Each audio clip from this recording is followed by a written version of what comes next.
Test, test.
Hello, hello.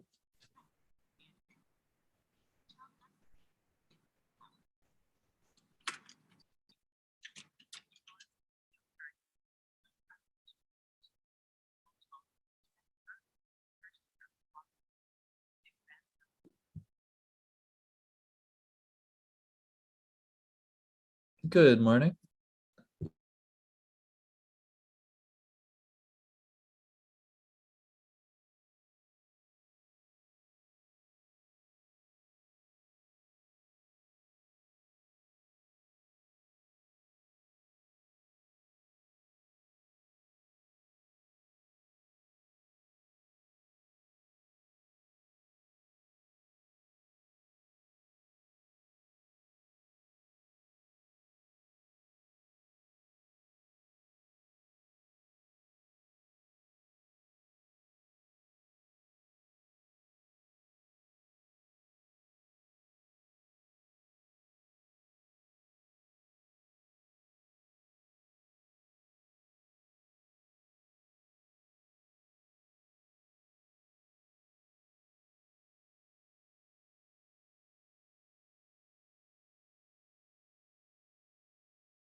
You can unmute and ask me a question if you want, just because we're not streaming live to that page yet.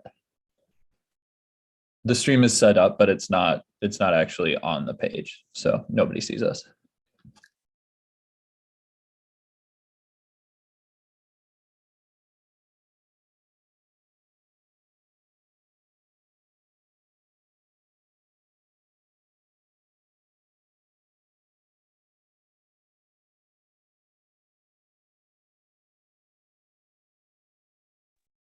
Hi, Ted.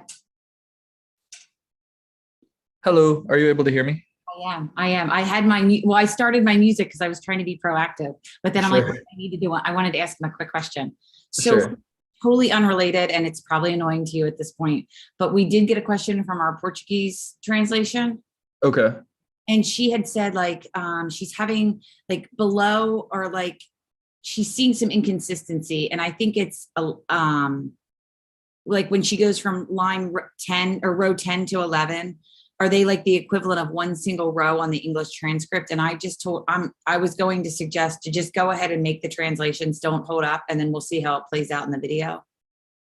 Um, right, they're not necessarily the same exact like spots on the transcript. I think it from just learning from reviewing the Spanish one, it seems to time it out uh based on what we got, like based on the language and what makes sense for the language itself. Okay. So I would say um if it's if it's like if she has to stick to one of the two time frames, just the Portuguese one would be the better like timeline to adhere to, because that's what it's gonna be set as, and that's what I'm gonna have to be editing. I'm going to forward it to you, and I'm going to see how you want to reply to that at some point during the day. Okay. How about that? I think Sounds good. that um let's do this. And then I'm going to send this to Ted. And then you can give us maybe I'm not seeing it the same way or whatever. I just want to make sure that I have that correct. All right. So now let's get back to the real day. I'm going to mute myself and then go through I'm going to start my music and then share my screen. And away we Perfect. go. Sounds good.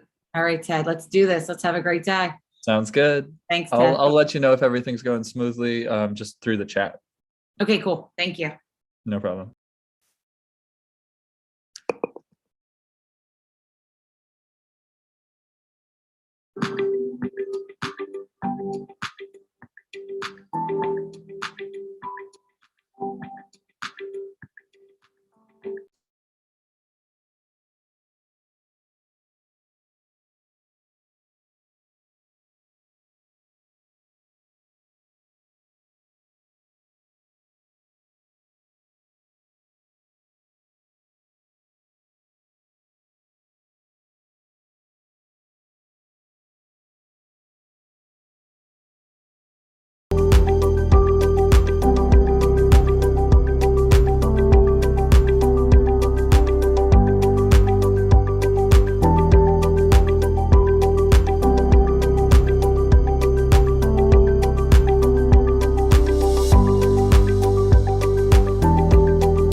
Good morning, everyone, and welcome to the St. Barnabas Annual Winter Lecture Series. We appreciate you being here and your willingness to go back to virtual with us one more time.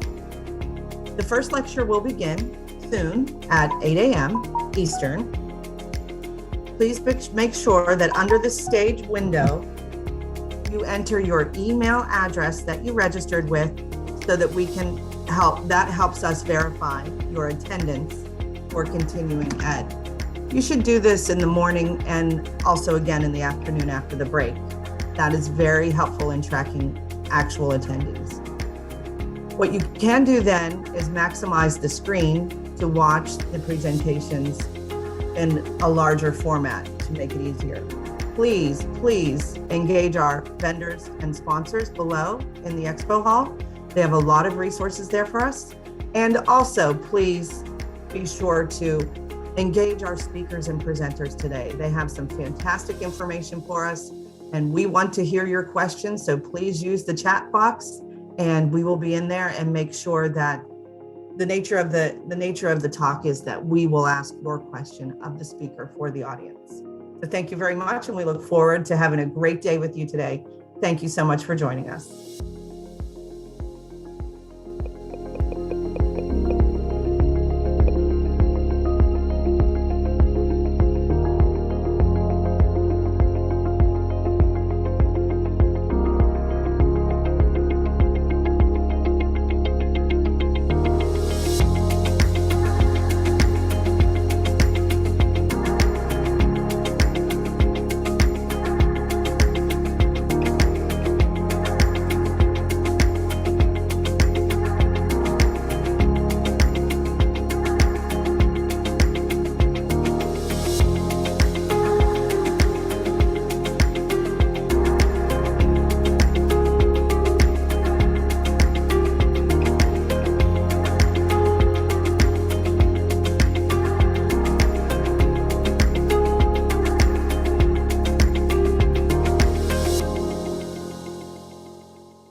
Good morning, everyone.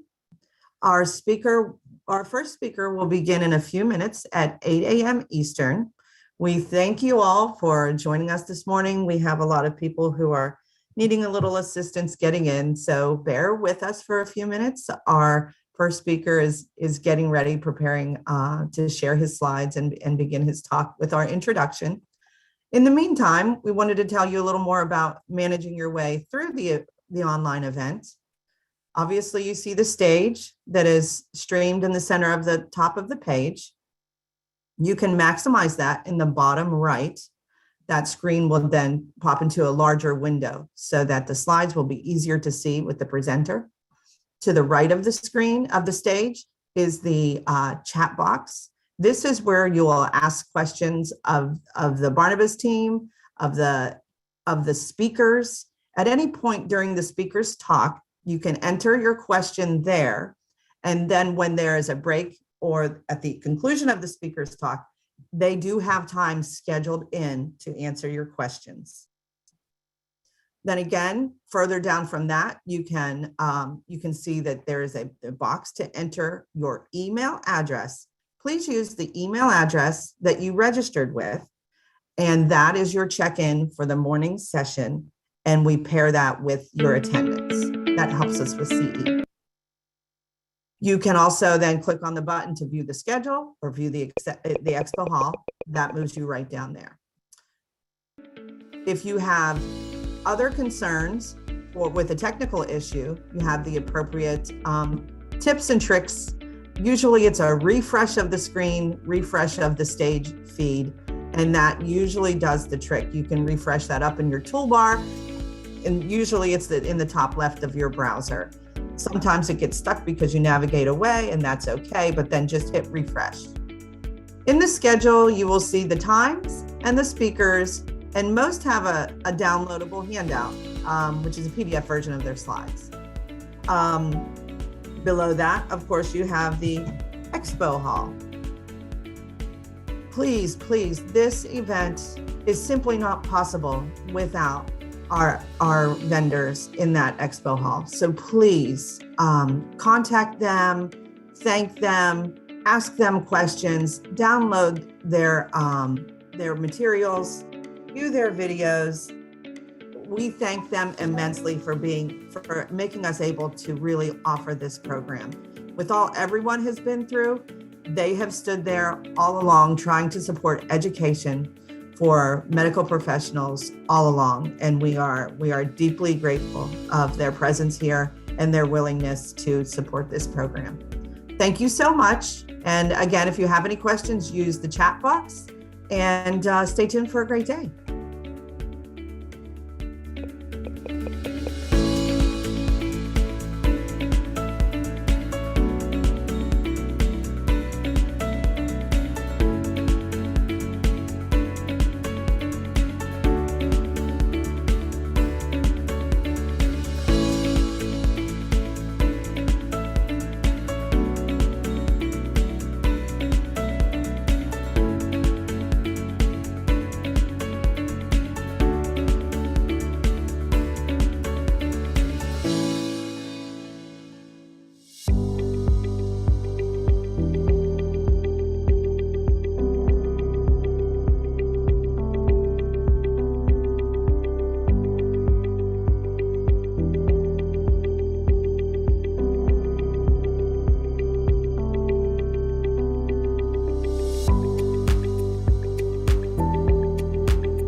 Good morning. Thank you for joining us for the Robert Wood Johnson Barnabas Health Winter Lecture Series.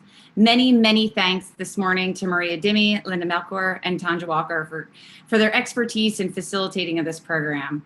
Roseanne has covered a number of the housekeeping items, so I don't want to have to, but it bears being repeated a little bit. So I just want to make sure that you know to check in with your email at the bottom of the stage. We have emphasized to visit those vendors. We will continue to highlight them as a resource, and please utilize them and visit their booths. The chat features to the right of the stage. Please place your questions in there, and let's best facilitate our speakers today and ask them a number of questions at the conclusion of each talk. Finally, at the end of today, you will receive an evaluation link. Please complete, and then you can expect your certificate to be issued sometime next week. There's quite a few of you in the audience today, and we're thrilled to have you all. So it just takes a little bit for us to validate and be able to accredit each and every one of you properly. So bear with us a little bit. I'm going to turn the program over to Linda and let her introduce our first speaker, who we are thrilled to have this morning. So Linda, go ahead, and then we'll turn it over to Michael. Thank you.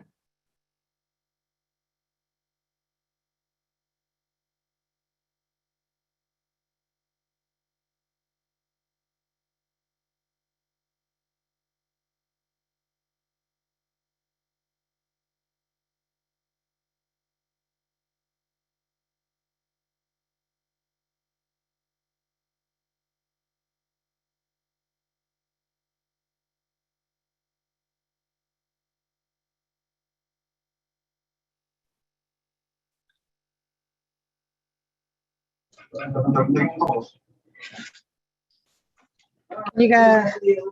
Good morning.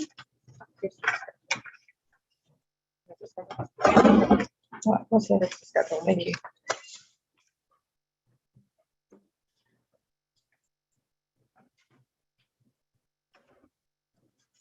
I don't hear anything.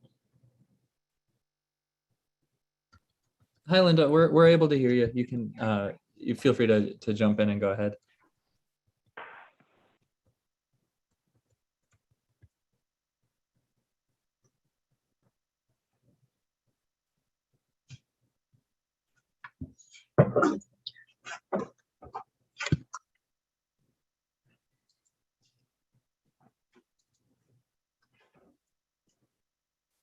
Okay, good morning. Should I go ahead and start presenting, or?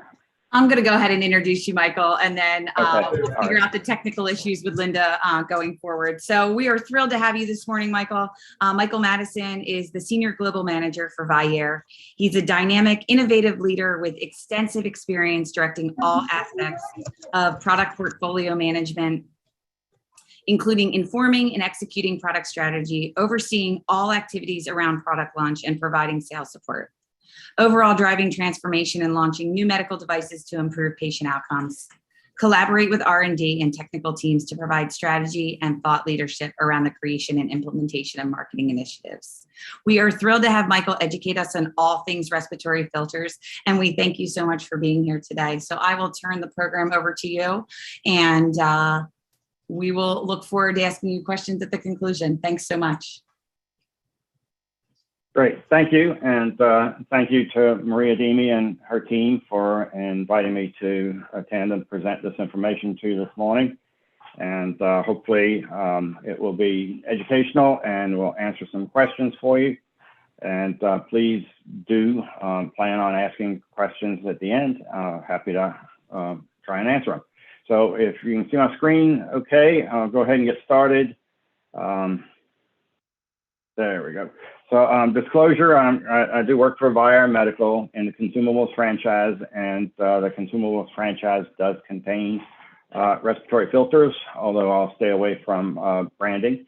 I'm also a consultant on a couple of NIH grants, and I'm also an active member of the California Society for Respiratory Care. I'm the immediate past president, and it's been very, very gratifying to be a part of the CSRC and support our profession. So the topics that I want to touch on today are just an overview of what filters do, and and then the types of filters, how they work, and probably the more pertinent part of it is how do we determine filtration efficiencies, and the ratings that we've been living with in the pandemic environment, and biggest area of concern. And then our learning objectives, and then we'll dive right in. The job the filters do. Infections are transmitted by contact vector, and also by airborne. And in the current pandemic environment, airborne is the key concern, and you'll see why some of this has become so important with COVID-19. So there's three different types or ways that airborne transmission occurs, and the carrier is the key piece to this. So there's aerosols, there's droplet nuclei, which are basically water particles that have dried up, and dust particles. So these all serve as vehicles. And this is a classic picture. This is a textbook picture of a radiograph of a sneeze. And you see it's pretty widespread. It's pretty far reaching. As the droplet particles dry, they travel even further. But the thing about pathogens are that they, most of them are so small, they need to be riding on something. So that's why concern over particles, wearing a mask in public, social distancing. These ride hitchers, if you will, can travel great distances. So I want to remind everyone, a micron, we'll be talking about microns a lot. So 1/1,000,000th of a meter. And the average human hair is approximately 150 microns. So that'll give you a context of the size and when we're talking microns. And these are some examples. So pet dander, that's the easy one. That's big enough you can generally see that. Big pollen, the pollen that makes your car turn yellow in the springtime, that's very visible. When you get down to the smaller sizes, and 0.3 microns is a key measurement, and we'll come back to that in a little bit more of the discussion. And then here's some relative particle sizes for various pathogens that we deal with in the hospitals. You'll see the bigger ones at the bottom: E. coli, staph, mycobacterium. But you'll also notice there's our guy, the coronavirus, and that is 0.08 to 0.13 microns in size. So viruses are very, very small, and that's how they end up riding on other particles or carrier particles, because everything pretty much has more attraction or greater gravity than a virus does. So the virus ends up glomming onto the particles, and the particles move the virus around. So how do filters work? There's four main filtration mechanisms. Inertial impaction is simply, that's a flow stream. It hits a fiber and gets captured there.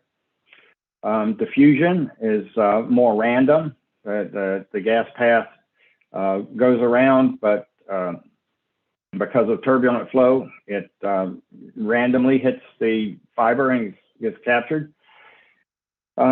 Interception, that's where the flow actually pushes the particle into the fiber, and then filter fiber, or sieving, or another phrase that we use a lot for it is a mechanical filter.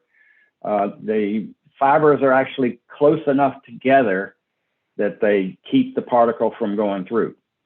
And so most of the time, the top three are more of an electrostatic And then the last one at the bottom, sieving, is mechanical. Oops. There we go. Hit the right button. So it's really important to understand the dependent variables. So we can make a filter that's highly, highly efficient, but to do that, it means there's more filter media in there. If we're using a mechanical filter media, we compensate by making the surface area bigger so that we keep the resistance to flow lower. But the trade-off to that is it means it's a bigger filter. So general terms, you know, the higher the efficiency, the bigger the filter is going to be, and the more resistance to flow that you're going to have to deal with. And that's really important in a ventilator, especially on the expiratory side, when you're dealing with auto PEEP and resistance to flow and the negative impacts of rainout in a filter. So these are two examples of filters. You can see on the left, the mechanical. That is the sieving or filtering mechanical filter. And on the right-hand side, electrostatic. And so electrostatic filters are made up of fibers that carry somewhat of an electrical charge. And so opposites attract. So a negative charge on a filter will pick up particles as it goes through the filter. And each of these two types of filters has their particular advantages, disadvantages. For a mechanical filter, again, this is where it prevents the particles from going through. You can get very high efficiency. The gold standard is 6 nines, so 99.9999. And to keep the resistance to flow down, we create a bigger surface area.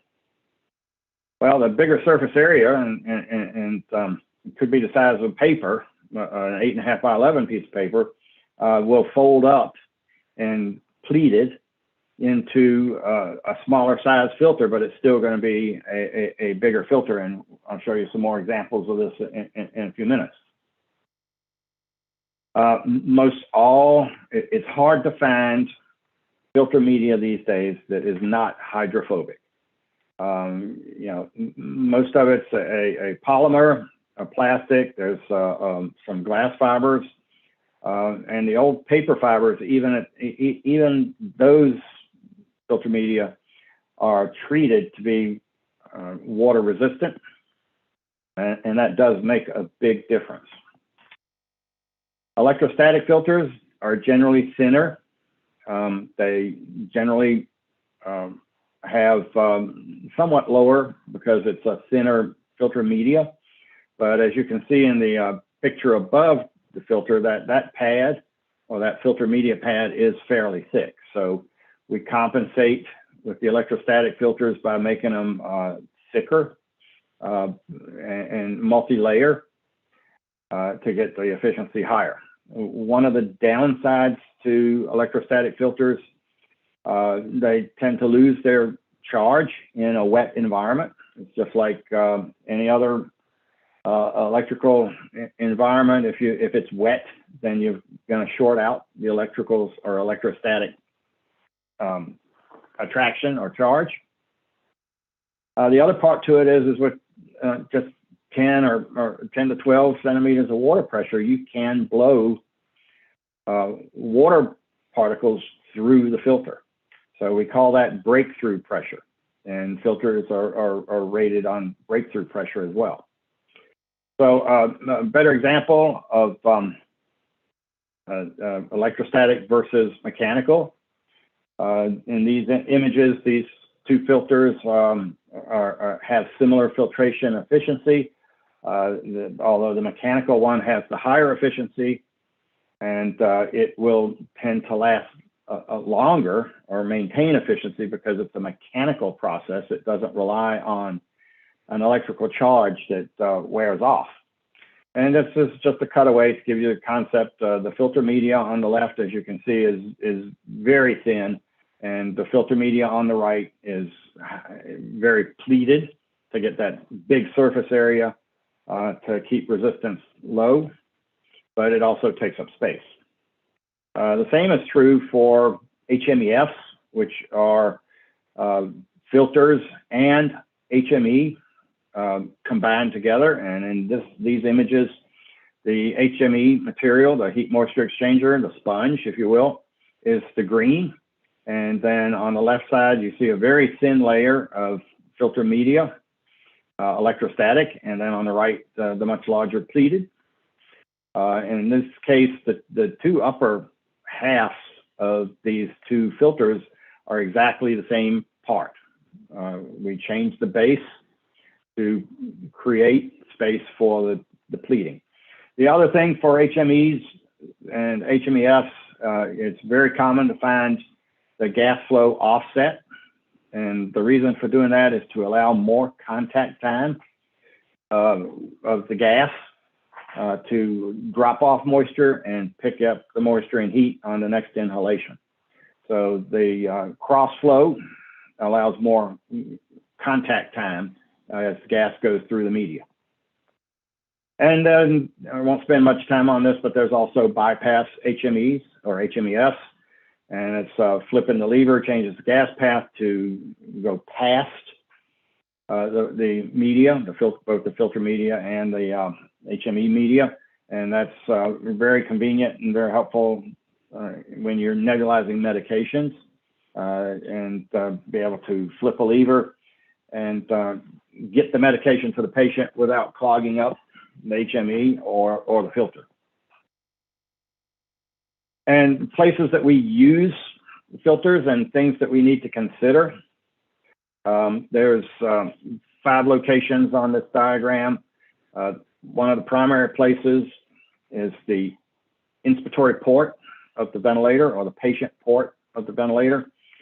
You want to put a filter on there to isolate the ventilator from the patient. Ventilators sit in equipment rooms, ventilators move all around the hospital, ventilators go on different patients. And so, although there's very little, if any, data that proves cross-contamination of dry gas ventilators on the inspiratory side, it's totally dry gas. But we always want to protect the patient from the ventilator.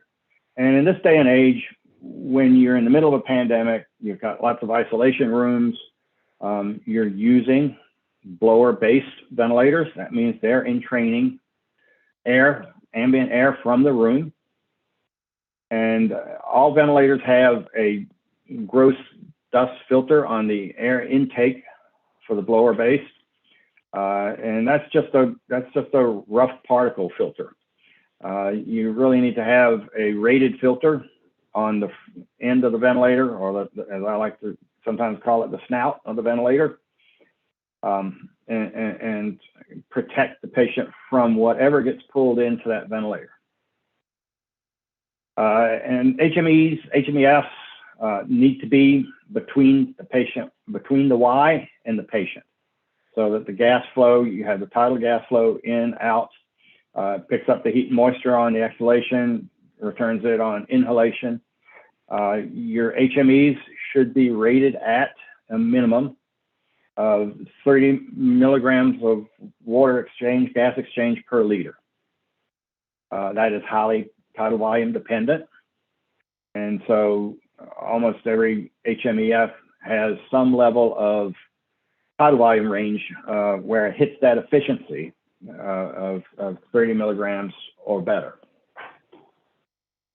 And then the last place, of course, is on the expiratory side. That is to contain what's in the circuit, keep it out of the ventilator, and protect the flow sensors and vital parts of the ventilator for gas measurement. And this is where you want to have a higher quality filter, and a filter that has generally keeps higher efficiency for longer. So there's trade-offs in that. It ends up being a bigger filter. It ends up being a place for condensate to collect. and has challenges involved with that. Okay, so how do we determine what a filter efficiency looks like, or how we rate it? So we send this out, the filter media out to a test lab, and they use either viral particles or bacterial particles or salt particles, and they fire it a known quantity, a cocktail of a known quantity of these pathogens, basically 1 million pathogens in the shot. And we shoot it at the filter media at 30 liters per minute, and then we measure what gets through. And so if we apply that, we present the inverse, the efficiency of the filter. And that means that at 90% efficiency, 10% is getting through the filter of these organisms. And then all the way down at the bottom, out of 1 million particles, 99.9999 means at least one of them is getting through the filter media. So filters are not 100% guaranteed to capture everything. There is a pass-through rate, and at a particular particle size. And the particle size is where it really comes in to become very pertinent.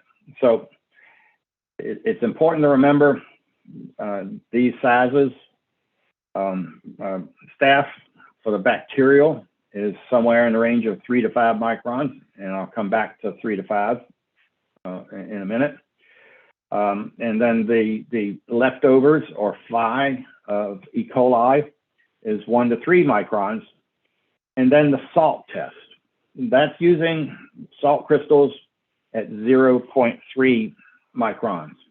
And if we remember back, the particle sizes, the examples, the pet dander on one side and 0.3 microns on the other side.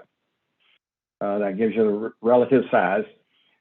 This is a very challenging test, and it's the most challenging test for any type of filter media. So that's why we've settled on the salt test, or 0.3. If you remember that most particle sizes in the ventilator are 3 to 5 microns. It's at 100% relative humidity, 30 degrees centigrade. So the particles, the pathogens, the dust, the whatever is in the circuit is fully hydrated. So I always like to kind of make the joke that, you know, they're big, fat, wet, sloppy, and you could catch them with your pasta strainer at home. So you don't have to have a super duper fancy whiz bang filter to get really good filter efficiencies, because everything in the circuit is wet. Everything in the circuit is hydrated, and the particles are as big as you're going to see them. So remembering that 3 to 5 microns in the vent circuit, and when you're looking at filter ratings. Now, there's a whole bunch of global standards that apply. ISO is International Standards Organization, and the middle one there, the 23328-1, is the what we've nicknamed the salt test, and that's a particle size and how we rate that filtration. Resistance to flow at 60 liters a minute is very important, and of course the dead space volume. Dead space doesn't bother you so much on the inspiratory or expiratory side. Dead space in an HME is a big deal. And of course, dead space in an infant circuit is also a big deal. So it's always good to be cognizant of that. And then HEPA. So HEPA is an interesting thing. It's a label that we're all, consider ubiquitous with quality. It's not necessarily the case. HEPA was first started or developed in the early 50s when we thought we were going to have nuclear wars. And so the scientists needed to figure out how to filter out radioactive particles, and some of the particles might be very fine. It was later adopted by the HVAC industry, and that is a dry particle environment to filter air out, or particles out of the air that's delivered in your heating or air system. The key standard is the SALT test, and it's really interesting. There's a definition in the HVAC industry of 99.97. It also has been adopted by the PPE industry, but Europe and the US still manage to have a different standard. So you've got to read the fine print on the package insert for these filters. It should list bacterial filter efficiency, viral filter efficiency, and there should be some statement in there about the SALT test or the salt particle efficiency. Although a lot of our filters in industry for respiratory filters have been labeled HEPA, there is no formal definition of what makes a respiratory filter, a filter that goes in the ventilator circuit, a HEPA filter or a not HEPA filter. Okay, there is no definition that says what is HEPA and what isn't HEPA when it comes to respiratory filters. So don't always buy in on just looking at the HEPA label. You have to read the extra print that goes with it. With NIOSH, National Institute for Occupational Safety and Health, they're the ones that rate PPE.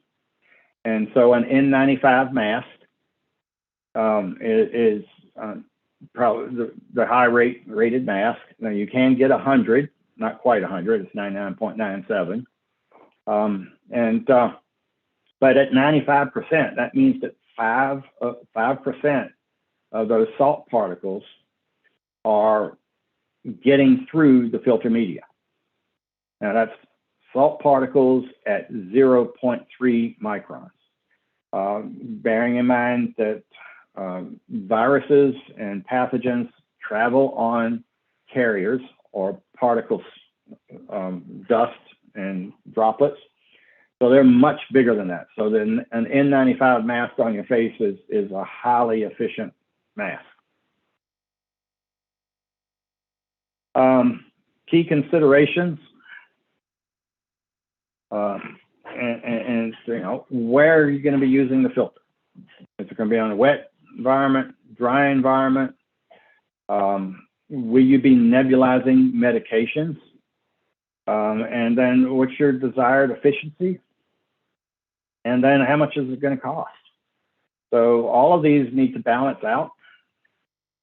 Duration of use is generally 24 hours, definitely 24 hours for electrostatic, because the charge does wear off in a wet environment. The mechanical filters tend to maintain efficiency longer. So, and they also are more resistant to water. They have a higher breakthrough pressure. And so on your wet side, a mechanical filter is highly efficient. So some use case considerations. I want to go back to this again. The higher your efficiency, the higher your resistance to flow, and the bigger your dead space is going to be. So it's always something to really bear in mind. And doubling up filters will give you increased filtration, and there's a lot of formulas running around. It's not quite a double the filter, double the efficiency. It doesn't quite work that way. The downside to putting 2 filters on the expiratory limb of a ventilator is you've doubled your rain out capacity, and each filter, even the simple electrostatic, single layer electrostatic filters, their pressure drop or resistance to flow is generally about 1 centimeter of water pressure. Okay. When it's a mechanical filter, they're in the 3 centimeter per water of water pressure in terms of resistance to flow. So if you're adding 2 mechanical filters on the expiratory port of a ventilator, you just added, with the filter dry, you've just added 6 of PEEP to the patient. So it's always important. Doubling up can improve efficiencies, but it also is going to create more dead space. It's going to create more resistance to flow as the filter collects condensate. If it's not a filter that has a drain port or some other mechanism to help slow down the development of rain out, you're adding a lot of inadvertent or auto PEEP into that circuit, and resistance to flow and increased work of breathing for the patient. As the filters get wet, that resistance to flow is not a linear curve. It's an exponential curve, and it increases quite a bit. Physical interference. Now, this ventilator manufacturer has done a very smart thing. They have recessed the ports on the ventilator so that the ports are protected, because this is a transport model. And it's a very wise thing to do that. But unfortunately, and the connectors are ISO standard, 22 millimeter OD, and filters will fit on that. But as you can see, the recess has made it so the filters on the right won't fit or stay on the port, because the physical body of the ventilator prevents it from fitting on there completely snugly.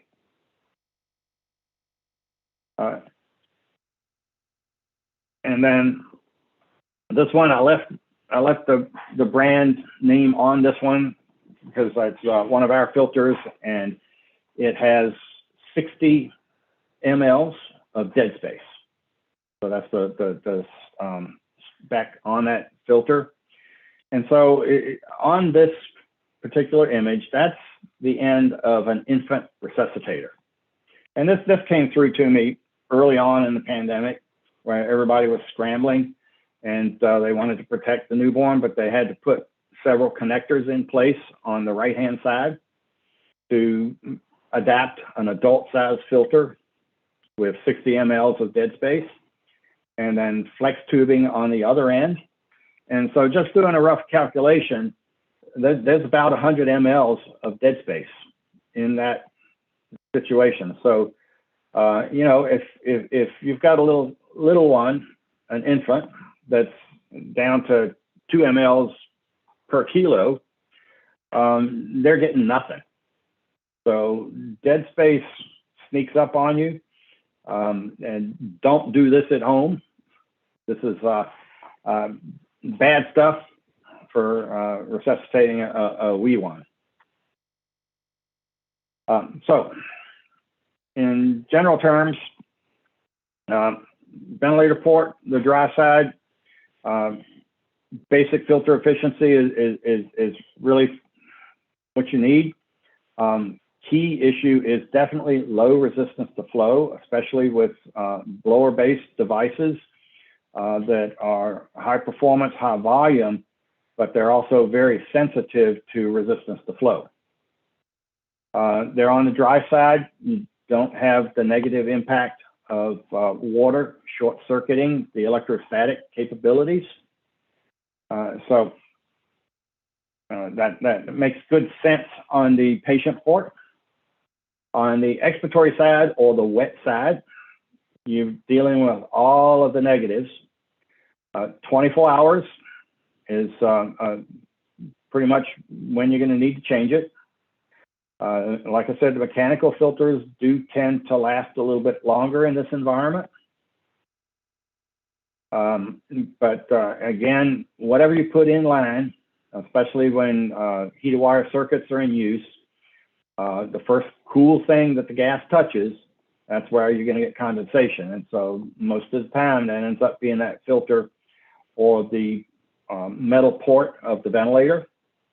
And condensation will rain out on both sides of the filter media. In gas form, it'll get through and it will rain out on the top side of the filter and rain out on the bottom side of the filter. If you are delivering nebulized medications, mechanical filters have a much bigger surface area. And so they tend to get clogged up by nebulized medications at a slower rate than a single layer electrostatic filter will. The one time that I would say I would encourage people to consider using a filter, a second filter, is during that nebulized medication treatment. Use a simple electrostatic filter, easily fits on the other filter and in the circuit. Give the medication, take that filter out, and it will extend the life of that mechanical filter and slow the loss of flow to resistance due to being clogged up. So, we are the experts. We know this stuff forward and backwards. We are the ones that need to be able to talk about it with other folks. Oh, wow, I need to put 3 filters on it because this patient has a really bad cootie. No, don't get pulled in by that. Pick the appropriate level of filtration for what you're using it for and how you're using it, and keep it that way. Don't ad lib, if you will, because that ends up adding extra resistance to flow, and that's really the biggest deal in terms of when you're trying to wean that patient off. So I'll stop here, and let's see if I can get the chat window to show up for me, and I'm happy to answer any questions.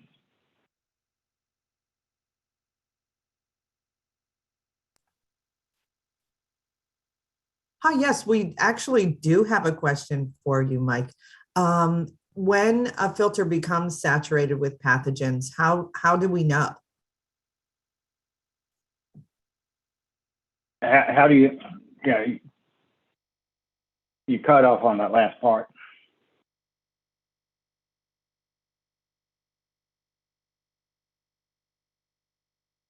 Was that you, Heather? I didn't catch the last part of that question. Sorry, it was Roseanne, and I went back to the stage. Oh, okay. I'm in 2 different windows. So Okay. how do we know when it is saturated? And then how do we know when is a filter saturated with pathogens, and how do we know is the specific question. Yeah, so you're going to see it on the ventilator. If you can take the filter out, if you look at your pressure gauge on exhalation, the exhale pressure down at PEEP, if you've got 5 of PEEP on there, and that's what you should see on the dial, but you're seeing 6, I'd look at the filter first. You will see that increase, and then you can verify it by simply taking the filter out and reconnecting the ventilator.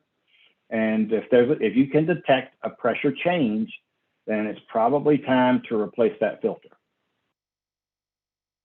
So, you know, when it's dry, when it's new, the extra surface area should keep your resistance to flow pretty low and shouldn't be holding that pressure.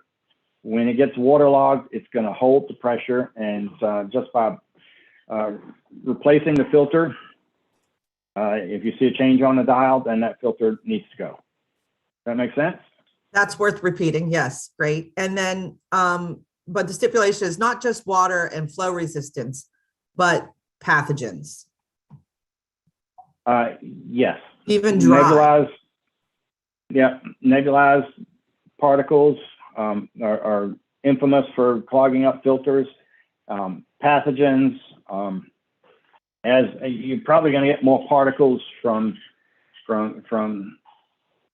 mucus and other in-circuit particles, more so than the pathogens, but you'll see the same effect. You'll see them. You'll see the pressure build up, or extra auto peak will show up. And read the fine print. Almost all of these filters are designated as 24-hour efficiency or 24 hours of use. And that's because we're dealing with a wet, nasty environment, and the filter media does collect moisture, and electrostatic filter media does lose some of its charge. So it loses some of its efficiency. So stick strictly with changing your filters pretty regularly, and that'll solve a lot of problems. That's great. And Scott thanks you for that. And I'm sure he'll be in touch. That filter change 24 hours, is 24 hours typical across filters for that purpose?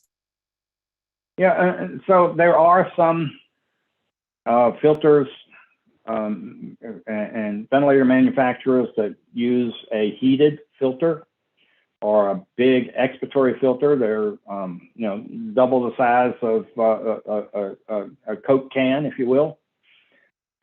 They have a massive surface area. They're very thick mechanical filter media, but they're also heated so that they prevent rain out. They keep the filter dry. Some of them are capable of, are autoclavable. So they can be used, I believe it's 100 autoclaves or a year, whichever comes first. They also have those in the single patient use versions as well. So and that is okay. That ends up being, those are pricey.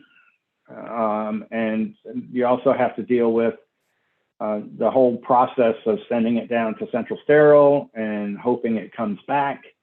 I haven't worked in a hospital where I didn't feel like central sterile was as close to a black hole as you could get.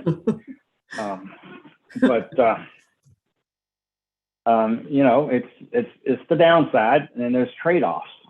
They also have very big surface area, so they have very big amounts of dead space. Several hundred mLs of dead space in some of the big expiratory filters. But that's the way to get it to deal with it. But generally speaking, I guess the audience should probably chime in the chat whether they are attentive to the labeling and protocols and getting those filters changed. And maybe some of them do have the autoclavable ones. I think we are winding down. Ashley says she just wanted to chime in to say this is a great topic. So we're so glad to launch the day with something really important and useful for the audience. So many, and we know, go ahead, sorry. I just, one other place that you probably want to consider using a filter is on the patient port of a resuscitator bag. So when you intubate a patient, you're introducing a major highway into the lungs for gas and pathogens to come in and out. Put a basic electrostatic filter on the port of the resuscitation bag, so you're isolating the pathogens that are inside that patient inside that tube that you just inserted. And you're reducing, it's not perfect because you're going to take the resuscitator bag off and put the vent on, so pathogens are going to get into the air anyhow. But by keeping a filter on that resuscitator bag, you're limiting the amount of the pathogenic load that is being introduced into ambient air. It's also going to save you on replacement of the resuscitation bag if it helps prevent the bag from becoming soiled. And so it's easier to change a filter every 24 hours on a resuscitation bag than it is to replace a resuscitation bag once or twice in a 24-hour period because it's become badly soiled. So that's a way to extend the life of your resuscitator bag, but also to help decrease the pathogen load in the ambient environment. Okay, well, thank you so much. I just did want to say that we're sorry that we know you'd all as speakers much rather have the conversation with the audience. So we appreciate your understanding that typically I just want the audience to know as well.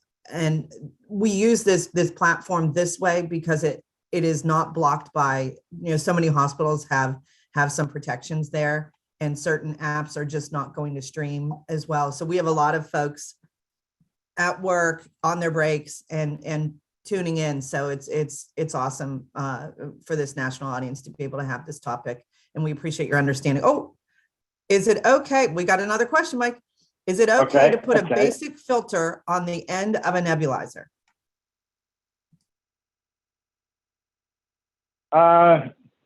Yes, it is.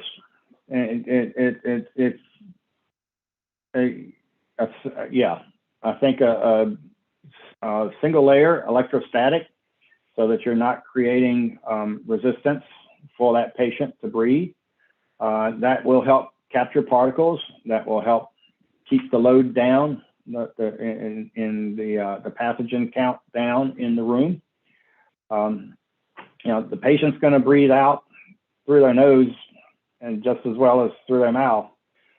So the pathogens are going to still get in the room. You're not going to slow that down but so much. But yeah, if you want to keep particles and particle spread, it's easy to put a filter on the end of the nebulizer on the reservoir tubing. Bear in mind that a single layer electrostatic will clog up with nebulized medications. So you're going to get 2 or 3 treatments out of it, depending on how thick the medication is. You may change those filters more often than you may have to change them more everybody. often than 24 hours. But yeah, they work fine. Awesome. We appreciate that explanation. I'd like to introduce Dr. Noor Al-Abadi. Linda? Well, Linda is anxious to get moving, Mike. So we thank you greatly. No worries. Yes, and the last slide in the handouts has my email address if other questions come up. And it's a pleasure to be here, and thank you for having me. We thank you so much. And everyone, yes, take note. We do have the slide handout available, and check out that last slide because we know you all need a little more time to get a little more information from him. And he's a fantastic resource. Thank you so much. Linda, I will give the floor to you now.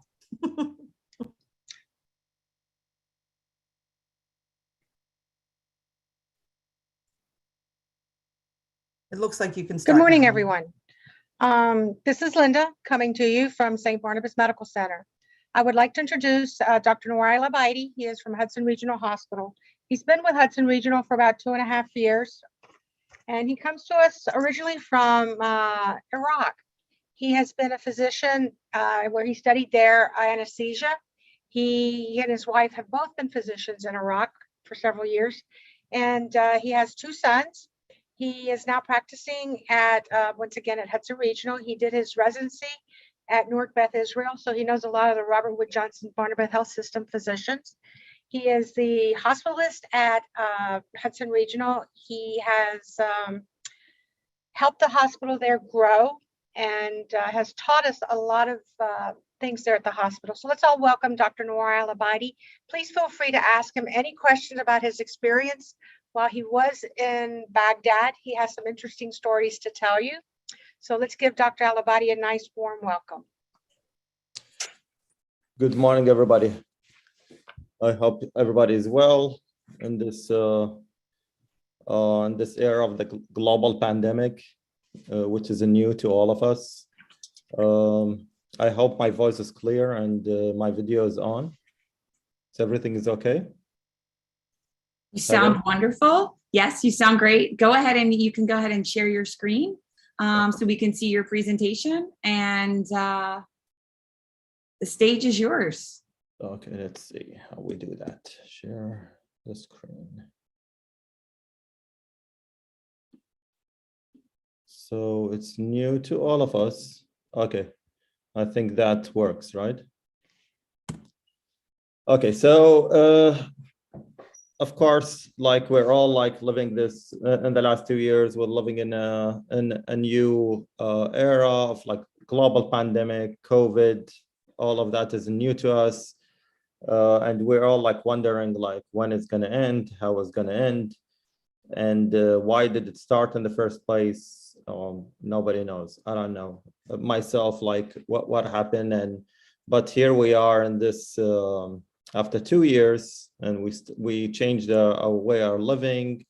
We're doing like conference via Zoom, and we're still wearing masks. We're dealing with a vaccine. We're dealing with the testing. Every day we change all our like usual life, but we like so far we're still like surviving. The school are going, the kids are growing, and all of us are in good shape. Hopefully, we're still doing presentations on PowerPoint, so that's good. I'm sorry to interrupt. We're still not seeing your slides yet. We can see your webcam and we can hear you great. But could you go ahead and hit the green share screen button on the Zoom? I actually did. But, oh, okay. But maybe I'm sharing the wrong screen. Okay, let's see. Could be. You know, on a Mac, there's 5 screens. Okay, let's see. The presentation. Okay, share screen.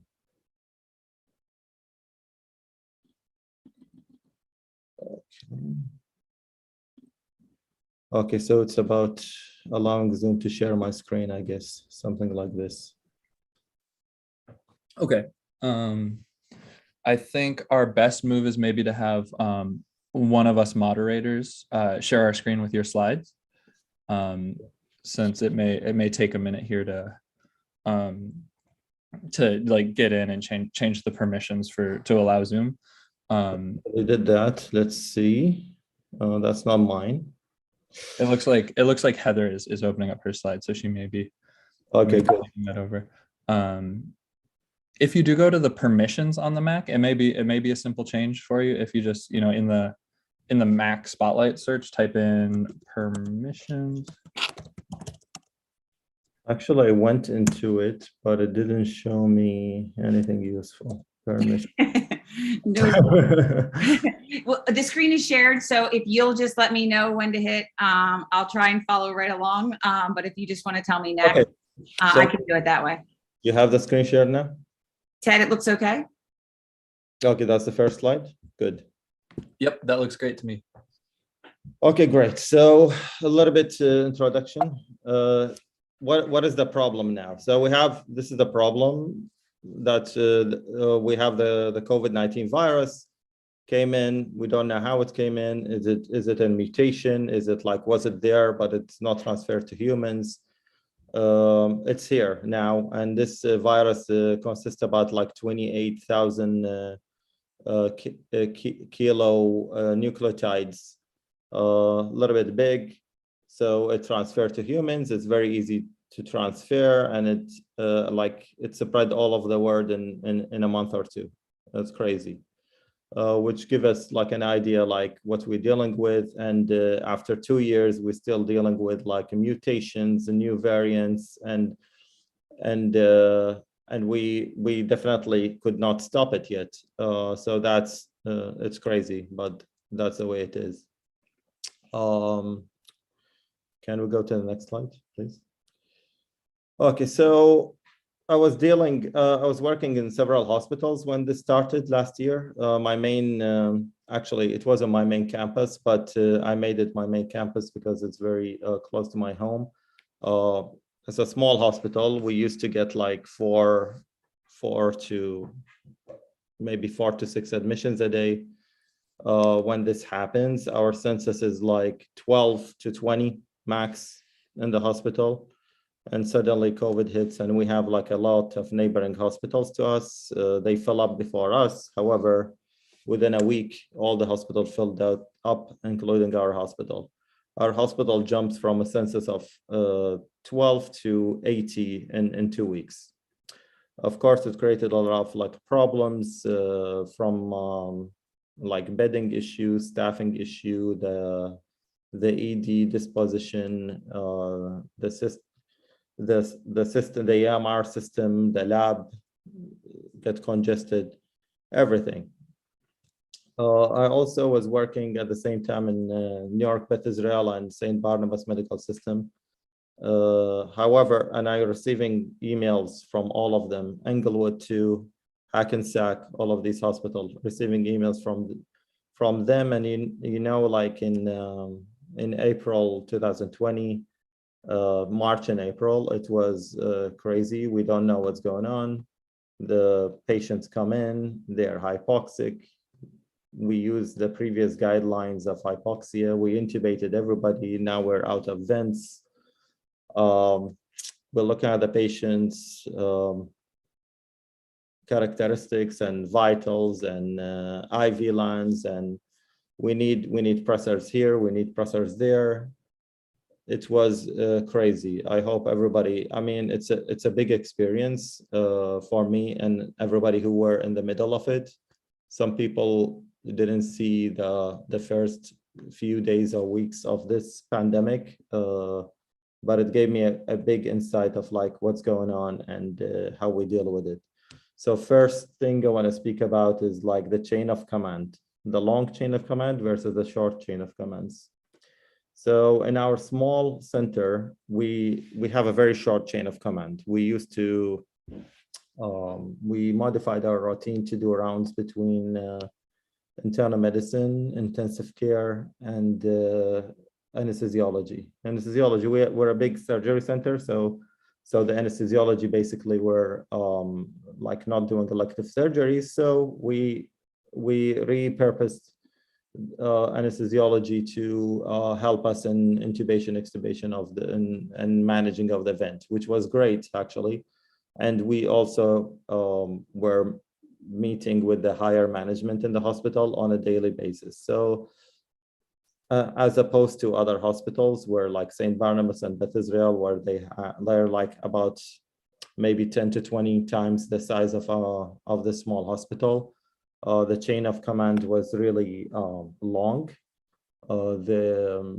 I don't think the physicians have time to meet with other physicians or other disciplines. So each problem that we solved in a small hospital took weeks to be solved in a bigger setting, which is really interesting because you would think like it's if you're sick, go to a bigger center. But I think at a certain point, like with this craziness, our small setting was kind of like more efficient, and especially in this case, as we don't have guidelines, we still don't have like clear guidelines how to treat COVID, but however, we're dealing with it on a daily basis. But at that point in time, in March and April, we're actually going through the internet every day, actually multiple times a day, to see if there's a new study came out that tell us like what happened in China because they're first, what happened in Italy and how they're dealing with it, what they're doing. And all of us were looking around, like even the news were showing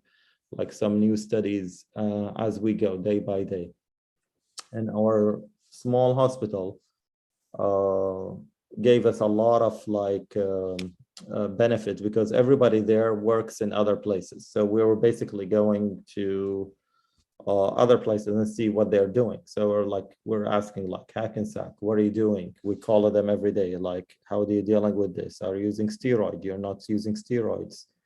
What about the anticoagulation? Everybody start clotting. We have patients like come to the hospital, they just clot everywhere and they lose limbs, they die suddenly, the kidney function deteriorates suddenly. In the small setting, what I notice is in our hospital, we come daily and change the protocol of treatment, and we managed to get to a very similar protocol that we are using today within a week or two of the beginning of the pandemic. However, in the bigger hospital setting, I see them doing a lot of meetings with the infectious disease, hematology, intensive care, internal medicine, all of that to decide what to do and what's the right protocol to deal with the patients, when to intubate, when not to intubate, all of that.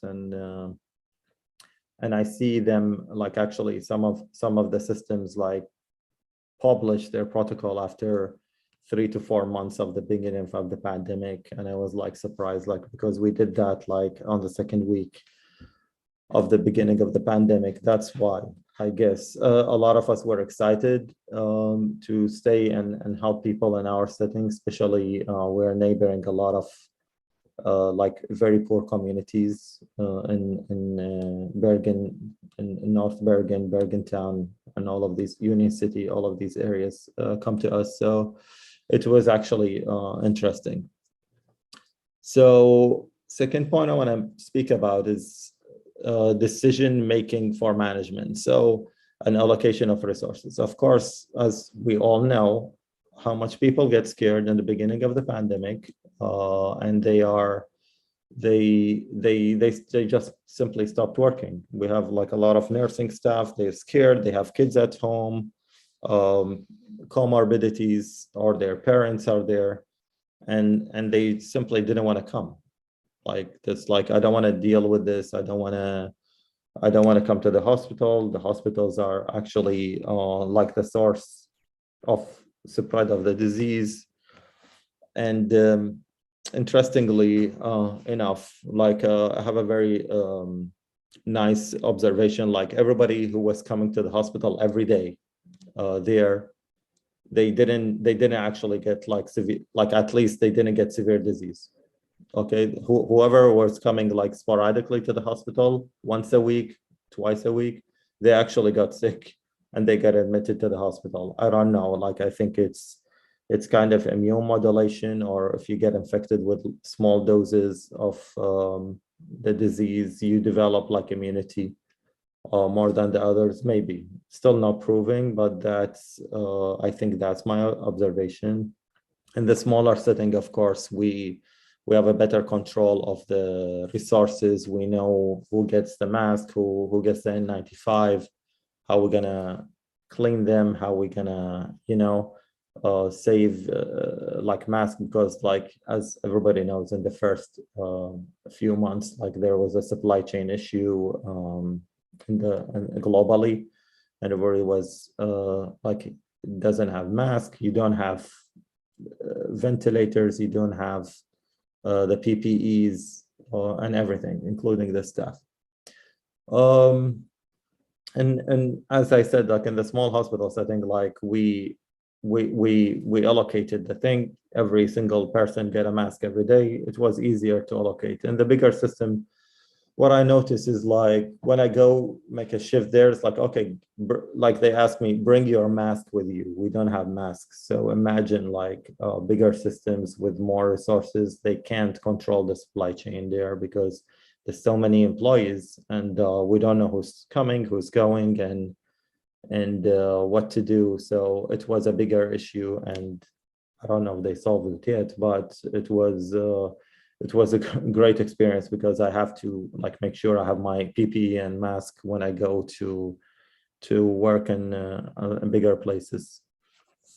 We still don't have a clear guidelines, so what to do. We basically were running, like I said, through like social media, like we're looking at the news and we want to see, and I want to, I don't know if you all remember, like the first guidelines from China that came in is like using of steroids made people sicker and they died faster. After 2 years now, everybody knows steroids is the only thing that saved the patient. So I don't like, that was like a really great delay. We actually lost, I think, thousands of people just because we didn't start using steroids. While I'm doing preparation for this lecture yesterday, I looked at a few presentations that I think they were done really early in the pandemic, and the other things like using ACE of ARBs and ARBs will harm the patient because the receptors of ACE ARBs are like similar to the spike protein, so they found like a bad relation between them. That didn't work, of course. That was not true. So that was like an early recommendation that came from the early China like guidelines, which is make me like think like at that point when we got hit, it was about like two months like, or 3 months after the beginning of the pandemic in China. And I was like very like frustrated because we actually adopted steroid maybe 2 weeks, 2 to 3 weeks after the start of the pandemic. And I know very well why I did that. I called Hackensack, I think pathology department for some, like I want to ask them for something. And they told me, listen, the golden combination is Actemra and steroids. I was like, what are you talking about? Like, I never like heard this. They said, yes, we tried this and it's a good combination. And guess what? It's still a good combination. And that's after 2 to 3 weeks of the beginning of the pandemic in the United States. So, and actually I was doing a shift also in Newark, Beth Israel, and the same thing happened there. Like I was in the ICU, they have a great ICU trained there, and told them like, what you guys are doing. They said, we know, like they said, no steroids, but we like we're losing patient, like everybody coming here is dying.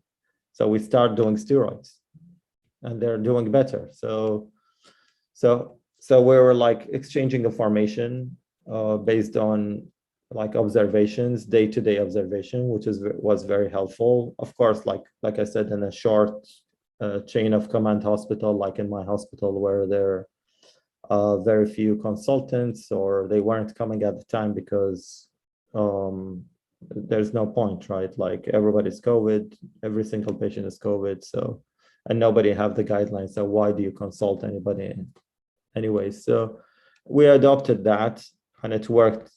It worked fine. I actually was surprised because at a certain point we were noticing like people coming in, they stay 3 to 5 days and they go out, like they're okay. And other places were saying like people are dying, people doing this, people doing that. The other thing that we did is basically we got ventilators from the state. We have like a limited number of ventilators, maybe 4 or 5, but they brought us like 20 military ventilators, which is it's like a small, very small size, like square. Never seen such a thing in my life. I think they're like made for emergency, like military operations, something. I don't know. We tried them. They worked, but I mean, like we know now, like everybody who was put on the ventilator, they have a very low chance of survival. Which unknown, this fact was unknown at the time. So everybody was getting intubated, and at a certain point we have like a 30 to 35 people intubated between the ICU and even the floor. We were very congested. We at a certain time we switched. Everybody was like doing BiPAP, and then we have the high flow machines. We started doing high flow. We noticed the patients are getting better on a high flow, and that was like within a month or 6 weeks of the pandemic. We decided to switch everybody to high flow, and now, like the recent studies showed, like the high flow is much better than BiPAP, and I still like adopt this in our hospital. Everybody comes in, we put them on a high flow. The high flows are now advanced. They have good humidity. You can humidify the stream, and you can go as low as like 8 or 6 liters per minute, and adjust the FiO2 and everything else like manually go up and down. So it's like a very good solution, and the patient can actually feed himself, can hydrate, you know. So all of that is good with the high flow as opposed to the BiPAP. We adopted that really early, and we started like renting or buying high flows at the time. All of that was really nice. Basically, we adopted like guideline based on our experience in our setting, which is, I think, was great. You can control that in small setting as opposed to like bigger hospitals where like there's like decision making is so difficult. You have to bring like 5 or 10 people to agree on one idea, and everybody have their own say or like their own knowledge about the pandemic, which is, we know, is not complete as due to like lack of data and studies at a certain point. So the other interesting fact that I noticed is kind of like who's in charge. Like, is it intensive care? Is it internal medicine? Is it infectious disease? Is it hematology? So this disease kind of presented in so many ways in the beginning. Patient comes in with respiratory symptoms, is definitely like a public health issue and infectious disease issue. However, if you think about it, like the whole population were sick, and all the hospitals like have now 5 times the volume, and we want to pin this on infectious disease people. So it's unfair to say like, oh, everybody have to be dealt with by infectious disease. It's unfair. They're not enough infectious disease people to deal with the pandemic, and if they see every patient, they're gonna get sick, and we're gonna lose them. The second discipline, intensive care. Okay, we all know like intensivists are like rare. Like we have like 1 or 2 or 3 for each hospital. And that's what we needed before. Now we have every single patient needs an intensive care or a pulmonary consultant. So who's in charge? I don't know. Intensive care were like overwhelmed. They seeing like now, instead of 2 patients to 4 on a ventilator, there's like 30 or 40 on a ventilator. So at that point, like everybody have to be an intensivist. Everybody have to be an infectious disease doctor. Internal medicine actually gets slammed because usually internal medicine in the United States setting, which is now called the hospital setting, they fill in the gap wherever like there's shortage in other disciplines. We have to do their work. So if the consultant didn't come, we have to fill in. And that was exciting. And at a certain point, we were asking like, where's the infectious disease doctor? And then when we started seeing clotting everywhere, everybody getting a DVT or a pulmonary embolism, we started asking, where's the hematologist? And what should we do? Should we consult the hematologist on everybody? Should we look at the D-dimer, then consult the hematologist? Until this moment, we didn't, like, it's not settled. Like a lot of people coming with PEs and DVTs during the infection and after the infection. And it's kind of like at a certain point, I believed COVID was more of a hematological disease because due to the great inflammatory response of the body everywhere in the vessels, in the lung, in the vessels, they develop like, they activate the clotting mechanism. And as all we know, we develop like a lot of clots everywhere in the body. We noticed this really early, and actually there's two observations. I remember in the first 2 weeks, one of the patients, we put a central line, a femoral central line in her. She needed pressors, and she got intubated, and then we noticed her leg was like getting blue. And we did a DVT study, it's DVTs everywhere in that leg, and everything get clotted. And at that point, it's like, okay, let's start anticoagulation. We started Lovinox, then the kidney function deteriorate, of course, because if you're clotting everywhere and it's a major microvascular disease, what are you going to expect? The kidney is a very big filter for clots. So the kidney will get clogged, vessels will get clogged, and then you lose the kidney function. So we switched to heparin drip. And then at a certain point, I'm seeing like everybody's getting clot. Everybody have DVTs. Within few days, we noticed this a lot. We decided to put everybody on anticoagulation. Started with the heparin drip and everybody. And then I think a study came out where like they were giving, they were noticing the D dimer was high in COVID patients, and they classified the patient into mild, moderate, severe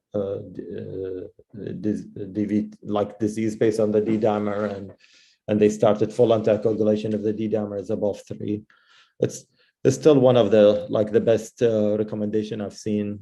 So now like everybody knows, like COVID patient have to have like a strong anti-coagulation or DVT prophylactic regimen, which we are doing. And we also start hydrating everybody like aggressively to not lose the kidney function.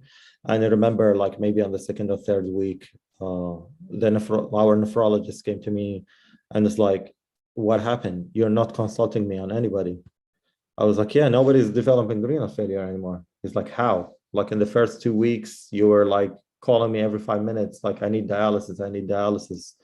And I told him probably because we start anticoagulation on everybody and hydrating them. And he said, maybe. It's like, yeah, I don't know, but this is what we did. They stopped developing kidney injury and renal failure. He said, like, wonderful. So we kind of like controlled like the hemorrhage in that area too, because as everybody remember, there were like the dialysis techs were sick, and the amount of work they have to do is like around the hour. We don't have enough dialysis machines also, so we controlled that better with like anticoagulation and simple hydration. Again, like I don't know who's in charge now of COVID patient. I'm in my setting. I'm doing when I need infectious disease, I put them in, and I can manage the mild or moderate cases as usual, with or without infectious disease. Sometimes I need them just to help in co-management because we have a very big volume, and to not miss things. And if there is a concomitant sepsis or a secondary bacterial infection, they help me a lot in that. So I guess we still don't know who's going to be in charge. Maybe next year when the volume is low, we'll think about that next year. So another observation I've like in the global pandemic I've seen is like, what about other specialties? Like, okay, what about traumatology? What about like the surgeons? What about the people who are not involved in the medical issue? So I was thinking, should they stay home? And a lot of them stayed home. I know people. Actually, I have an interaction with a cardiologist like maybe a month ago, where I consult. He doesn't come that much, so I consult him on a patient, and the patient was anestemy with a COVID positive status, but the COVID was accidentally discovered as we screen everybody on admission. He doesn't have COVID symptoms, and I was like, what are you gonna do with this patient? It's like, oh, we're gonna hold the echo until he's COVID negative. And I was shocked actually, because like, why we should hold the echo? He's like, because I don't want to expose the staff. I was like this 2 years into the pandemic, we're using PPEs, and the staff, everybody got sick. I don't think they got exposed in the hospital, because in the hospital we know the patient status and we know other staff member status. So we basically have a light bulb on everybody who's COVID positive, and we use a lot of precautions. So I asked him like what happened in the last 2 years? Didn't you do any echo to any patient? Because we have millions. I don't know how many million patients who like have a heart disease with the COVID, and so he listened to me and it's like proceeded with the echo and stuff. But as I can assure you, there's like still some physicians or healthcare workers in general, they think like, okay, the global pandemic will pass, so let me get a break until it's passed. I think my advice to them is like, I don't think you're not gonna get exposed. I mean, like most of the exposures are happening when we're like taking the mask off in the restaurants, at home, and everybody's moving. Your kids are moving, your family's moving, they go into schools, they go into supermarkets. So I don't think we should like put this as like a roadblock to like not getting the patient an echo or anything else, because that passed away. I mean, we thought about it in the first 2 to 3 weeks of the pandemic, and I was like, I have like a 30-year-old male with elevated cardiac enzymes. I need the echo to see if he's going to an MI or not going in MI. Otherwise, I'm going to lose the patient. So I know it's hard for the staff to like wear PPEs and do the procedures, but what I'm going to do? Like, it's a global pandemic. Everybody will need it. So we passed that long time ago, and we developed processes to clean after every patient of the CT scan, MRI, and to wear good PPE. So that I think is not an issue now. And like sarcastically, should they travel to the tropic and wait until the pandemic ends? I think some of them did that. So, but I think if you go to the tropics for that long of a time, you probably get bored. So please come back and help. So I think what I think is like we should like cross train our subspecialties to be efficient in dealing and helping with such a pandemic. I mean, now after 2 years, we're a little bit slowed down. We know what to do, but I mean, imagine if you have this help in the first few weeks of the pandemic. I think we would lose much less people because we were short-staffed. Definitely, I was seeing the patient 1 time a day, and we have like 80 patients. I have to round on 80 patients a day. So imagine like delay of care and stuff like could be less. Okay, sorry, whoever controls that, can we move to the next slide? Good. So diagnosis of COVID. So this is a picture I found on Google telling you like how COVID will present in the CT scan.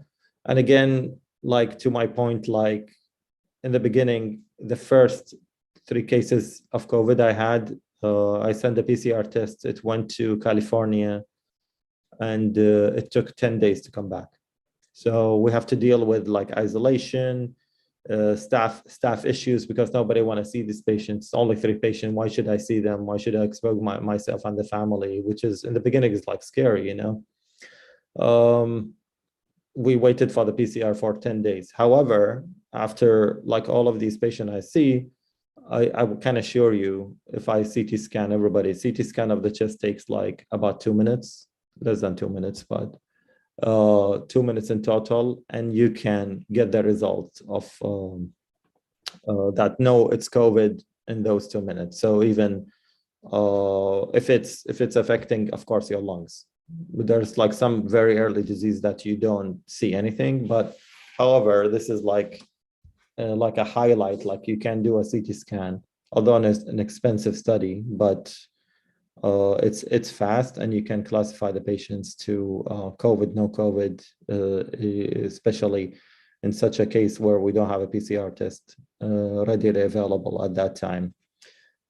I still do this to most of the patient when they come in hypoxia and they do the chest X-ray. The chest X-ray, in my opinion, like it doesn't give you any information. Like most of the chest X-rays, even the reports, they're telling me ground glass opacities. And I tell you now, if you screen the whole community for with a chest X-ray, even the non-sick ones, you're gonna see ground glass opacity, because the severe COVID and even moderate will leave some fibrosis in areas of the lung, and that will show on a good chest X-ray. So I don't know if it's an active infection, it's an old infection, I'm not sure.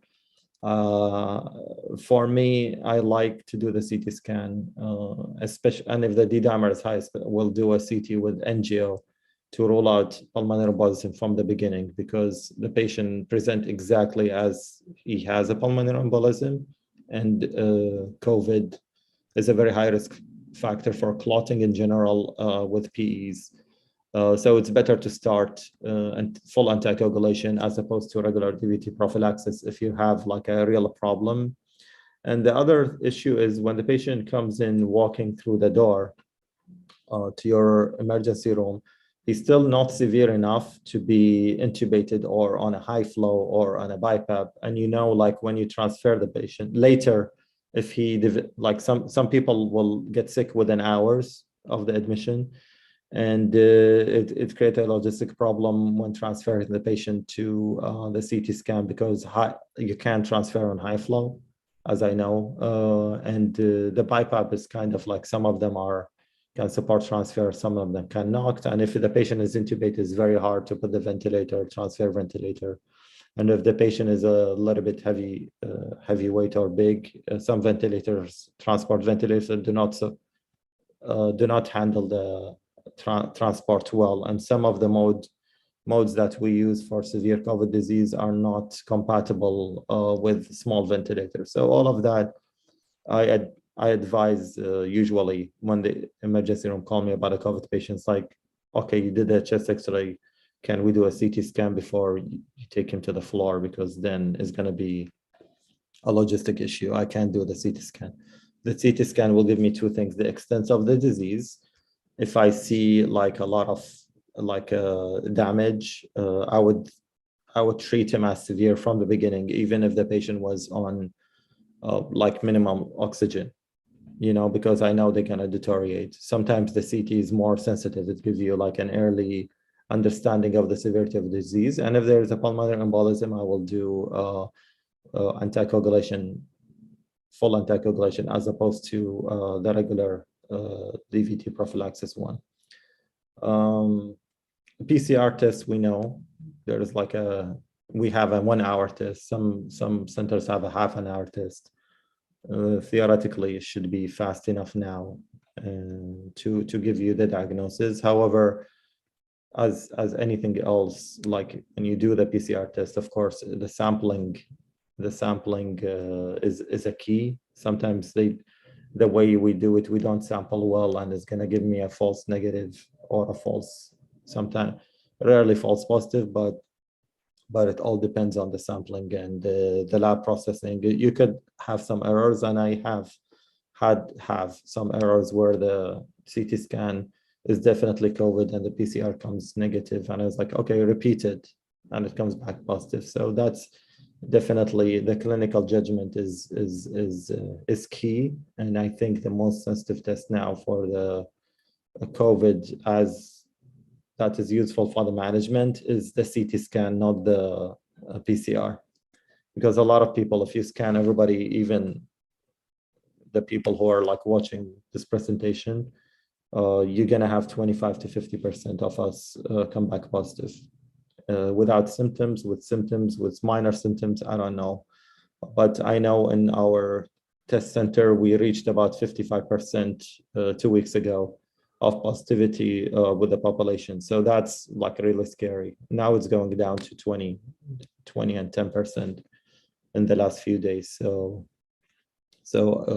CT scan, I think, is the best diagnosis method that can drive the management. Okay, please, next slide. Okay, so let's see the history of the COVID. In the past, we theoretically, like officially discovered the COVID-19 in December 2019 in Wuhan, China. And I want to highlight about like the importance of the vaccine. Was the vaccine developed too fast? I hear this a lot, and especially like I'm the employee health doctor in our hospital, so I review the charts and the cases of like the people who doesn't want to vaccinate, and I ask them a lot of questions like why. I want to understand like their point of view, honestly, to solve the problem. So some of them are telling me it was developed too fast. I'm scared. Was still not approved fully. All of these things that we all heard about. So I looked into the history of the mRNA and the technology, how they did the vaccine. And me, myself, I worked in the beginning before I got credential in the United States. It took me like, you need like 7 years of exams and stuff. So I worked about 6 years in Albert Einstein College of Medicine and doing PCR test. It was a great lab. We were doing DNA technology. And I remember we hired a new PhD scientist, and his specialty was RNA technologies and all of that stuff. So I told him like, what's so special in RNA? He said like, oh, you can do 5 years, one experiment, and it doesn't work. It's so sensitive. It's so hard to do RNA. And we have all of these kits, RNA replication and manipulation of the RNA. He said is so difficult. It's like, I was like, how many people know this? He's like, I don't know. Like, and he was one of the few in our country, in the United States, that knows how to do this. And now he's like, he stayed for a year or two, and then he got employed by Amgen. Now he's back in San Francisco.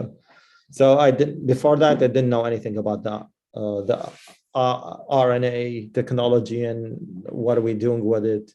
Of course, the RNA is more simple in technology than the messenger RNA, which is basically what we have now. The technology that helped in developing the vaccine it's a technology of messenger RNA. It's mRNA, not the RNA. And the RNA, if the RNA was that difficult, imagine the messenger RNA. The messenger RNA is internal message created inside the cell of the body, of our bodies, that lasts for like a few milliseconds. So it's basically it's like an electric signal, lasts few milliseconds, tell the cell to do like a protein, and it disappears, it disintegrates. So for the people who thinks it's too fast, and for all of us, we want to educate our like families, colleagues, anybody who thinks we developed too fast. We didn't develop too fast. I'm telling you, go online and see how they developed it. In 2005, this is the first time that these people, Carico and Wasserman, discovered a method of injecting mRNA that will lead to immune response. Before that, the problem was like, if you inject an mRNA into your bloodstream, the immunity will catch it right away and destroy it. So you can't have a useful immune response from the particle. In 2005, they discovered, like they did after actually 7 years. So they started in 1998, and the study was published 2005, where they found a way to bypass the immunity. They can hit the upstream to bypass the immune response of the body so that it can reach the cell. So the solution that they discovered was described as biological equivalent of swapping out a tire, which means they discovered like one thing, but then you can basically just change that genetic code and build another mRNA to develop another immune response. So their solution was 2005. They published, they lost funding because nobody knows what to do with it. And they tell them like, you know what, it's fine. You guys, they got demoted from their positions because there is nothing to do. They found the solution for something that is not useful at the time. So they put them in other lab tasks. And anybody who works in labs know this, including myself. If you all the research are based on government funding or like funding from pharmaceutical companies. And if you don't have a useful target, you're not getting the funding. We're not paying you money. So because we don't know what to do with your study, it just basically theories on paper. So that the first company that discovered the Pfizer virus, it's called BioNTech, is in Germany.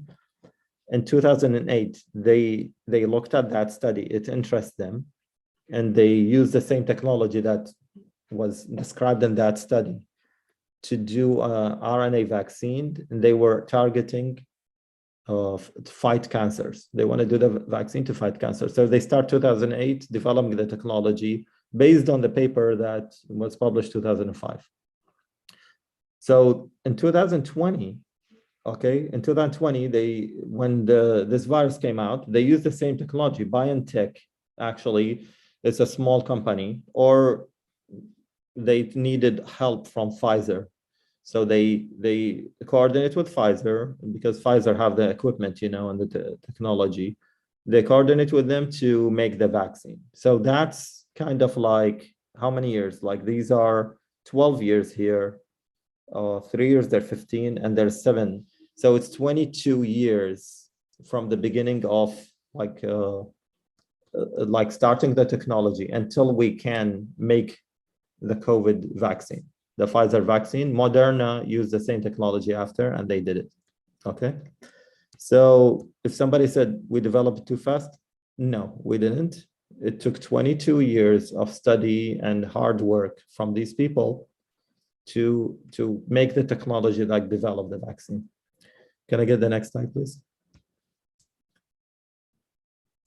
Next. Okay, so the perception, like I said, people perceive like it's too fast, it's too good to be true, I'm scared. Okay, so let me tell you, there's 200 vaccine in development, nothing worked. Okay, if you think like this was easy and Pfizer just woke up in the morning and say, oh, we discovered it. No, they didn't. Okay, it's not easy. Actually, Pfizer could have failed if they didn't cooperate with BioNTech, and Moderna could have failed. But both of them probably have like $1 billion projects, and they're doing a lot of stuff in the world, so they could, with a lot of money and resources, to build that vaccine.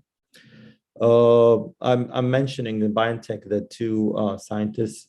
I think they're Turkish. I think the husband and wife, Shaheen and Torisi, was successful, and Moderna was successful, and AstraZeneca was successful. Only 3 companies were like, those are the main 3 vaccines that are like giving you immunity like 90% and above. The other 200 vaccines, they didn't work. Some of them give you 50%, some 60%. So it's not useful. So that's a very important fact for to spread about like the vaccine, so that people will understand it wasn't easy to make. It's not like it's kind of a miracle. Can I get the next slide, please? So what's the solution? So I've been looking at TV for a while, like every day, and I want to know like what's the solution? Should we like continue what are we doing? I don't know. should we continue testing? So people and the government saying like testing, and I'm telling you, everybody want to test. So I always I ask people like, why are you testing? I participate, like I volunteer to go to the testing center and do swabs for people just to ask them the question, why you're testing? So, and I think about the process. So people get tested for the PCR. Now everybody knows the PCR is taking too much time because every lab is backed up. So you test today. And the scenario is, what do you do after the test? You go mingle while waiting for the test results? Or no? Or you stay home and quarantine? Okay, that's a very important question because people come in cars with other people with them in the car. And I'm pretty sure they're gonna lower the mask in the car and they're gonna go home and you can't live with a mask all day. So you're gonna lower it, you're gonna go to the restaurant, lower it to eat while you're waiting for the test results. Okay, I give you the test result of 3 days and you're positive. What are you gonna do with it? Like if you track all of the people that you've seen in 3 days, they could be like 20, 24. Every single one of them have about like maybe 10 contacts to 20 a day. If you do the math, like every single test result we have positive could have infected 400 people, okay? So that's a very important fact that we have to understand. Should I quarantine when I test positive? Okay, as I said, the test will come after 3 days. So you quarantine now, but you already exposed everybody around you at work, at home, to the virus. Okay, so but by the time you get the test result, you already exposed those people that you're afraid to expose and quarantine. And been 2 years now. We were quarantining for 14 days, then 10 days, now 5 days. And by the time we did, like in the last 3 weeks, we have the highest spike in the country. So I'm not sure if the quarantine was working. I don't know. I honestly don't know. But I mean, if we have a spike again after a holiday, like Labor Day and stuff, like I don't know if the quarantine is working or it's like the magic solution. If you get exposed, do you quarantine? I mean, all of the people here, like we're healthcare workers. How many times do you think you get exposed? Like, I'm pretty sure every single day I'm getting exposed and all of you are getting exposed. There's no way you're not gonna get exposed, even if you're sitting home. I have a patient who the family was dropping, like I think an old lady or man, the family is dropping the food on the doorstep. They don't even go to the inside the house and he lives alone, okay? And he came into the hospital, tested positive for COVID. How? I don't know. Okay, so he was definitely quarantining. Unless you are in an island, I guess, and you're surrounded by the sea, like you're getting exposed. It's very highly infectious. So every time I go out of home and come back, I could get exposed. So is that like a justification for repeating the test every time? And again, if you repeat the test, what are you gonna do with it again? So the same cycle goes on. Okay, prevention, the prevention of the disease. Mask, did it work? In 2 years, there's like billions of masks been worn by all of us. And we still have, like the holiday season comes in and now we have the highest peak for since 2 years while everybody was wearing the mask. And I'm not saying the mask is not working. I think the mask is working, honestly. However, the problem is we're not using it 24/7. Like who's using the mask 24/7? And the nice thing is like you go to the gym, you can't use the mask. Everybody's breathing out of their lungs, spreading everything. You go to a restaurant and you're not wearing a mask. You eat at home, you're not wearing a mask. So I don't know. It's a solution, but we can't use it 24/7. So it's an incomplete solution. Next, the activities, gathering, holidays. Should we avoid it? So I know people, my friends, were gathering, like they avoided. They're all physicians. Like, okay, we're not gonna come to this gathering. Okay, it's fine. Guess what? Only those people who didn't come Next day tested positive. And everybody else who were in that gathering didn't have anything, or they didn't test positive. So it doesn't matter. You go to a gathering, most probably some of the people there were tested positive. Guess what? If you have immunity, you're gonna clear the virus. If you don't have immunity, you're gonna get sick. Done. If you don't go to that gathering, you're gonna go to another gathering. I mean, we're social people. Nobody can live alone, and it's so packed in the cities and everywhere. Workplace, buses, your car, everywhere. What are you gonna do? Nothing. It's unavoidable. Travel. Okay, people do not travel. So I'm one of the people who didn't travel that much in the last 2 years. However, I'm sitting here, people coming to my city, to my town, they come to my hospital, they're traveling from somewhere else. So what's like, and everybody knows, like once a new variant comes out, the new variant come in South Africa, after less than 2 weeks, we looked for it here, it's here. We see it here. So traveling is so easy and so fast. And if you don't travel, everybody else will travel. So same outcome, like nothing is not gonna work.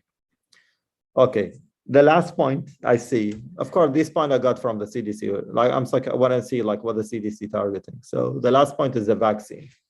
It's available for free here in the United States. Other countries, these doses cost like at least $20. And if everybody familiar with other countries, $20 could be like the monthly salary of a person, or actually maybe sometimes like 2 monthly, 3 monthly salary of like the dollar is like really high value in other places and compared to the local currency. So we're $20 is a lot of money. It's available for free here. However, we have the new strains. Okay, so what about the new strains? Are they covered by the vaccine? No. From my personal experience, I've seen people who took the vaccine, even 1 dose, and their partner at home get sick, and the other partner didn't get sick. So I think it's protective against other strains, and they proved it. They said it's protective at least because the immune response gonna be faster, and you're gonna get more antibodies, and the immunity gonna learn the new strain and kill it. Doesn't mean not gonna get sick. Nobody is not gonna get sick. Like you can test positive. All of us know, vaccinated, boosted, whatever. You can test positive after. Should you get the booster? So initially, I was too busy when the booster came out. And I said like, okay, it's fine. I'm getting exposed every day, probably have immunity. Then I see admissions, boosted patients come in with symptoms and they stay 3 days in the hospital. It's mild symptoms, but they stay 3 days in the hospital. So I was thinking like, okay, let me get the booster, get sick for a day or two, so that I don't get like sick for like 3 days and get admitted. And I got it myself, and I advise everybody to get it because I've seen boosted patient get mild symptoms, but it required admission. So it's better than I know you're gonna get like bothered with the sickness, mild flu symptoms, take Tylenol, ibuprofen, it's fine. It's better than getting admitted to the hospital. So what about the people who are not vaccinated? What do you guys think? So this is the problem. The people who are not vaccinated. When I was doing this, preparing for this lecture, initially, I was thinking about like discussing the management or like the therapeutic methods, like what are we gonna do for the virus? Then I thought about it, like these things are being done, like for me, like those pharmaceutical companies, they already have like the pill, the oral pill is gonna be like a flu, like how you treat the flu very soon, in a few months. However, like we're not gonna stop the virus. I mean, the virus keeps spreading and the flu is still here. We need to, we basically need to, I think we need to vaccinate everybody. But that's a big step. It's like the flu vaccine. Everybody's getting the flu vaccine. So why shouldn't we get why should we don't do this as like a mandate? I don't know. I think it's going to be mandated. It's politically charged now, but it's going to be mandated, at least for healthcare workers and everybody else later. Can I get the next slide, please? So the future. So we already know combined flu and COVID vaccine is possible now. So they can basically put, because the flu is also RNA vaccine, so they can put them together in one package and shoot you with that and done. So I think that's the future. Instead of getting the flu vaccine, you get the flu and the COVID and done. And it's not politically charged anymore. Everybody get it. Okay.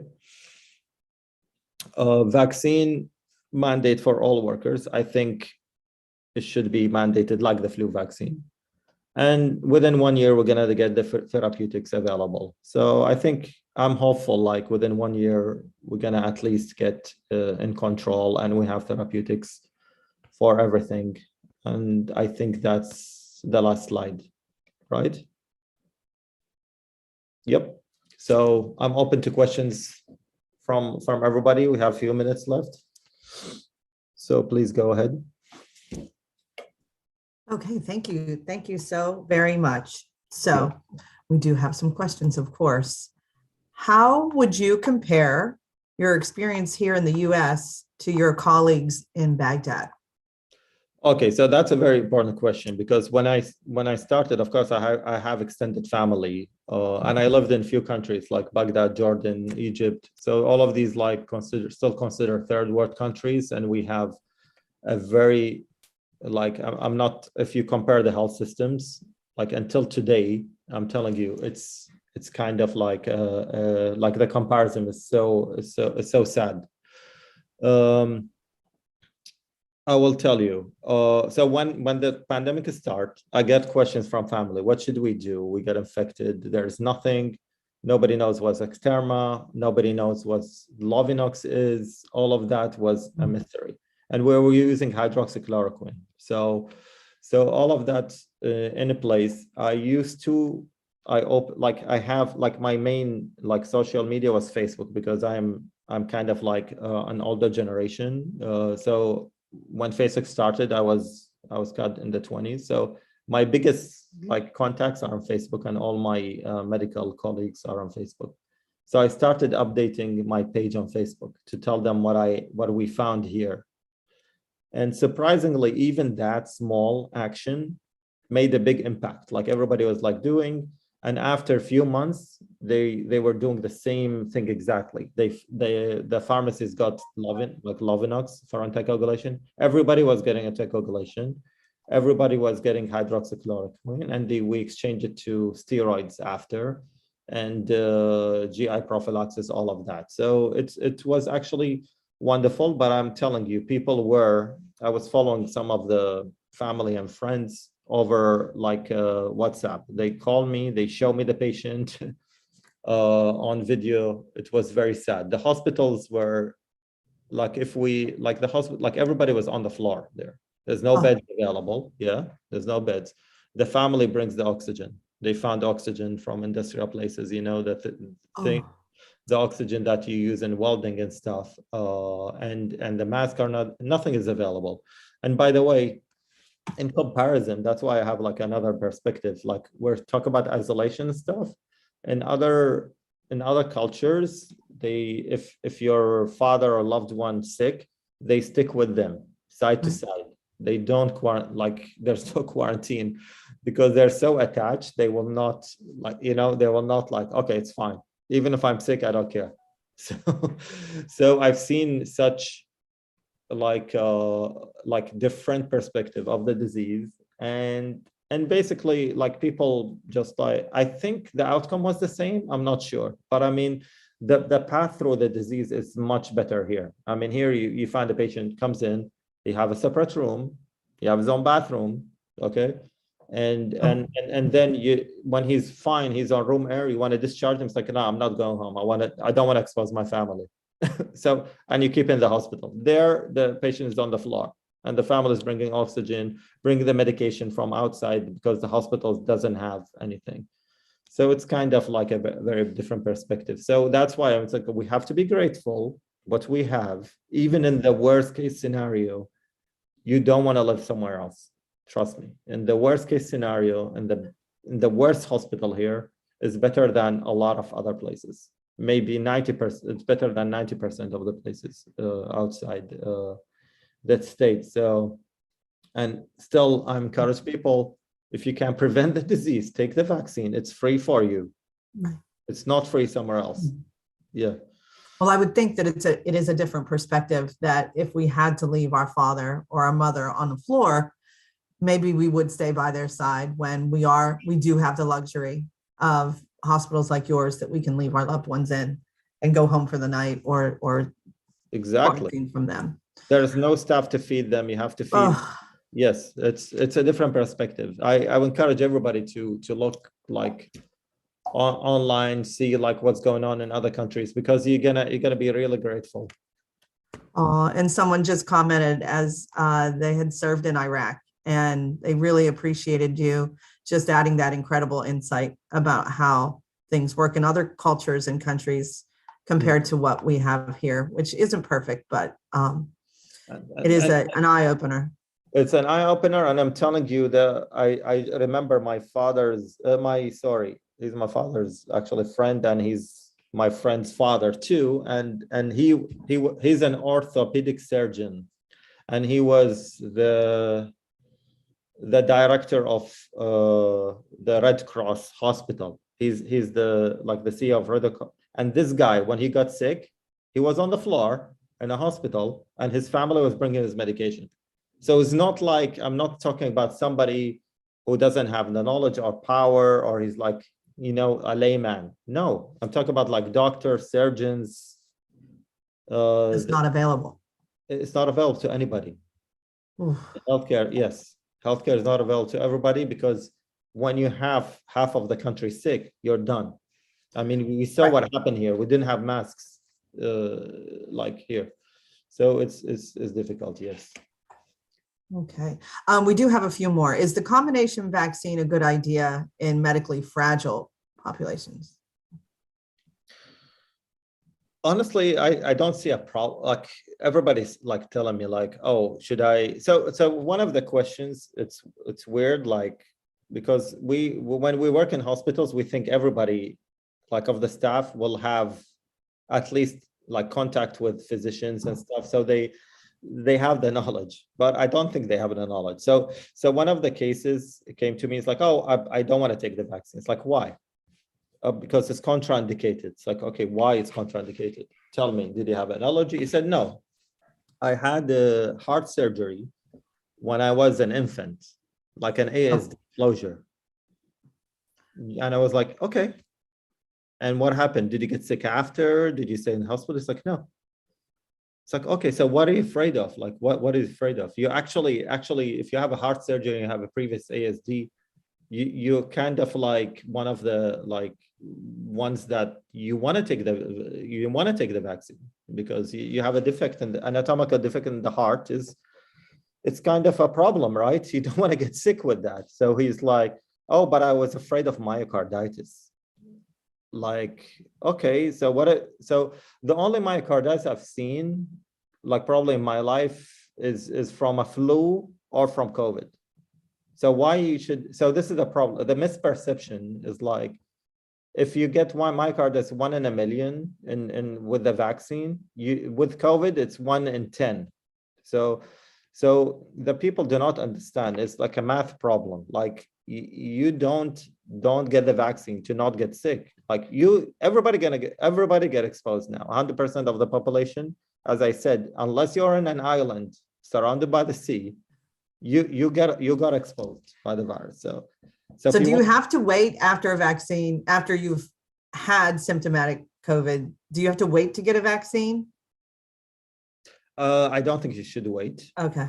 There is the recommendation that 90 days after you get sick, don't get it, just because the CDC didn't find any evidence of infection within 90 days of the last infection. So they said you were protected. But so there wasn't a risk to it. It was just maybe not as necessary. No, it's like, it's not necessary to take it unless 90 days pass. But I think with the new strains, it's kind of like the picture changed. So maybe they're going to change the recommendation. So regarding the strains, how do you know which strain you have? For example, yeah, I think that was from Linda too. Linda mentioned that as well. How Good. do you How know? do you know? I'll tell you. Everybody now is Omicron. All right. It's kind of like a little bit funny and easy to predict. So okay, so let me tell you a story. Like suddenly everybody like we have 2 months, 3 months break. Nobody was sick. Nobody was getting. We don't have admissions, and suddenly everybody got sick. So it just like look at the numbers, like 9, and then the CDC said we sampled all the samples, 90% or 95% with Omicron. So I mean, it's kind of like even if you know, what are we gonna do for it? You wouldn't treat it any differently. You want exactly. So again, like that's why I said like I'm like very I'm a little bit sarcastic person, but when people come in, it's like I want to test every day. Okay, what are you gonna do with it? I just ask them, what are you gonna do with it? Because some people it's like my friend before, he almost broke the party because he got a home test. He tested the day before our like gathering in Christmas, and it's like, oh, I tested positive. So he goes back and he tests his kids. No, and he didn't come to the party. I was like, okay, so you tested positive. What about us? We didn't use the test. What if we are positive? What do you think? He said, I don't know. You think you're positive? I don't know. I'm not symptomatic. I'm not gonna test, honestly. So the test or no test, it doesn't make a difference. The difference is like, are you sick? Are you Are you sick? So Right. employees come to me, it's like, okay, I'm sick. I want to test and go home. I was like, okay, do you really want to test or you want to go home? Because if you're sick, go home. Like it's fine. It could be flu, it could be COVID, it could be pneumonia. Whatever you have, you're sick, go home. You're relieved. The test is like, okay, let's say you're sick and the test come back negative. You're still And you sick. remain sick for 5 days. I What are you still gonna don't do? want you making other people sick. So that's what I'm saying. Go Like, home.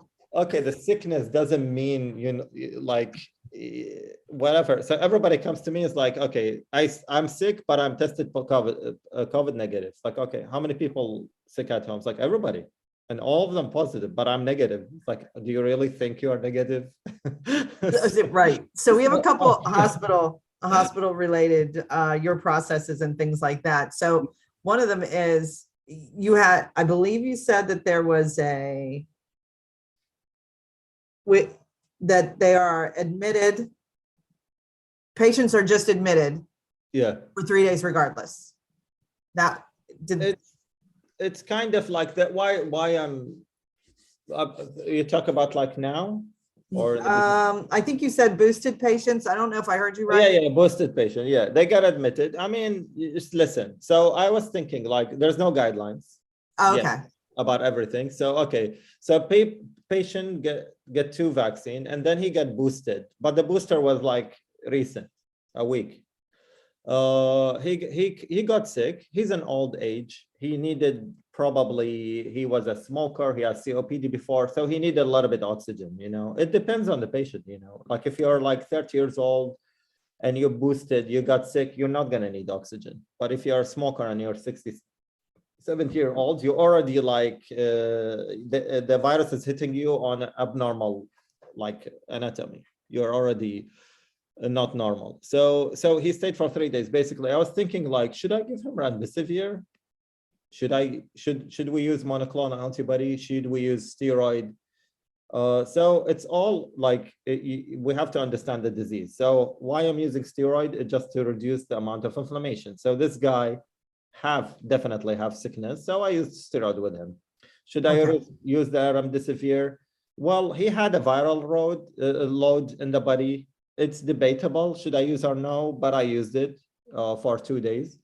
And should I use monoclonal antibodies? Everybody's asking about that, monoclonal. And I was like, okay, do you think the monoclonal is basically the same antibodies that we produce in the body, but we give them to you because you can't produce them. In the cases you can't produce them. Basically, they just very clearly said only immune suppressed with cancer or you have on chemotherapy. They're saying that now. So the FDA. So So if you're boosted and you can produce the antibodies, why should I give you the monoclonal antibodies?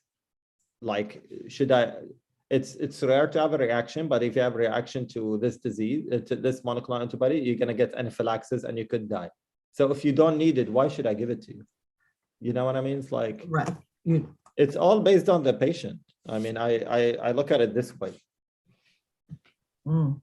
that makes sense. And you're dealing with sick staff, people who come in and are not necessarily logically scared, but asking for things that they don't necessarily need and not understanding the reason. So I'm sure it's difficult. But when you spoke of oxygen and things that a boosted patient probably wouldn't rise to the severity of needing oxygen. So during your COVID spikes, someone texted me the respiratory staff, how kind of the respiratory staff went from, the whole department went from being compliant to more involved when you introduced APRV and things like that. Can you speak a little about that to the respiratory staff here? So somebody, I have a lot, like a few friends that also came with me from Iraq, and one of them is doing ECMO now. He's in Pennsylvania doing ECMO. He's probably going to join Barnabas soon. But anyway, so I were discussing with him. So the other day, like, I know like Linda was working with Dr. Habashi for the APRV. So I personally didn't know Dr. Habashi before because I wasn't trained like all my life here. But she told me he invented and stuff. And a lot of people do not know how to use the APRV. And I was like, as an anesthesiologist, I'm not scared. Like, put the patient on the mode, okay? Just look at the numbers, see if he's improving and not improving. And if he's not improving, just change the mode. It's fine. Like, I don't know why, like, this is the thing. If you deal with the ventilators, like you're trained to deal with the ventilator, you know, like the patient, some patient, like their body, like a certain mode of ventilation. Some patients do not. So you just change it. So they tell me about IPRV, it's fine. Just like, okay, let's use it and see what happens. And then it looks like whoever been using APRV, they're not scared of using it. And whoever, like some people never used it and they're scared of it. So I don't know. So everybody, even my ECMO friend, he does ECMO and he also was in, I'm not sure what school, I don't remember, but they use APRV. So he said, yes, the pulmonary people are not like, they've been trained not to use APRV. That's why they're against it. But I mean, in our patient, I saw like patients who were really, really sick and we used APRV and it's worked for them. But we also have the support of Linda and the respiratory team and Dr. Habashi. So I'm not sure if that's necessary, but I'm very open to, I see everybody should be cross-trained for everything, like everything. Like respiratory therapists can be cross-trained to do Foley's, lines, anything, because at a certain point, you're gonna have like nursing staff sick. We need somebody from another discipline to fill in, and that's what I do. I train myself. I actually 2 days ago was like learning to put a suprapubic catheter. Which is a urology thing, you know, but I learned. So I encourage everybody to do it, because sometimes the urologist is sick, sometimes the interventional radiologist is involved in another case. So it's fine. We're humans. We can learn everything, you know. And then we know that we had a couple other questions about vaccinations and side effects and potential side effects in women. I know you touched on heart conditions and things like that. But fertility related concerns in women, how do you answer those resistance? So, yeah, that's a very big one, because a lot of unvaccinated patients, like people I have, are like young women. Mm-hmm. And I just want to tell them one thing, like, if you think the spike protein will induce, like will let you get less kids, or I don't know, destroy something, which is basically the whole thing was wrong. Like the whole concept was wrong. It's unproven. Nobody knows how this actually rumor came out. I looked it up before and it was very vague, like why people like put this on Facebook. And I tell them, like, okay, even if it's true, if there is a similarity between that spike protein and the uterus, I don't know, like, I don't remember the actual theory because it didn't make sense. What about like the spike protein is present in the virus, by the way? Okay, so if you get sick, it's actually more like harmful for you because the spike, there is a very small particle of the virus that we make into mRNA and we give it to your body to learn the immunity. However, the virus have a lot of parts and it can damage a lot of things other than the uterus and other things if you get infected. So the most important fact, like I don't want to get infected with this virus with a severe disease. I can't promise anybody, even if you vaccine, you're not going to get a mild disease. No, you're going to get a mild disease, but there is a difference between clearing the disease in an hour or two, or to get to the hospital and stay for 2 weeks. There is a clear difference. You know what I mean? Oh, okay. I guess we're going into ventilation soon, and then I know we had a couple other questions about the support of oxygen and the nasal high flow, aggressive use of nasal high flow to avoid ventilation if possible. And is that still a current trend in your system right now? Yes, I would encourage everybody, use nasal high flow. You're going to get rid of the problem. Like in the first few weeks, we're using BiPAP because we don't have the high flow. And sometimes the patient just ate, they put them on BiPAP, you aspirate, you're done. You intubate, you're done. Like even I have a patient, like I remember very well, like few weeks, everything was fine.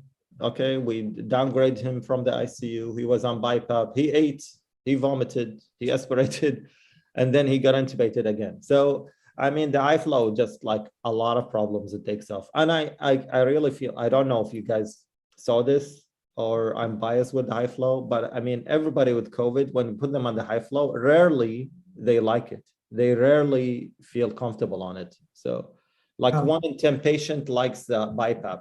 But the high flow, everybody tolerates. Almost everybody tolerates the high flow. Okay, great. We went a little long. I knew you'd have a ton of questions from the audience. So we truly appreciate the time that you've spent with us, and you've been a wonderful presenter. How great. And I think, Heather, are you chiming in then to do our next steps? I think we were to go to break. I'm not sure, but thank you again, Dr. That is correct. Thank you so much for that incredible presentation. I literally felt like I was sitting at your dining room table with you and you were talking directly to us. Heather was advancing your slides, so she did a great job. Come in anytime. So thank you so much. You're welcome. Appreciate it. Thank you. Have a good day, guys. Thank you very much. Bye-bye. So this brings us to our next presenter is here and he's ready to go, but we're going to take just a quick 5-minute break just to give everybody a chance to stretch their legs, move around a little bit. You also have the opportunity to go visit those vendors, and we're absolutely encouraging that. So please go contact one of them in the box below, watch one of their videos, and share the love and support that they so kindly have done in being here in this virtual setting. So take a 5-minute break. We're going to run a slideshow of the exhibitors again during this time, and then we will come back in and have an enlightening presentation from Jeff Anderson. Thank you so much, everyone.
Welcome back, everyone. I hope you enjoyed that little break.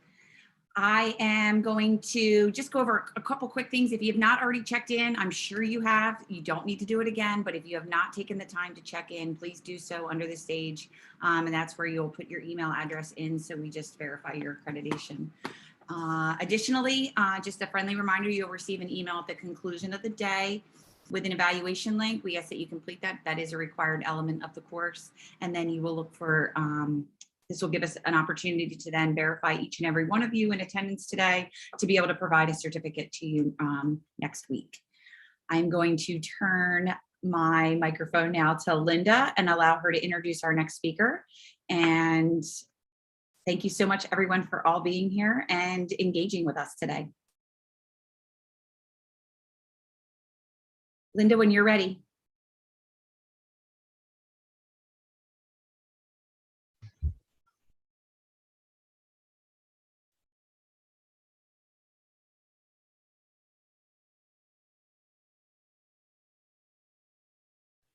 $34 an hour. Linda, you have a live mic, so when you're ready to $34 introduce an hour. Linda, you have a live mic, so when you're ready, you can go ahead and introduce our next speaker, Jeff Anderson.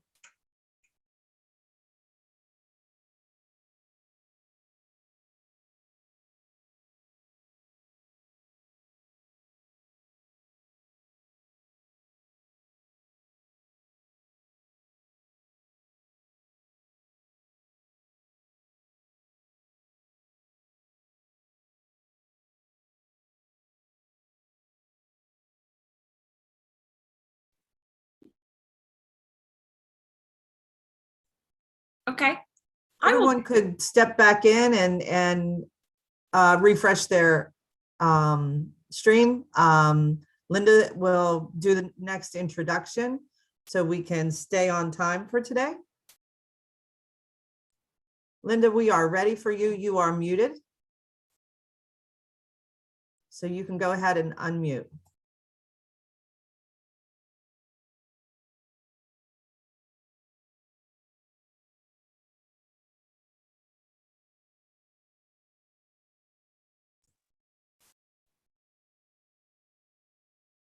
I'm going to have the great pleasure of introducing Jeff. Everybody wants in, Jeff. So I'm going to go ahead and introduce Jeff Anderson is an associate professor in the Department of Respiratory Care. Okay, Linda, if you're ready, you can go ahead and unmute. There she is. Oh, there she is. Okay. Hi, Jeff. So everybody, this is Jeff Anderson, an associate professor in the Department of Respiratory Care. He has been a respiratory care practitioner since graduation from Madison Area Technical College in Madison, Wisconsin. After graduation, he worked. This isn't me. Should I just introduce myself?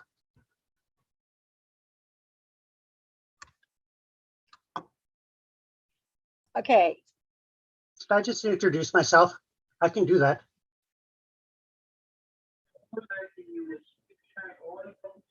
Please do. Please, please. All right.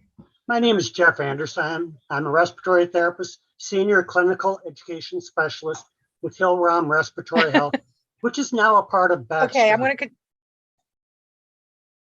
to continue. Is that okay? Sure. After graduation, he worked at the University of Wisconsin Hospital. And that's not me. Linda, we're just going to let Jeff introduce himself since you appear to have the wrong script. All righty. So, respiratory therapist, been one since the late 80s, and I'm going to walk you through. I'm coming from my basement in Minnesota. I really wished I was there with you guys because it's warmer and it's snowing. Right now it's about 16 below. Anyway, let's get started. I'm going to talk about providing ambulatory ventilation to improve patient outcomes using the Life 2000 ventilator system. Here are some of the objectives of today's discussion. We're going to talk about the prevalence, consequences, and the cost of COPD.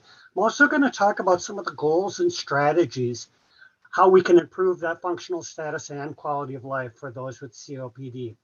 I'm also going to talk about activity and the use of NIV therapy for some of those patients. It's not the panacea for everybody with COPD, but hopefully through this presentation, you're going to see where NIV therapy may be beneficial.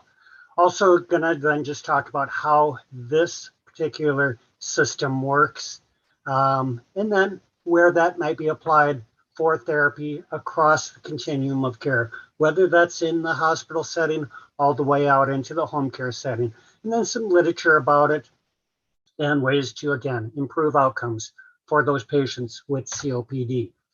So here you're going to see this slide again later on, so you don't have to study it hard. But basically, let's talk about COPD, which is affecting a large population of Americans. It's still one of the leading causes of death. And so as you can see, there's that small spiral there where our typical COPD patient has that dyspnea. They now start becoming deconditioned or weakened and start becoming actually cardio deconditioned. But that also leads into that larger spiral, which as they have that exacerbation may lead to a hospitalization. And one thing we all know, we're trying to reduce rehospitalizations of our COPD patients, but that spiral keeps continuing and eventually may lead to chronic respiratory failure. And as you can see, that spiral actually picks up in speed. So again, back to COPD. Costs are also exorbitant with COPD. We're spending about $36 billion annually treating the COPD population. So one of the aims, again, is reducing those admissions and those readmissions by managing this disease because of those costs, both economically for the facility, for the healthcare system, for the patient, but also the social costs. Nobody wants to be involved in that revolving door of coming back in, whether that's the hospital, clinic, or even the pharmacy, over and over and over again. And that impacts the families as well. So some of the goals, I want to lay out some goals. We want to optimize their lung function. And as you can see, here are some of the goals there. We want to improve symptoms. We want to reduce that work of breathing, reduce that dyspnea, but also help them re-engage in their activities of daily living. And then, as you heard me say already, reduce those exacerbations or prevent them. Again, improving quality of life. So how do we reach those goals? Well, one is better education and teaching our patients to self-manage. The more they understand about what it is we're doing as respiratory therapists, the more likely they will start self-managing and identifying. I've often through my practice been called a respiratory terrorist because people don't know what it is, why I'm doing, just they're making me do this. So better education to understand, and that may take time and time again with each subsequent treatment, why we're doing what we're doing and what the goals of those treatments are. As well, use of non-invasive ventilation for those patients with respiratory failure may again be a way of achieving that goal and increasing their physical activity. And you're going to hear me talk about that through the course of this presentation, what physical activity can do for a COPD patient. So let's talk about that. Increasing activity.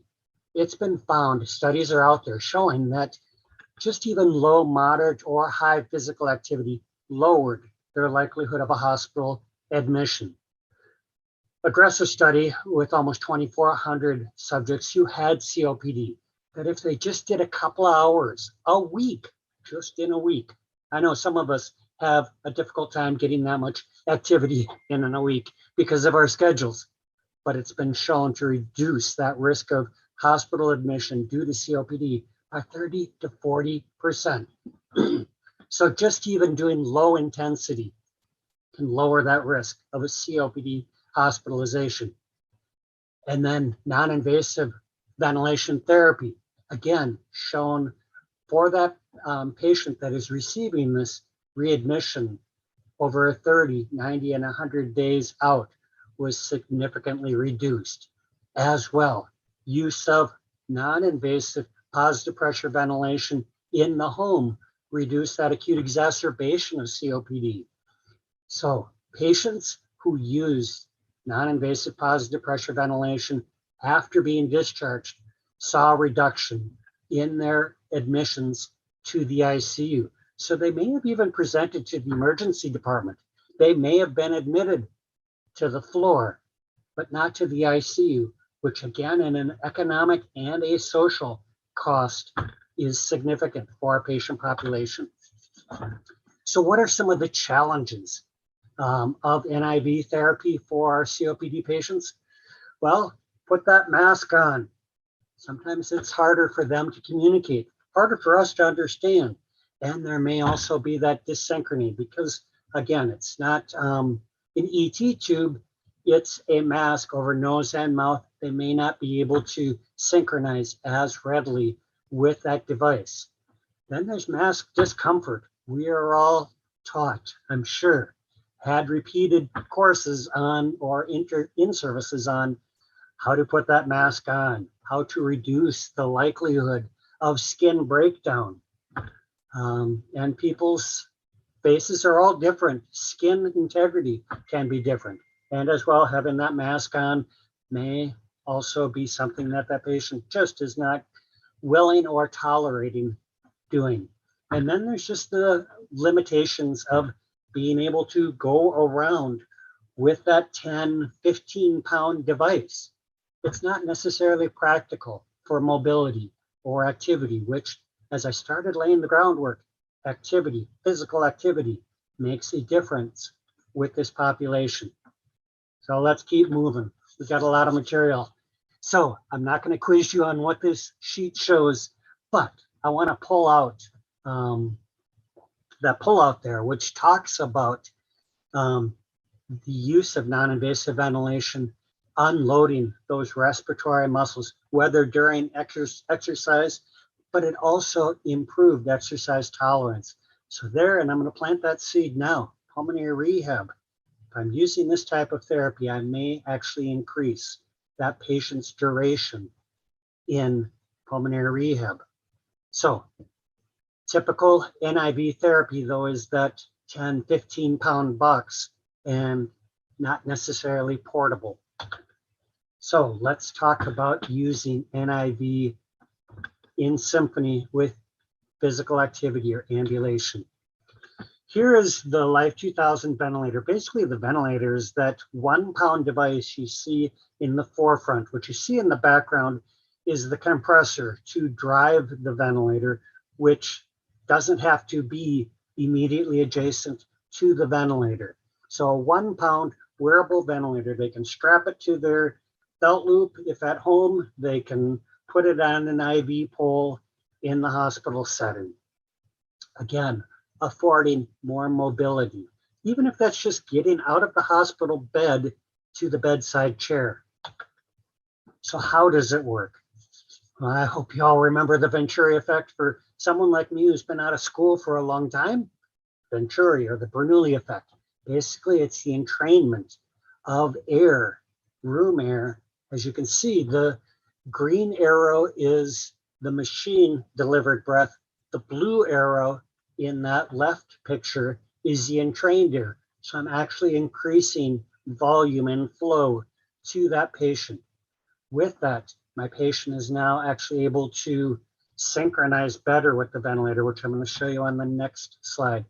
It also has a universal circuit adapter. So if you want to, or that patient prefers using a full face mask, you can, just using that universal circuit connector instead of the nasal pillow interface.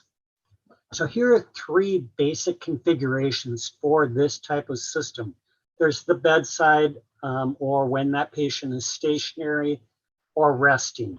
And again, the compressor is shown there in the hospital setting. You would just use your source gas in the wall to drive the ventilator. And there's the extended or for ambulation. And here, like their oxygen system at home, they can now go up to 50 feet from that compressor, which they're doing from their home oxygen concentrator already, assuming and or believing the COPD patient is already using oxygen. Then there's the standalone system, which now I leave the compressor and I'm just using that oxygen tank. Again, that patient, that COPD patient, is probably already on 2 liters of oxygen typically. So this is now that same oxygen tank that they were already carrying around, whether at home or scooting around the halls at the hospital, can now drive the ventilator as well. So it's proportional open ventilation is what this is called. A proportional amount of ambient air is being entrained with the delivery. So as you see in the left graph, you see the volume being delivered in that moderate blue from the ventilator. You also see above that in the darker blue, the amount of entrained air coming in through the interface, whether that's the nasal pillow interface or the universal connector. But there's also the patient volume. What is that patient inspiring? How much volume are they drawing in? The beauty of this kind of system is they can draw in as much as they want. They're being supported by the ventilator plus the entrainment. So again, using this, we're able to better synchronize with the patient because they're drawing in what they want. They're getting the machine breath plus the entrained volume. Here's another way of looking at that. You see the green line, which is that patient with minimal effort, inspiratory effort, and what is being delivered. But if that patient chooses to draw in more or is capable of drawing in more, you can draw in up to 2,000 milliliters of volume. So here's a quick look just at the screen, the interactive screen on the ventilator. And what you can see is some of the typical things you would see on your hospital ventilator. This is a hospital ventilator, but it's also capable of being readily used in the home care setting. So throughout that continuum, you see how many breaths per minute are being delivered. You see the volume being delivered. You see their peak inspiratory pressure and the duration of oxygen that is being delivered. Now you may see in the top of that 150 milliliters, and you're going, well, Jeff, that's not a lot of volume. Remember that slide I showed you previously? That's just the machine breath. They're also entraining room air plus the patient respiratory effort. So a lot of information is available and a lot of synchronization with the patient is available. So let's look at the system itself. Here's the compressor. Again, just basically an air compressor to drive the ventilator. And what you see here is one that was a former generation. I need to change out this slide. They just haven't given it to me yet, where you now no longer dock the ventilator into the compressor. It doesn't need to be docked. It was just a feature that was on the compressor before. We've since removed that. And then there's filters, as you see on the back, for filtering out as that compressor is working, the air that's being drawn in. It's AC powered. So we connect the ventilator, as you can see by the blue arrow, to that side port. And again, whether it's using the pillow interface or that universal connector in the stationary configuration, you would have the compressor with the ventilator to drive it. Here again is that extended range where that patient is using supplemental oxygen, that COPD or FiO2 is what they needed. But now it's not FiO2, it's not O's as much as flow as well is now a part. So connecting in that oxygen gas source, the oxygen concentrator, with the compressor to drive the ventilator, they are now able to have ambulatory non-invasive ventilation. Again, from my practice in home care, which started actually in the early 80s as a delivery person, patients are trucking around their house 25 to 50 feet from their oxygen source. All we're doing is adding a ventilator into that 25, 50 feet. Here's the standalone configuration. As I said, that patient population may already be using and is likely using compressed oxygen cylinders. And so now they can drive that ventilator, leave the compressor aside and drive the ventilator with that oxygen gas source.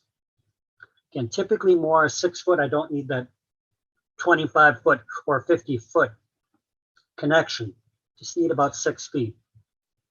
All they're adding to their carrying or their family member carrying is 1 pound. So how does this work? The ventilator basically has 4 buttons up the middle. The bottom button in the middle there is the on off. Then you see 3 different activity levels. The next one up from the on off is low activity or stationary. Next one up is medium activity. And then the top one up. The beauty of this is I can program the ventilator. You can program the ventilator for the patient. Then depending on their activity level during that utilization, they can switch without having to go in and change tidal volume or eye times or things like that. Just with the push of a button, switch to the respective activity level setting. There's also a speaker on it. You hear the alarms. You see the patient trigger light on there. Again, this is a ventilator and it's classified as a ventilator. Again, whether that's hospital or home care use. So let's take a closer look at the interface. So again, I showed you earlier, you see how many breaths per minute are being delivered. You see their peak inspiratory pressure, which again is probably going to be lower because it's an open system. So we're not having to deliver those higher peak pressures. And again, the amount of oxygen that is being utilized. Across the top, you see the wrench. That's how you're going to get into the other menus to set things. And I'm going to talk about those. Again, you see the volume being delivered. In this slide, it's showing 280 milliliters. And so again, not my typical base of, okay, base per kilo per milliliter. I'm going to probably be in the 150 for that low, no activity, 200, 250. Again, that's what the machine is delivering, but they're getting entrained air plus patient respiratory effort or inspiratory effort. Across the bottom, you see time, date, you see what their flow is set at, and how much battery. It is to run the graphics is a battery.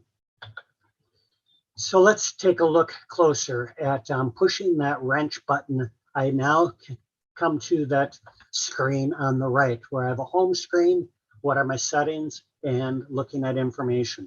So let's take a look at that. I can go to the clinician settings and determine what I want that patient to be allowed to press, whether it's low activity, medium activity, or high activity. To get to that menu requires a password. It is password protected. And so we don't typically give that out to the patient, certainly in the home care setting.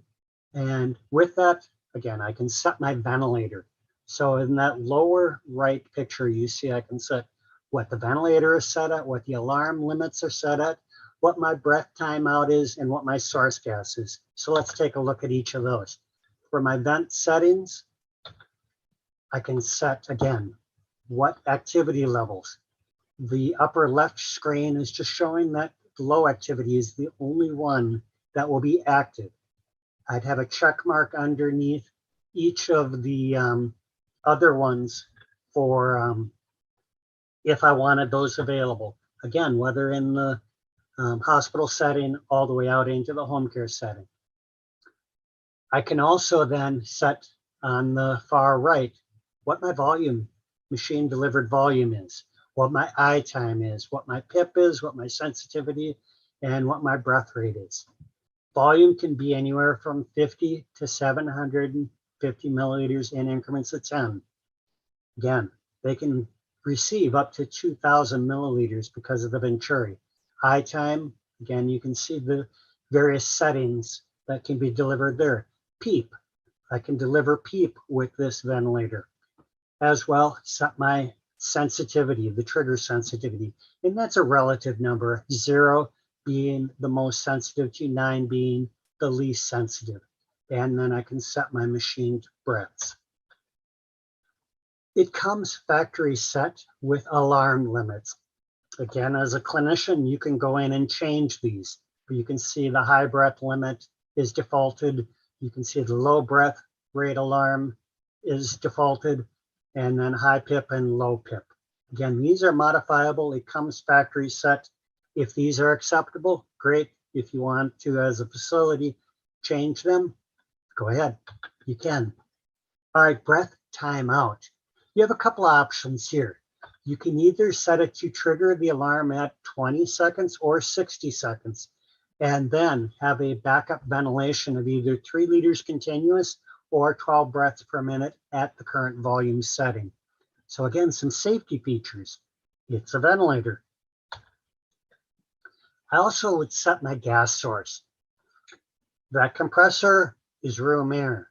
But if I'm going to be ambulatory and driving, I'm going out to church or I'm going to a movie, my source gas is going to be oxygen because I'm going to drive it off my oxygen tank.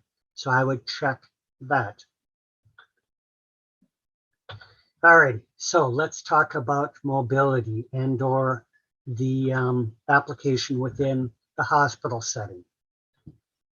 Certainly, in light of COVID over the past couple of years now, we're seeing what we saw before, ICU acquired weakness. And that's that neuromuscular weakness because of being deconditioned, being on mechanical ventilation. And it's found that 25 to 55% of those patients who are on mechanical ventilation for an extended period of or prolonged period of time end up having global and persistent muscle weakness that may not even resolve a year out. So non-invasive ventilation can play a key role in providing that breath support for that hospitalized patient who's experiencing that COPD exacerbation. They may just even be recovering, slowly recovering from surgery, or just need help stabilizing, mobilizing before they go home. And the goal here, if I can get them in the best shape before they get out the door, the more likely they're not going to bounce back in with a COPD exacerbation. Again, I talked about that 10, 15-pound box compared to a 1-pound ventilator. Traditional ventilation or non-invasive ventilation may not be practical for mobility.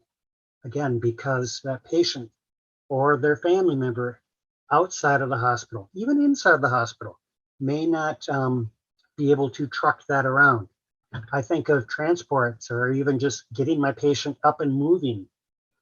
I'm having to take that NIV device. I'm having to take the oxygen. I'm having to take a couple other staff to move that patient effectively. I'm not saying go out and run your patients in the hall, but I can now do that with a simple IV pole. And you're going to see a picture here in this presentation of a patient doing just that. But seeing that there's a 44% higher 1-year mortality in those patients who have that ICU acquired weakness, and that's driving up costs as well.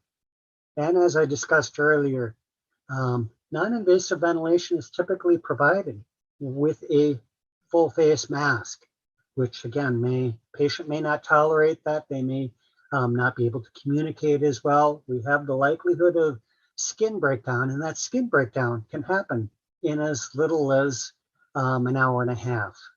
So if I can use something that they will use and can use that may help get them more ambulatory and on that road to recovery sooner and better before discharge. So here's that picture I was telling you again. Obviously follow your facility protocols, but here that patient is now out and ambulating. Mask isn't required with this type of delivery system. Comes with a pole mount, as I discussed earlier. And so whether that's for your COPD patient or that CRF patient who's been hospitalized with an exacerbation, it may also help with that patient. We heard from the previous presenter, great presentation, tough one to follow, use of high flow nasal cannula. And now it's for that patient who doesn't need so much FiO2, but they need that flow. They need flow more than O's. This may be that transition device. And it's also a device under your watchful care in the hospital setting they can go home with and readily use. We're seeing this used, whether that's in the ICU, in the step down, out on the general floors, and again, in pulmonary rehab. So 1 pound vent using whether it's the wall gas source or the oxygen tank. I also encourage you, talk to your other healthcare professionals. You've got PT who wants to get that patient moving or active. This may help them reach their goals. OT, speech therapy, other disciplines are also looking at this patient, vying for their ability to work with that patient. So this type of therapy may again help facilitate better progression of that patient to discharge. So transitioning from the hospital setting to the home, you've already heard me say, they can use this same type of therapy, same device at home. With that, it's reducing those exacerbations or unplanned hospitalizations. And it is wearable.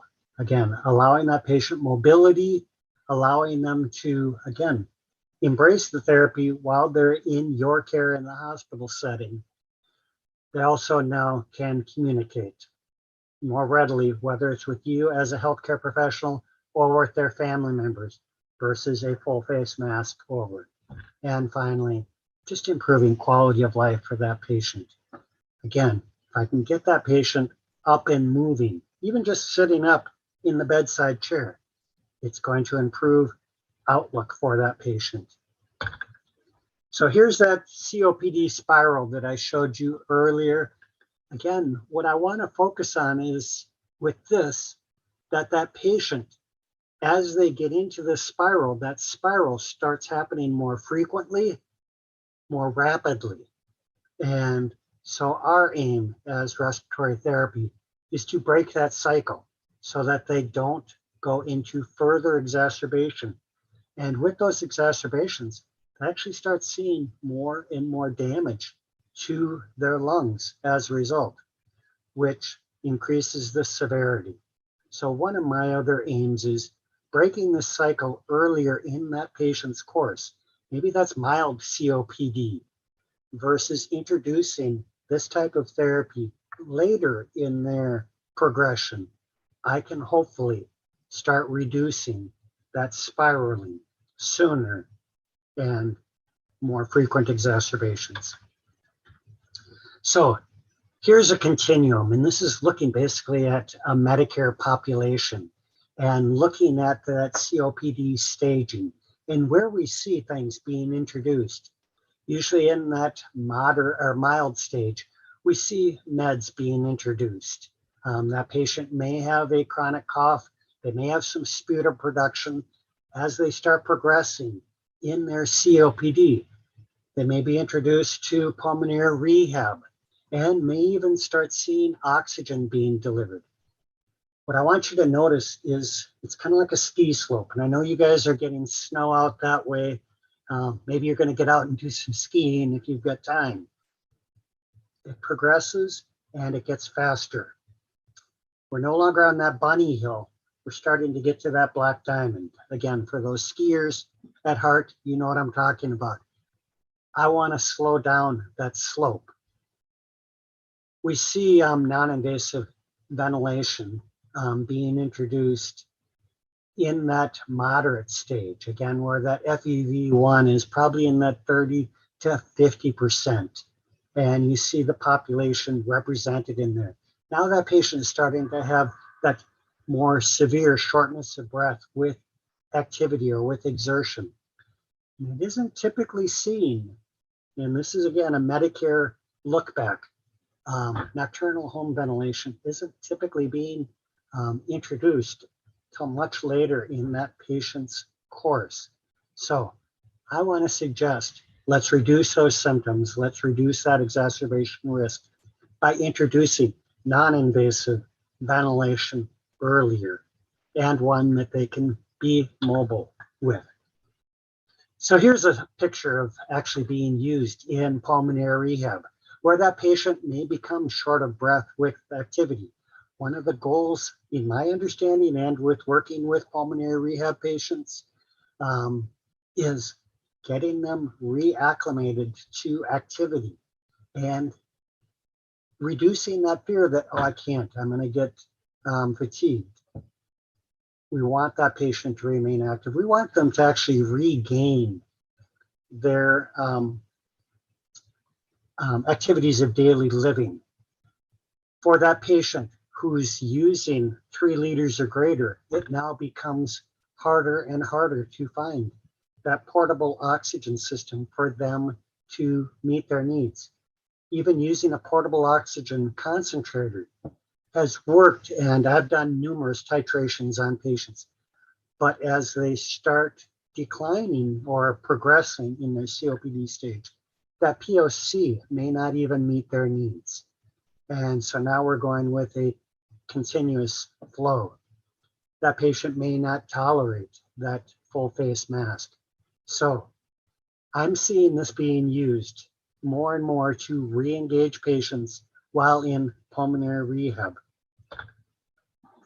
Who's not ideal for POV therapy?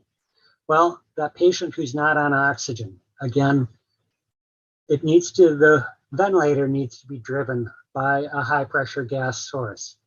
I know, again, from my practice in home care, oxygen tanks are a lot easier to find than air tanks.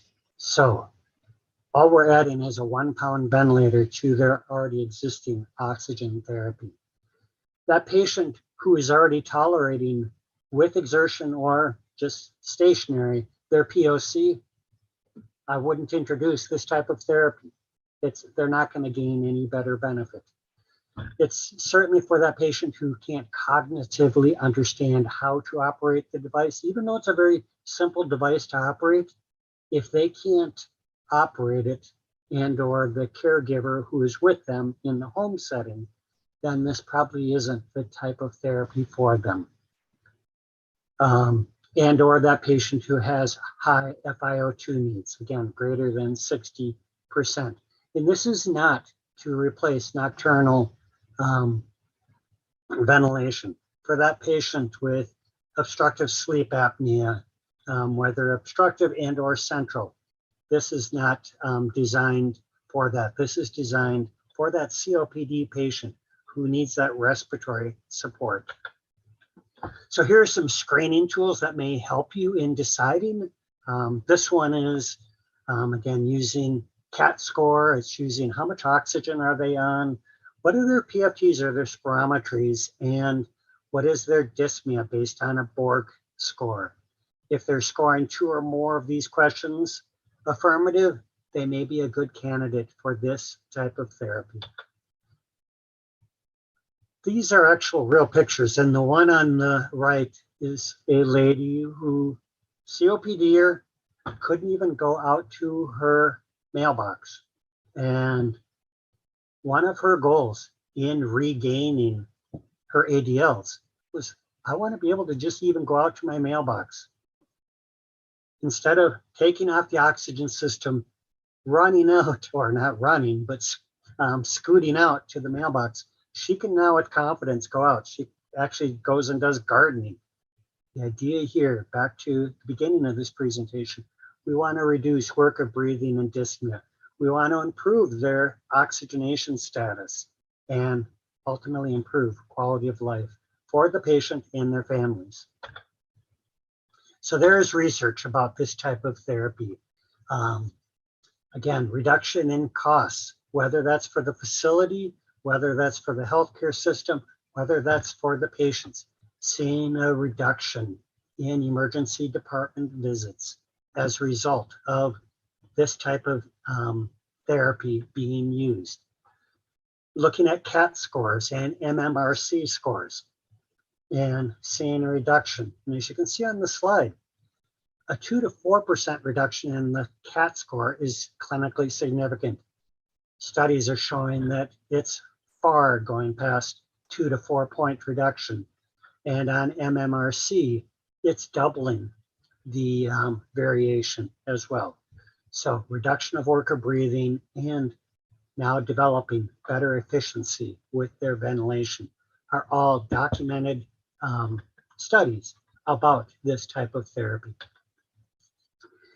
This slide, I really want to just focus on office visits because all the other numbers dropped with use of this type of therapy. Looking 1 year before therapy was initiated and then 1 year of use of this type of therapy. Office visits went up and they're going, oh gosh, Jeff, that's more expensive. All the other components went down, which are much more expensive components. So would I rather out of pocket pay for an office visit versus an emergency department or days in the ICU? Absolutely. Or for my family member. That's the significance of this slide, is showing that using open ventilation had this kind of impact on patients. So here is another study. This is a retrospective study looking at those with moderate to severe COPD and trying to keep on time here. I'm going to cut to the chase. Basically, these patients saw a improvement in their absolute exercise time compared to those that weren't using non-invasive open ventilation. Again, good results for patients using this type of therapy. Not all patients, but those that would benefit from this saw in a pulmonary rehab program the effect of exercise endurance. Take a time out here. So here again, study looking at that improvement. And as I said, a CAT score change of 2 to 4 points is significant.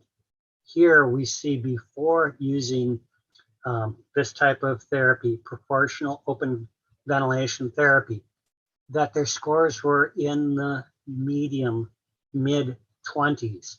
After using this type of therapy, it was cut in half. So again, significant. Those average scores are being dropped as a result of using this type of therapy for a COPD population. This one is another study looking at patients with COPD and IPF. And again, this one was actually a very robust study looking at day 1 discharge, 30 days, 180 days, and 1 year out.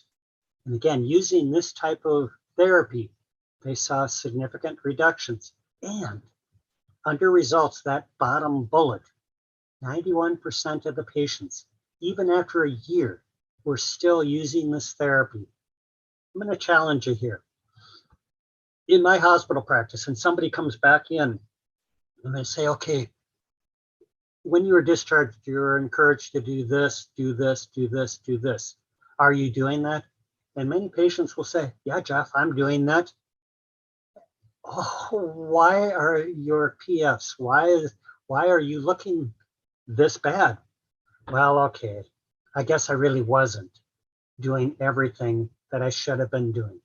Patients don't always do what we ask them to do as they're leaving the hospital or leaving the clinic. They figure, hey, I'm done. I'm going to interject this quickly because I have dentists in my family. Just because you went to the dentist and you didn't have cavities doesn't mean you stop flossing and brushing your teeth. For our COPD population, again, that goes back to education. Teach your patients well and understand that this is a management. This is a part of their wellness plan, is self-managing. So, all right, get back off my soapbox and keep going. Here's again, looking at a study of 29 patients and looking at their ADL use, and that they found that they, again, had greater endurance times, their SATs were improved, their dyspnea, fatigue, and discomfort also dropped. So compared to just using standard oxygen, they found statistically and clinically significant increases in their ADL endurance and oxygenation. Again, documentation. And I encourage you, go look for this stuff. Contact your local representative. They can provide you these papers, or at least the direction to those papers. So what are we trying to do? We're trying to improve ventilation. We're trying to improve oxygenation, get those oxygen saturations up, whether that's at rest or with activity. And again, activity is an important thing. Goal here, ambulation. I want to increase their exercise tolerance. I want them to psychologically start regaining some of the things that have been put to the side that they weren't able to do. And maybe that's even just walking up the stairs. Again, ambulation, we can improve those things with the right therapy that can enhance that.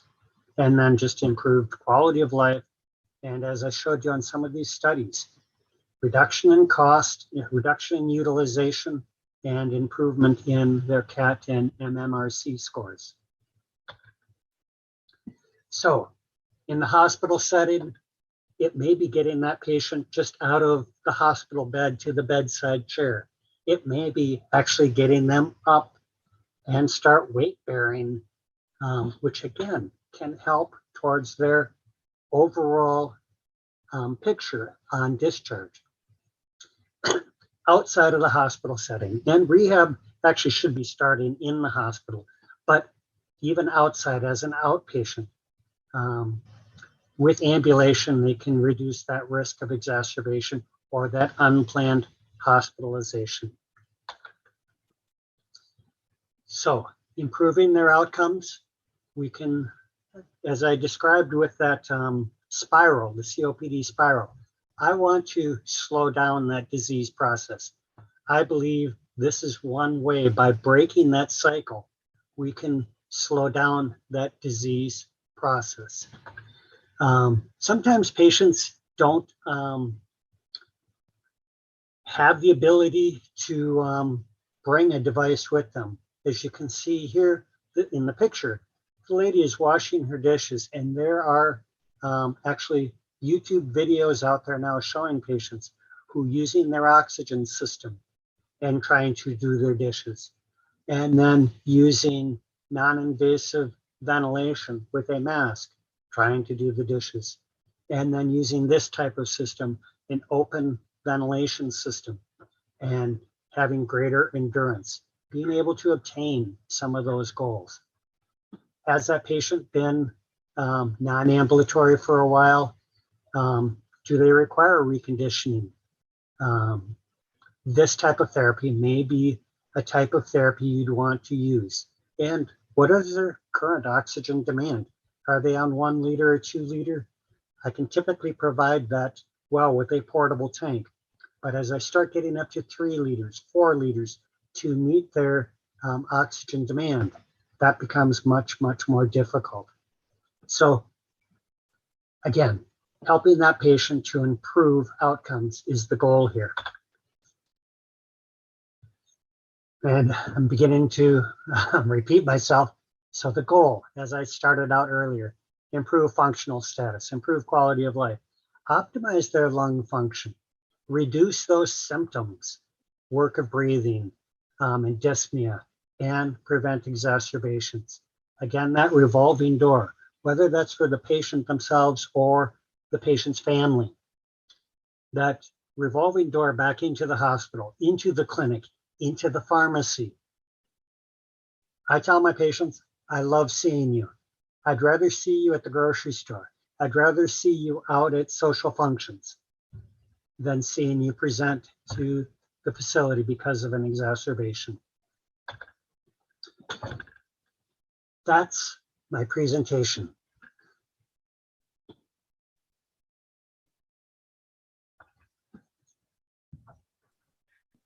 Well, thank you for that. I didn't see any questions yet, so if people want to give us a second and pop in your questions, now would be the best time. So if you can patiently wait with us, Jeff. It takes a few minutes because the streaming feed lags behind us for a few, I would say probably 30 seconds. And I think that was part of the problem that Linda was having earlier. She couldn't hear us in time to update. So hang on with me one sec. And if no one chimes in, then I think it will be Linda that will hop on. So bear with me for 1 second. Everyone, please, in the audience, go ahead and enter your questions right now. You've got some really good presentations coming up. So I also vowed I was going to try to get this presentation done within the hour so that there's some really good presentations coming. So buckle in.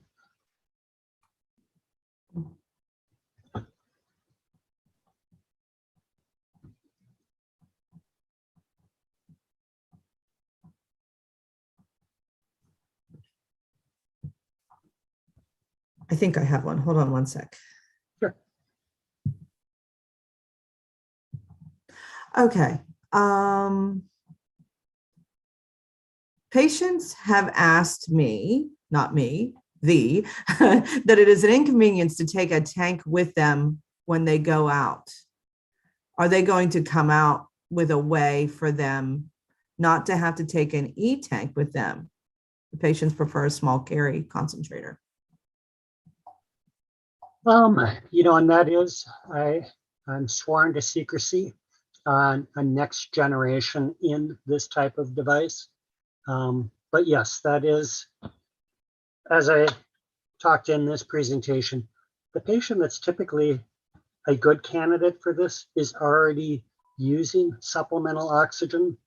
And so all I'm adding is a 1 pound ventilator to the whole ensemble. I do get that though, that trucking around with that e-tank or even a smaller tank can be burdensome, and it actually increases the workload for that patient if they're doing that independently. Yes, is there something, is that being worked on?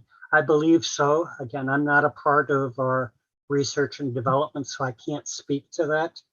But if we kept with the same therapies that we had back in the 60s and 70s for respiratory therapy, we'd still be back in the 60s and 70s. I'm not that old, practicing back then. So you will continue to see improvements, and you should continue to see enhancements in respiratory therapy and how it's delivered across the continuum. That's one that I hope to see as well. And how about use with pediatric patients? Can you give any insight and comment on that? Again, it's non-invasive and proportional. So there's not a limitation. There are different sizes to that pillow interface. And so it's relative to the size of the patient, whether it's going to be small enough. I don't know, pediatrics, if you're thinking 2 years and younger, then that's probably going to be more of a challenge. Again, ultimately, it's the decision of the prescribing healthcare professional, physician, nurse practitioner, or such. As a respiratory therapist, I would make that recommendation if it seems like a reasonable choice for that patient to meet the goals. But it's not for everybody. So I'm not going to patently say, yes, this will work on pediatrics. I look at the patient first and some of the things that I outlined in the presentation. Do they meet these goals? Is this type of therapy going to help achieve those goals? So yes, it Okay. has been used with peds, but I honestly, I don't know to the age, how young. Great, thank you. And then, of course, then are we, do you have any guidance on or any knowledge of the insurance factor, coverage with insurance or Medicare? I don't because, and that can be relative to your area or region or the payer. The best answer, and I'm not trying to pawn you off, but your best answer is your local representative regarding non-invasive ventilation. It is non-invasive ventilation. It has a code and is reimbursable. It's now whether that insurance provider will identify that for that patient and pay for it.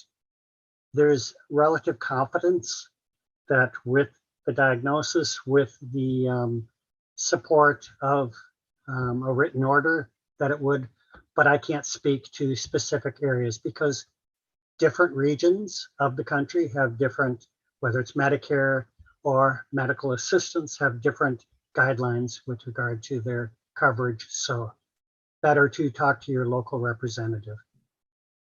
And we do have the contact button next to your talk title in the agenda online. So I encourage everyone to definitely reach out in that way and work together then with the area representatives to get your answers to those insurance or coverage questions. Also, are leaks compensated with I should preface this by saying this is our international guest, Donna from Canada. She's asking if leaks are compensated with increased flow, and if so, how are people having any gastric distension? No, I'm not hearing of gastric distension as a result. It's a matter of entrainment. The ventilator is only going to deliver the volume that you have set, and it's a entrainment. And so as that flow from the ventilator, it's going to entrain room air, again, which I showed on the graph, is going to be proportional to that delivery. And then again, the patient inspiratory effort is also a volume to be considered. But it's not a closed system. So with confidence, there's not going to be a gastric distension as a result, because it's, as I showed, your PIPs are lower with this type of delivery as well. Okay, that makes sense. And not being a closed system. What about OSA patients? Oh, good question. This isn't designed for the OSA population where you would use probably a more closed system. So for that person who has nocturnal sleep apnea, whether central or obstructive, this isn't that type of device. Still use your NIV device, that bedside device for that patient population. Excellent. Thank you so much. I think that concludes our questions. I'm glad you got the first international question. Probably closer to you than to us. Much closer to me, yes. So thank you for that, everyone, for texting and sending in questions. It's wonderful. I don't know who I'm turning over to next, but thank you for introducing yourself and rolling with the online conference punches. Wonderful. Thank you. Look forward to seeing you guys in person next time. Oh, we can't wait. Absolutely. Thank you. Okay, bye-bye. Bye-bye. Linda, it looks like we have Dr. Patel ready to go. If Dr. Patel wants to go ahead and start sharing his screen, we will permit, I think Linda's going to unmute herself and go ahead and introduce our next speaker, who we're so thrilled to have.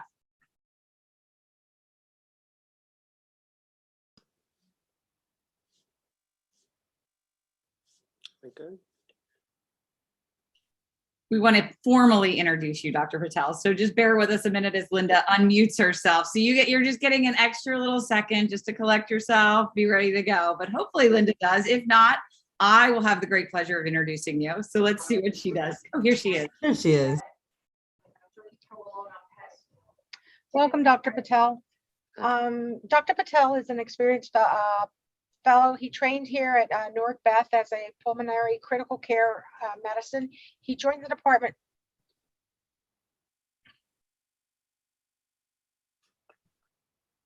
It's been muted.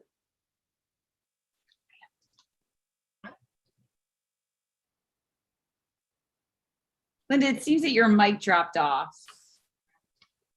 Okay. Hi, Dr. Patel. Hi.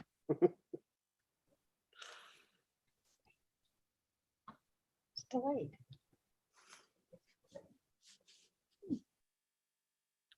You're good, Linda. We were hearing you fine. Just proceed. Okay, guys, there's a delay. I apologize for that.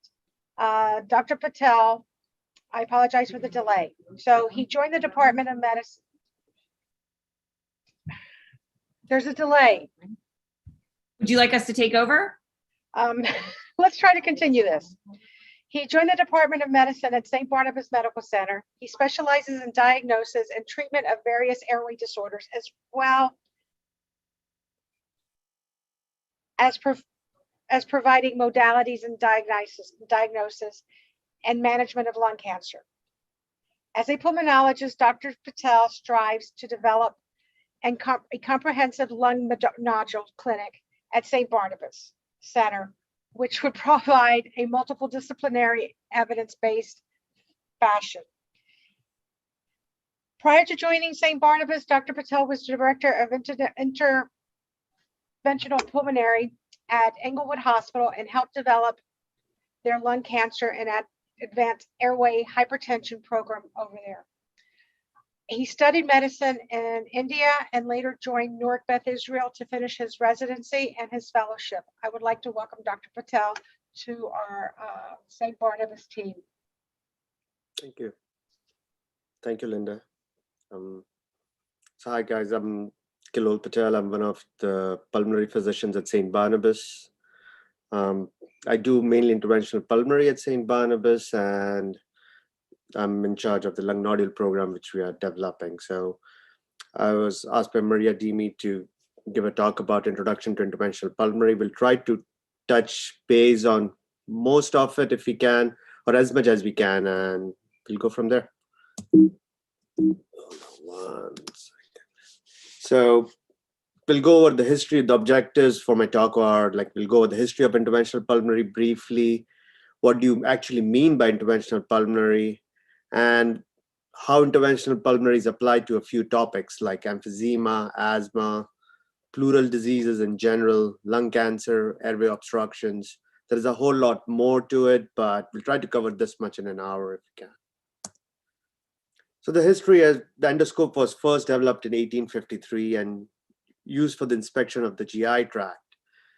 Accidentally, like most things in life, good things are found by accident. And Rosenheim accidentally passed the instrument into the trachea, and Kirsten from Berlin intentionally started to intubate the larynx with the esophagoscope in 1894, and that's how it came about. Interventional pulmonary by itself is somebody probably started off like this. Somebody was choking on the table. The maneuvers that they were using back then prior to Heimlich or anything else weren't working well, so somebody thought about it. In 1897, Dr. Killian used a rigid esophagoscope. It was basically a metal tube with a long forceps and a head mirror to remove a bone from the right mainstem bronchus. That's the first noted interventional pulmonary procedure, if you want to put it like that, back in 1897. So when you talk about interventional pulmonary, everything goes through a bronchoscope, right? So it's either a rigid scope or a flexible scope. The rigid scope is mainly utilized for foreign body removal or airway control when working on central lesions. It's better and faster for large airway obstructions. You can deploy metal and silicone stents through it. However, it needs general anesthesia, and most places do it only in the operating room. There are a few centers in the United States who would do it in an endo, but most of them do it in the operating room. Whereas for the flexible scope, it's a bread and butter scope for your lung doc. You're able to examine beyond the subsegmental level. You're able to deploy metal stents and can be performed in conscious sedation. And we have even done awake bronchs with a flexible scope. So this is basically fiber optic. The flexible scope is a fiber optic scope, whereas the rigid scope is a metal tube. Through the rigid scope, we can always put a flexible scope if need be. That's the bread and butter tools, and everything else that we do are through the use of one of these scopes per se. When the question of who's an interventionist, it comes around, it's debatable. So it's defined by procedures being performed by either a lung doc or a thoracic surgeon. Both of them currently do it. There is a specialty fellowship which just started right now, and a lot of physicians are being trained in it. So regular procedures performed by your lung physician are airway inspections, BALs, transbronchial biopsies, needle aspirations, and brush biopsies. These are the mainly bread and butter procedures, what they would do. The advanced procedures, which are not limiting to, are rigid bronchoscopes, navigation bronchoscopy or robotic bronchoscopy, performing EBUS, linear or radial. We'll go over all of this in detail, using laser or APC or cryotherapy for various reasons, balloon dilation, stent deployment, intrabronchial valve deployment for multiple reasons, performing bronchial thermoplasty or performing a percutaneous tracheostomy. Outside United States, interventional pulmonary also performs medical thoracoscopies. Even in US, few centers, they do that. So let's go over the specific disease states, and that ways I can give you some more insight about what interventional pulmonary or IP is about. So we'll start off with emphysema. So the problems with, we mainly will be focusing on severe emphysema. The problems with severe emphysema are, there is alveolar hyperinflation, tissue destruction, most likely from smoking, reduced elastic recall, increased residual volume, there is a vascular dropout, and diaphragmatic insufficiency. So what that means is, normally in our lung per se, as we all know, the alveoli have something called an elastic recall. So they have a tendency to close up on itself. It stretches open the airways and keeps it open. Whenever you have destruction of it, that integrity is lost, and that's why you start getting air trapping. Air trapping causes increased residual volume, and because of the increase in residual volume, you're flattening off your diaphragm, which is the main muscle for respiration, and because of that, they always have a sensation of being breathless or not able to take a deep enough breath in that regards. The other thing, what happens is the vascular dropout. If you look on this side, to your left on the screen per se, this is a normal lung. There's the trachea coming down, there's the right side, there's the left side.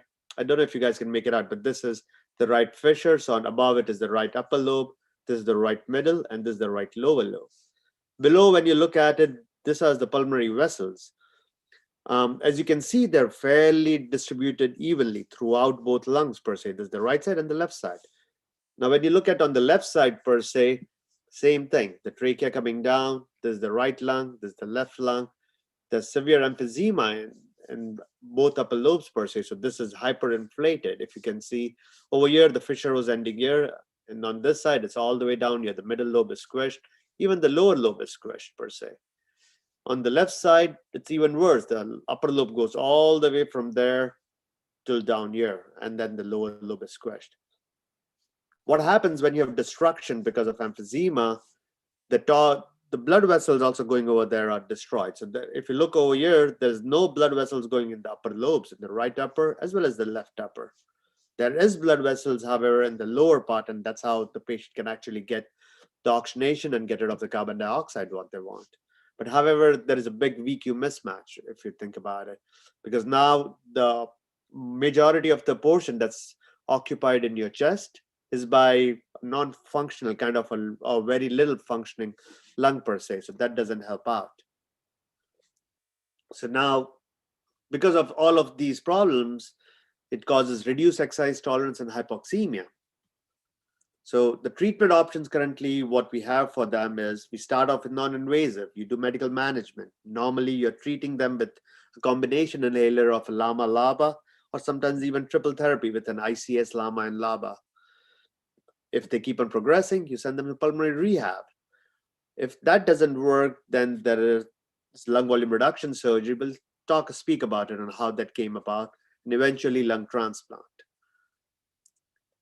Okay, so how did the lung volume reduction surgery came about? So there was a big trial done in the late 1990s or early 2000 called the National Emphysema Treatment Trial, or the NET trial. What they did in the NET trial was they enrolled about 1,200 patients with severe emphysema. All patients underwent pulmonary rehab and were randomly assigned to undergo either lung volume reduction surgery or to receive continued medical treatment. The primary outcome, what they were looking for, was mortality and maximal exercise capacity 2 years after the randomization.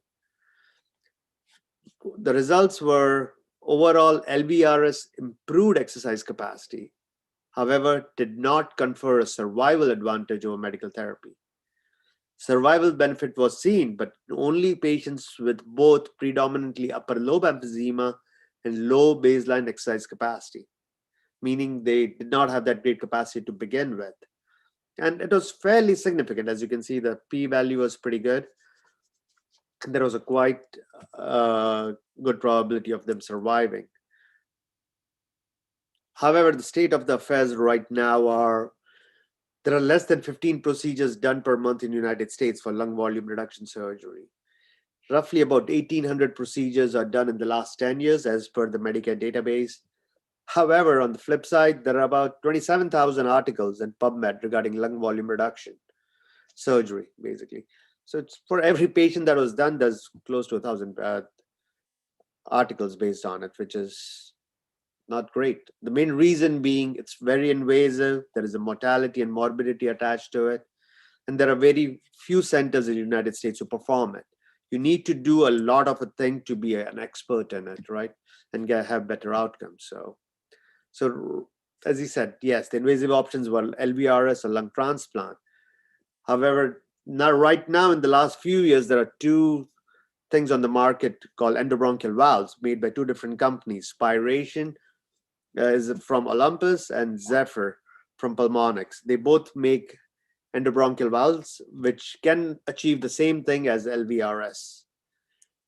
So again, repeating myself about what emphysema was doing, there is an overinflated lung. Because of the overinflated lung, the good lung is actually collapsed and it's not able to participate that well and creates a VQ mismatch. The idea is if somehow we can actually deflate this abnormal lung or damaged lung per se, the good lung can expand and we can create a better VQ match and the patient will feel better, oxygenation should improve. So as I said, there are two valves, the Zephyr and the Spiration endobronchial valves. This is the Zephyr valve. What happens in the Zephyr valve is that if you can see in this video per se, so this is the damaged lung in this regard. So you go in with a bronchoscope and try to visually inspect it, go and measure what kind of valve you want to put it, and it just deploys over a catheter through a regular bronchoscope. This way, what happens is now air can come out of the lung per se, but nothing can go in.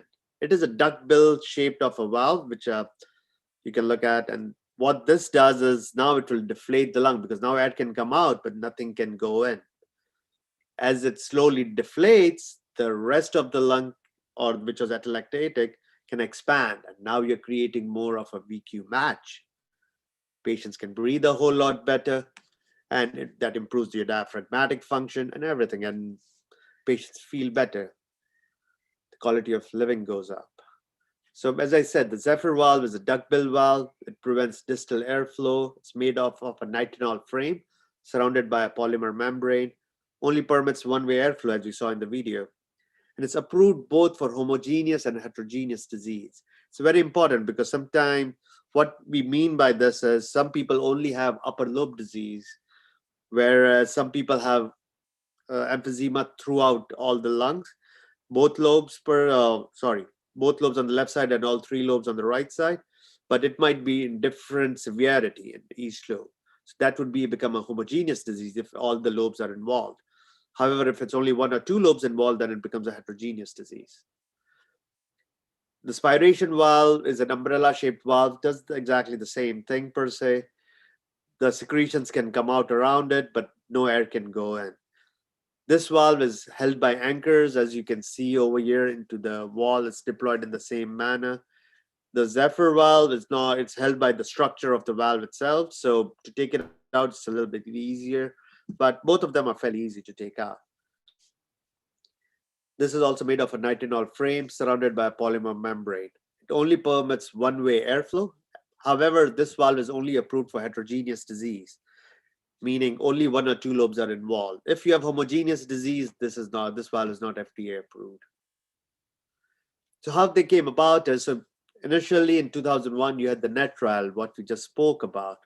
It said that, okay, if you have upper lobe disease and you have low exercise capacity, those patients do quite well if you do surgery on them. Then they did something called the Venn trial, in which they looked at upper and lower lobe. However, they did look at something called collateral ventilation, which we'll touch base on. And as over a period of time, they kept on trying to improvise it and have proof of concept, and then again went back to on the drawing table, fixed few things, came back, and they got better and better outcomes. So what exactly is collateral ventilation and why is it important? So collateral ventilation is airflow between the lobes. So if you, let's say on this left lung per se, there are two lobes over there. Sometimes, normally we would think that air would only go in through the trachea into your left main stem and then into the left upper lobe and the left lower lobe and through the bronchioles. However, there are certain pores and there are communication between the lungs, especially if they're damaged. Then the fissure is not like it permits air to go back and through. So that means the collateral ventilation is positive. So even if you put valves in these cases over here, air won't go in through the left upper lobe bronchus, but it will come through these channels through the fissure. That ways you won't have collapse of your lung and the patient won't feel better without it. So that's why we don't want to do blind valve placement. If you have no collateral ventilation, then they don't communicate. They are separate units by itself, and the results are actually much better. How we assess collateral ventilation. So the Zephyr valve people have a mechanism called charter. So what it does is we go in with the bronchoscope again to the desired area. You put a balloon through the scope per se, and you inflate the balloon. What that does is doesn't let air go through. So if you look on the right side on the top picture, if there is no communication from the lower lobe to the upper lobe, slowly as the lobe deflates, the air coming through will get less and less and less and eventually reach zero. So there's no air coming through it. That means there's no collateral ventilation. However, if you inflated the balloon, not letting any air go through the main bronchus, and there is collateral ventilation present from the fissure, that drop won't be there, and the lower picture will show you that it stays the same. It will drop a little bit and then it stays the same throughout. That means there's no collateral ventilation, and even if you put in valves, it might not help the patient. Same thing what I was saying before. So as you inflate the valve and you'll just wait a few minutes, the airflow should keep on decreasing as the lobe deflates on itself. However, if there is collateral ventilation, there is no deflation present, and the volumes stay the same. This is some data from the studies per se. So there are the 4 studies that we're going to look at. Is called the Liberate trial, the Transform trial, the Impact, and Stelvio. So they were all randomized trial. The randomization was either 2:1 or 1:1. And as you can see, the main things they were looking at was improvement in FEV1, improvement in the exercise capacity, and quality of life. One thing to understand is the valves actually don't do anything to COPD itself. They're just improving the physiology of your lungs per se, so you can better function. We're getting rid of not getting rid of completely, but actually minimizing the area that's occupied by your damaged lung so that the good lung can expand and create a better VQ match. Percent-wise, there is quite a significant percent improvement, about 18 to 30%, depending on which study you look at. and including the exercise capacity. However, you need to remember these people had a bad FEV1 absolute number by itself. So if you look at that FEV1 change, yes, it will also go up, but not that much. The quality of life improves quite a bit. So in the Liberate trial, for example, looking at the primary outcome, I'm sorry, FEV1 change improved in 47 versus 16.8 in standard of care. Like half of the populations had an improvement. FEV1 went up by 100 mLs at least. In the trial period, the people who got the valves, 6-minute walk distance improved.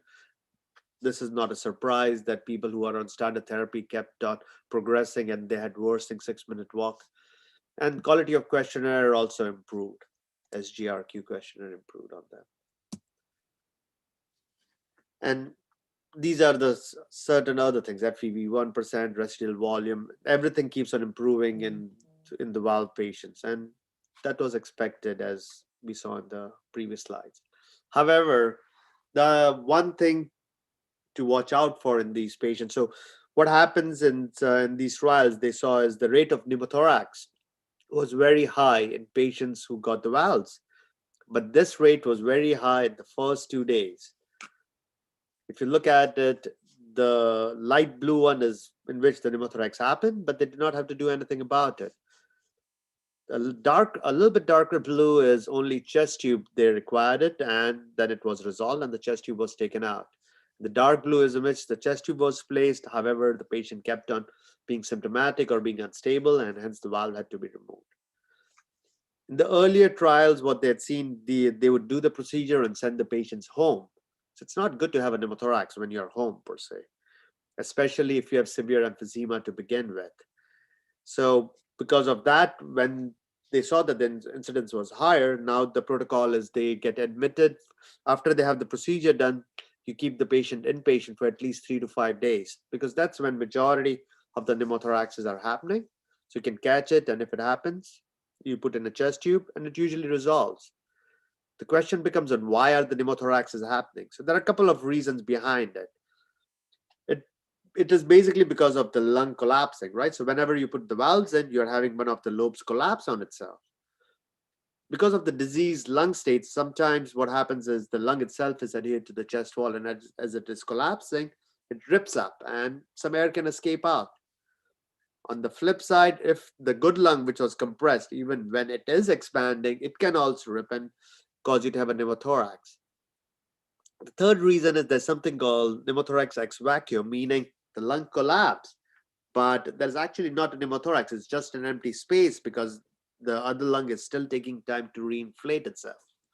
So there are multiple mechanisms. However, having a pneumothorax doesn't mean that the procedure is not working.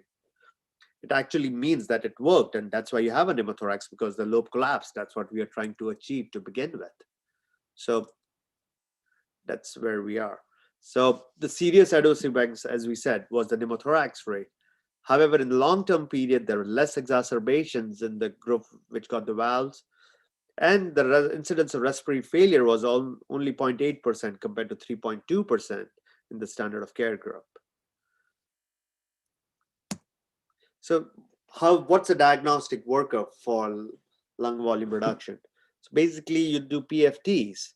The spirometry or the post-bronchodilator FEV1 should be more than 15 and less than 45%, because that's what was used in the study. Less than 15% FEV1 makes it a little bit unstable, because if they have a complete collapse or a pneumothorax, you need to have some buffer area. The residual volume in the studies was over 175%. However, anything above 150 is in a gray area, and you can do it case-by-case basis to see if they might qualify for it. The total lung capacity will obviously be above 100% because the residual volume is up. And you look at the diffusion capacity, and you can go over it. You want to make sure that there are no other comorbidities causing that shortness of breath. So the whole point of doing any lung volume reduction is to improve their quality of life. So you want to make sure that it's not secondary to heart failure or any other comorbidity. So you fix them first, and this would be the last thing after everything is exhausted. when you do an ABG on them, we usually check for a CO2 less than 50 and a PaO2 more than 45. Being on oxygen is not a contraindication to getting this procedure done. We also normally get a 6-minute walk test on them. We want it around anywhere between 100 to 500 meters. Most of these patients should have completed a pulmonary rehab program prior to us considering them for a lung volume reduction. After all of that is done, then we obtain a high resolution CT because we want to look at the fissure integrity to look for collateral ventilation, as I mentioned earlier. At our center, we try to get a perfusion scan too, or a SPECT scan, so that we can overlap it. We can look at the vascular dropout, as I showed you earlier, to make sure that it matches with it. And we get an echocardiogram to make sure there's no pulmonary hypertension, because we want to address it earlier. The main thing what happens with this is the respiratory therapists are the first line of defense in this case. Therapists see these patients in pulmonary rehab and while doing PFTs. Some people just keep on getting PFTs, which shows slow progression of the disease, and it's like they're spiraling down and going downhill. So that's the first line of defense. Most of the referrals that I get is from my lab per se, in the hospital when they do PFTs or see patients in pulmonary rehab, and they look at all of these things. They say, hey, you should think about the lung volume reduction. Have you known about it? Because most people don't know about it, and the quality of life improves quite a bit if they qualify for the therapy. So something that's food for thought. So salient points to remember for the IBV and emphysema is there are one-way valves which can be placed and removed via bronchoscopy if need be. Assessment of collateral ventilation is key, as there is no benefit in the presence of collateral ventilation. Benefit is maximum if complete lobe occlusion and atelectasis are achieved. Conversely, benefit is modest when complete lobe occlusion is not performed or achieved. Normally, we would never leave a lobe open. We'd go after the whole lobe and try to cause complete collapse and atelectasis. This is one of the procedures on how we do it.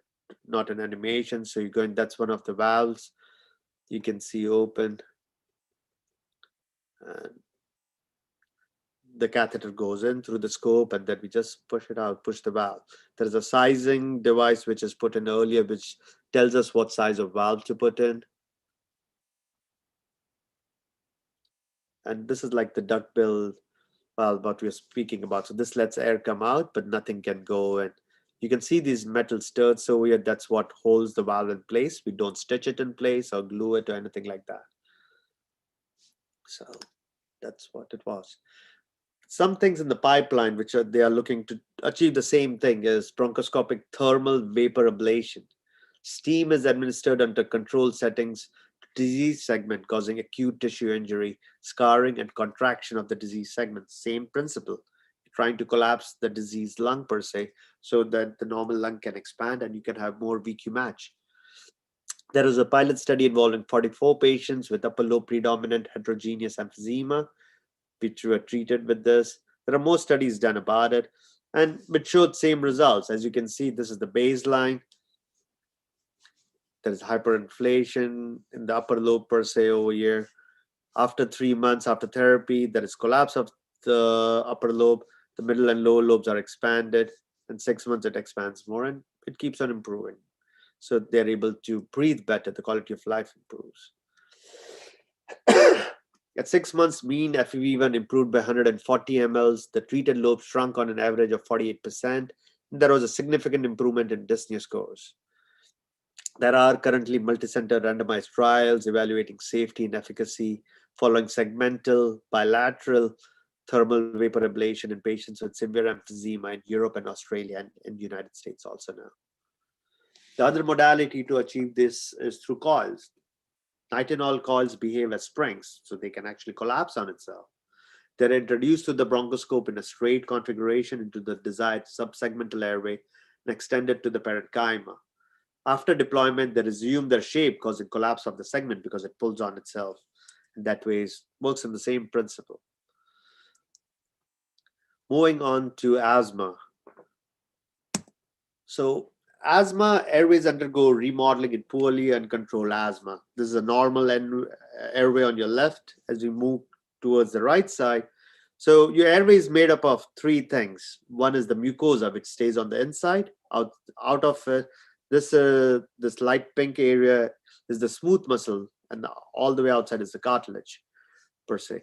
So what happens when you have exacerbations again and again? It's like going to the gym. You keep on flexing your muscles get bigger. The muscle gets bigger, and which cannot grow outside because there's cartilage outside. So it grows on the inner lumen and makes it more narrow, and it keeps on getting worse. So the theory is, if we can somehow shrink the smooth muscle from getting that thick and make it thinner, it should improve patients' outcomes. So what is bronchial thermoplasty? It's a controlled application of radiotherapy to generate local heat and decrease the smooth muscle mass in the distal airways, more than about 3 millimeters of asthmatic. So if you look at it, this is the smooth muscle. It's so thick over here. When you apply heat over that, it becomes thin and it gets better. And this is the lung in the picture, per se. What in the studies which were done with this, they looked at questionnaires, per se, and thermoplasty patients had a better symptomatic questionnaire. The exacerbations were less in the thermoplasty patients, unscheduled physician visits were less, emergency room visits were less, and even hospitalizations were reduced. This procedure is not done that much these days because of the advent of biologics and asthma. However, this is something to consider in patients who have failed biologic therapy or still continue to have exacerbations in spite of biologic therapy. This does not exclude them from getting thermoplasty and getting biologics together, because some patients still keep on having severe exacerbations because of biologic therapy. You can do the thermoplasty and still continue them on the biologic therapy. Sorry, I'm going a little bit fast because of less time. Going towards pleural diseases. So when we talk about pleural diseases, we're going to touch on three things: to detect pleural malignancy, management of malignant pleural effusions, management of persistent air leaks in patients having a pneumothorax. So ability, whenever you do a thoracentesis or try to drain pleural fluid, the ability to detect malignancy from pleural fluid cytology is about 62%. If you do a closed pleural biopsy, it's 44%. If you do a CT guided biopsy, it's 87%. However, the best is if you do a medical pleuroscopy. As I said, we don't perform this at most centers in the United States. There are very few centers, but it's routinely performed in Europe and Asia by interventional pulmonary physicians. It's a minimally invasive procedure performed under moderate sedation, no need for dual lumen intubation. Patient breathes spontaneously. It's usually completed through 1 or 2 small incisions in your chest wall. Complication rate is very low, about 1 or 5%. The main complications are subcutaneous emphysema or the expansion pulmonary edema, empyema, and bleeding. Main indication is evaluation of an exudative pleural effusion or biopsy the pleura for suspicious lesions and to induce pleurodesis. The other thing that comes in the realm of IP is the management of malignant pleural effusions. Malignant pleural effusions are one of the leading causes of exudative pleural effusion. Treatment is mainly guided to provide palliation or provide relief of the shortness of breath. Most of the times, how we can achieve that is through serial thoracentesis or chemical pleurodesis or a Pleurex catheter placement. The Pleurex catheter is actually pretty good, and there are studies done which compared it to chemical pleurodesis. In the Pleurex catheter, the hospital days, you could do it at the same day. The patient goes home the same day. It's in the same day procedure. And the catheter itself is made out of a special material which causes pleurodesis over a period of time. So as time goes by and the lung stitches to the pleural wall, then the pleural fluid will get less and less, and then eventually you can take the Pleurex catheter out. The third thing about pleural diseases is management of persistent air leaks. So what does that mean? So persistent air leak is defined as an air leak present on post-operative day 7 after lung surgery or CT-guided biopsies of the lung or traumatic chest tube insertions or even lung biopsies via a bronch. And you have a persistent air leak which doesn't go away or doesn't resolve. It's usually seen in patients with pre-existing lung diseases, or sometimes we even see in patients with severe pneumonia. Persistent air leaks develop because of development of bronchopleural fistula. Such patients are usually poor surgical candidates for repair, and the repair involves going in, and then it's fairly involved surgery, finding the air leak, like how you find an air leak in your bicycle. Say you find an air leak, and then you take care of it. Air leaks present on day 5 should be considered for treatment. Whereas if you do it with the valves, it's a non-invasive way of fixing it, and it doesn't involve that much morbidity. Intrabronchial valves are utilized to stop the air leaks in such patients. So what it involves is there is an air leak going on, for example, and this is the chest tube which is there. You go in with a bronchoscope, you inflate a balloon first and see, okay, the air leak is getting less, or does it stop completely? If it does, then you deflate the balloon and the air leak would start again. Then you know that that's the correct area where the air is leaking from. Again, go in with the bronchoscope, put a catheter out, and then you deploy your valve through it. This is the same spiration valve what we had spoken about in emphysema. Works the exact same way. Because of that, air cannot go distal to it, but secretions can come out. As you keep on doing it, now no air can go distal to it, so the air leak stops. Lung gets a chance to heal itself, and we go back again 2 or 3 weeks later, usually a month later, take off a small forceps, just pull the valve out, and it's fairly simple. Just grab that umbrella portion and you just yank it out, and the valve comes out. And it's a fairly satisfying procedure. We did it. We had, unfortunately, patients with COVID who developed persistent air leaks per se, and it was difficult ventilating them, right? If you think about it, you're on a ventilator with a big air leak because of cystic disease. They were getting tidal volumes of 500 on the vent, and about 200 to 300 was coming out through the chest tube. The expired volume was only 150 or so. And because of them, they were getting unstable. So we put in valves in them and actually saved them. So that helped quite a bit, improved the match. And later on, we went in and took the valves out. So it's a pretty good thing to know. There are various centers which do it. And if you go on Google, they should also tell you about it, who does it in your area. Coming to lung cancer now. So this is the main focus of interventional pulmonary, because lung cancer is the 3rd most common cancer in the United States after prostate and female breast. However, the rates of lung cancer are slowly going down. In males, it had peaked in the 1980s, and then it started going down because smoking cessation, we realized that smoking is bad for you. In females, however, there is a lag, and the drop didn't happen, or it didn't even start dropping it. It started plateauing at the turn of the century, in 2000, that's when it started plateauing. It's fairly stable. But when lung cancer is actually the #1 killer, if you combine all the deaths from prostate cancer, breast cancer, and colorectal cancer combined, lung cancer and bronchus cancer still dwarfs them.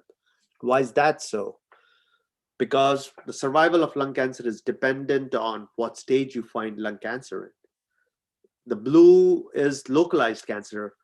So if the stage at diagnosis is early, the 5-year survival is 54%. That's actually pretty good. However, only 15% of lung cancers are diagnosed in early stage.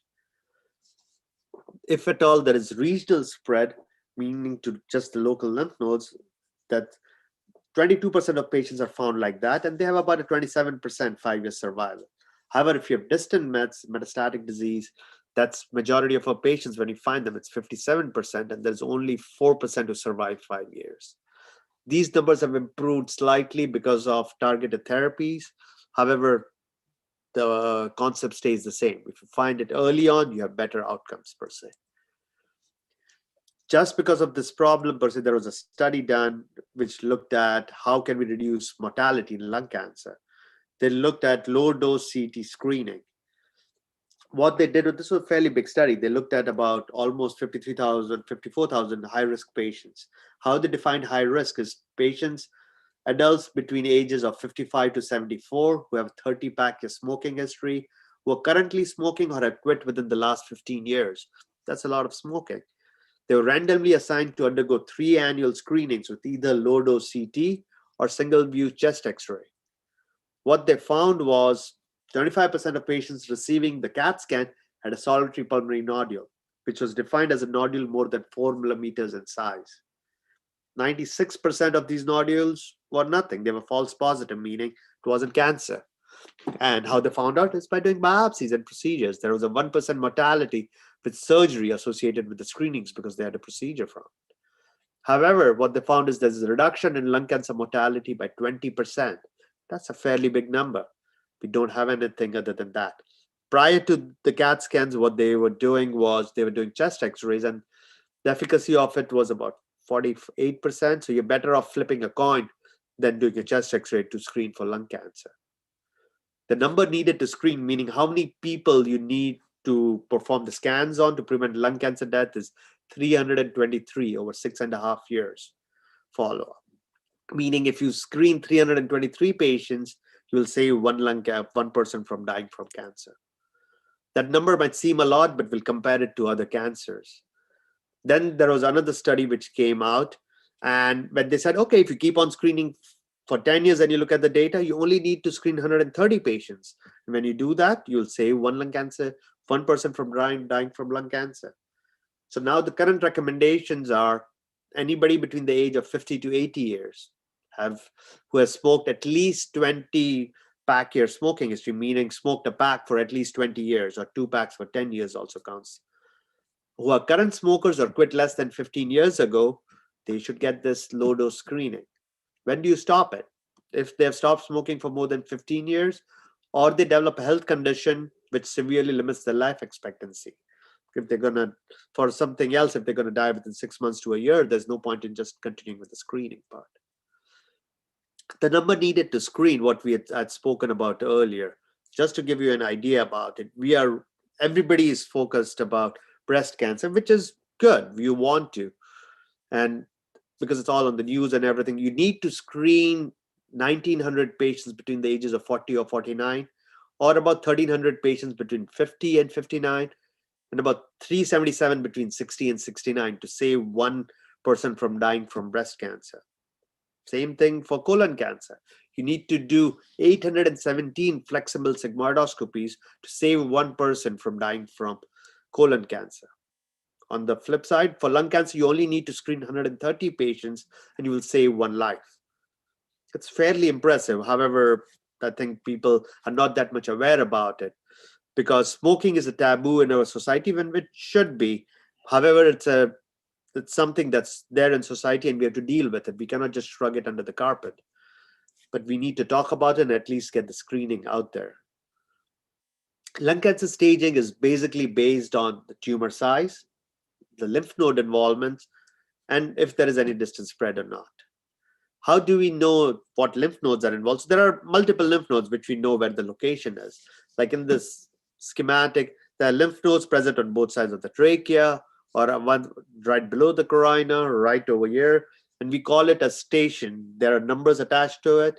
Single number stations are all in the center of your chest, and double numbers are all in the periphery. This is station 7, this is station 10, this is station 4. 4R is called on the right side, 4L is on the left side. Same way as 10R is on the right side, L is on the left side, and the subcarinal is in the center, so it's just called 7. So lymph node sampling previously was done blind based on anatomical landmarks. You just know where the lymph node should be normally, go in with a blind needle and hopefully you'll get the answer. So for station 4R and 4L, it was about 50%. Chances you won't miss it. 70% in subcarinal because it's right where the carina is, and 25% over here.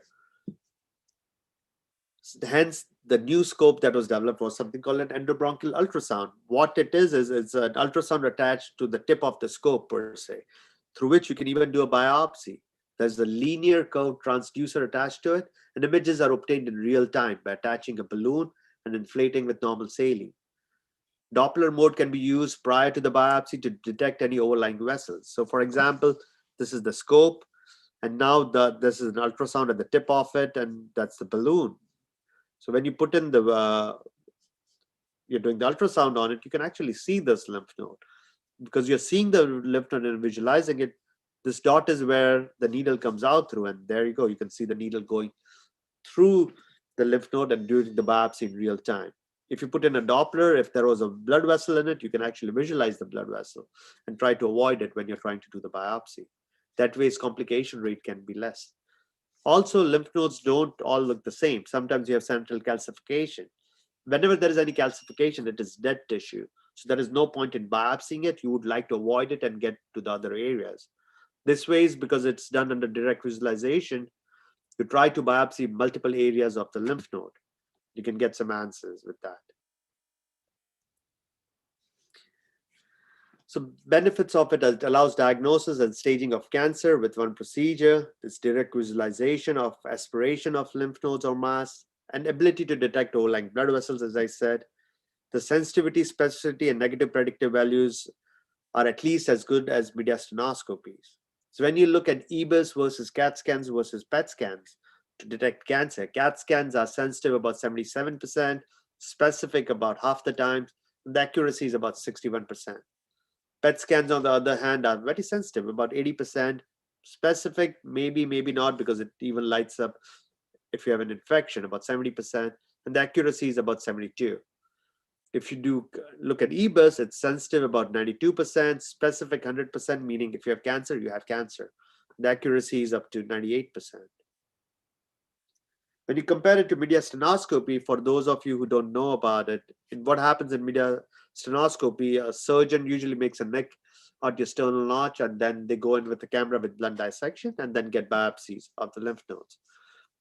The sensitivity of that is comparable to both of them. However, the complications are higher in mediastinoscopy compared to EBUS. When you combine both of them, the negative predictive value is 96%. Moving on to the lung nodules, or the spots that we see per se. So the location of the nodule is important, right? It could be the central or peripheral. If it is central, usually you do, if you you can access it via surgical biopsy, a transthoracic needle biopsy, via navigation bronchoscopy, or radial ultrasound and with biopsy. Because it's in the center, you have to traverse through, if you go from the outside in or from in or out. If you go from in out, it's easier because you're not traversing through normal lung. But if you go from outside in, like in a surgical biopsy or CT guided biopsy, you're going through a lot of normal lung, so the risk of pneumothorax is higher. Peripheral nodules can be accessed via CT guided, navigation, or VATS. So whenever you do a CT guided biopsy, the sensitivity is about 70 to 85%, false negative rate of 20 to 30%. However, the risk of pneumothorax is anywhere from 8 to 25%. It's fairly high because you have to go traverse through a lot of normal lung to get there. And if especially these patients who get cancer are smokers, who have emphysema, who have damaged lung to begin with. So they're complicated with prolonged hospitalization. If they develop a pneumothorax, if the pneumothorax develops, they're complicated with prolonged hospitalizations as 5 to 10%, and persistent air leaks in 8%.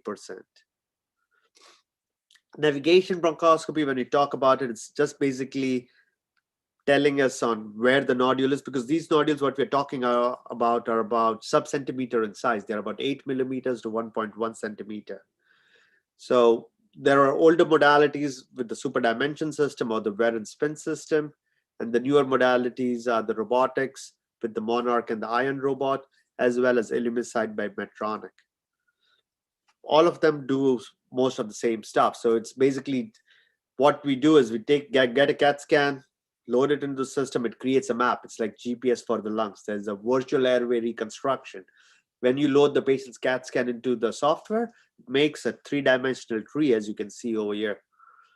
Then we determine the pathway. If the nodule is over here, we'll say that we ought to go down this way, this way, this way. It's like basically setting your map per se, what path you want to take to reach to the nodule. In electromagnetic place, electromagnetic sensors are used to navigate through the airways on a pre-planned path using triangulation. It's like how your cell phone works. This is an old screenshot of the Super D system. So this is the nodule, we marked it per se, and then you make the pathway as I was just talking about. And then you're gonna go through that same pathway to reach there.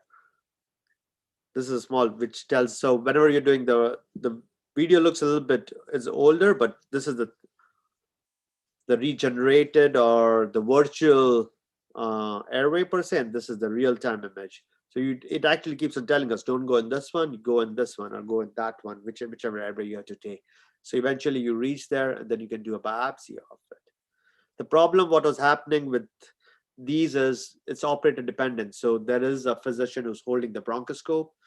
If you think about it, the size of the nodule, if it's 8 millimeters or 1 centimeter, and even if you move it, pull it out a little bit or push it in a little bit, the accuracy might get affected quite a bit. There are other scopes. That's why the robotics came into the picture. So there are 2 robots in the market currently called the Monarch electromagnetic system and the Ion system. Monarch works through electromagnetic the same way as we had spoken earlier, along with optical pattern recognition. What that means is when you're inside an airway, if you see 3 airways distal to you, it will say, hey, where are 3 airways? Where are we located? And that maps it. There is an AI attached to it. Whereas in Ion, it's a shape sensing. So if you are curved like 2 times right now, it will tell you where exactly you are located. Both systems are actually fairly good. The sensitivity is of 65 to 88%. Incidence of pneumothorax is 3 to 8%. However, if you combine it with radial EBUS, it's like how we had seen the EBUS earlier. There's something called a radial EBUS. So when we navigate to that nodule per se, we pass a probe through it, which is called a radial EBUS probe. It's an ultrasound basically, which will tell us if you're located inside the nodule or not. If you're located inside the nodule and do a biopsy, it will give you accurate results. Because remember, all these scans were done prior to the procedure. So they are not in real time. So all the navigation or all the GPS system what's working is based on before. It's like if there's construction going on the parkway right now, Google Maps doesn't know about it. It's not going to tell you about it, right? It's going to say, keep on going straight, even if the road is closed. So that's why the radial EBUS helps you out in that. However, it is operator dependent. The more you do it, the better you get at it. There's a steep learning curve attached to it. Moving on to airway obstruction. So basically, it's a segue to lung tissue cancer per se. So if there is cancer developing and it presses on the airways or there's an ingrowth, like if you're an endobronchial lesion through tumor, granulation tissue after transplant, or extrinsic compression from tumor, lymphadenopathy, or anything like that.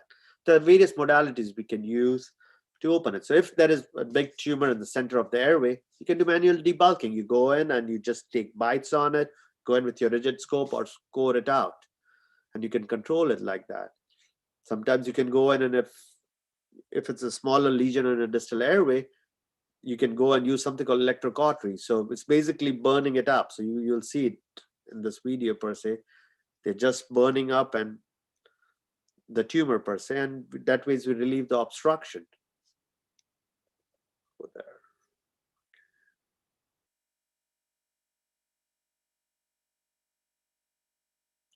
Now it's open per se. So you can do electrocautery in that regard. Same principle is through argon plasma coagulation. In electrocautery, you actually have to touch the lesion to burn it. In APC, what happens is the probe just stays in the airway and you pass on argon plasma, and which conducts electricity. So there is surface damage only happening. Nothing goes deeper. So you cannot have, chances of perforation are less with that. The third, and you can use APC to debulk, and that's a primary modality which I like to use quite a bit to relieve obstructions. The other modality is cryotherapy. Basically, cryo means freezing. We just freeze it and take it out. What happens is the blood vessels freeze with it too. So there are two ways on how it works. It offers delayed tumor destruction and works by forming intra and extracellular ice crystals, damaging intracellular organelles. Works well with cellular or well-vascularized tumors because then it can freeze more. So let's see if this video works. So basically go to the tumor area, you freeze it, you keep on freezing it, then you just yank it and it just pulls everything out. Because everything is frozen, it doesn't bleed that much, and it helps quite a bit. Sorry. The next therapy is something called brachytherapy. So what this is, if there is tumor which is endobronchial, it's around the bronchus only, you can go with the bronchoscope all the way over there, you put in a catheter, the catheter comes out, and then you attach it to, you take the patient to radiation oncology, and over there, they put in a radioactive bead inside of it. The radioactive bead is pushed all the way through the catheter to the periphery, and it goes to the tumor cells and works locally on the tumor and shrinks the tumor per se. And it works quite well by shrinking the tumor, and because it's like acting locally, so you don't have any normal lung involved in it, and you would have less side effect profile with that. So that's brachytherapy. Then the catheter is taken out.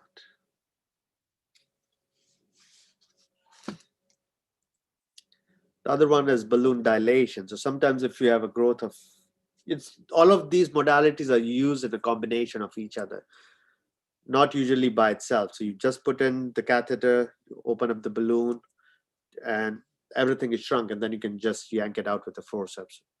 So once you relieve the obstruction, sometimes you have to put in stents, or if there's extrinsic compression, we put in stents.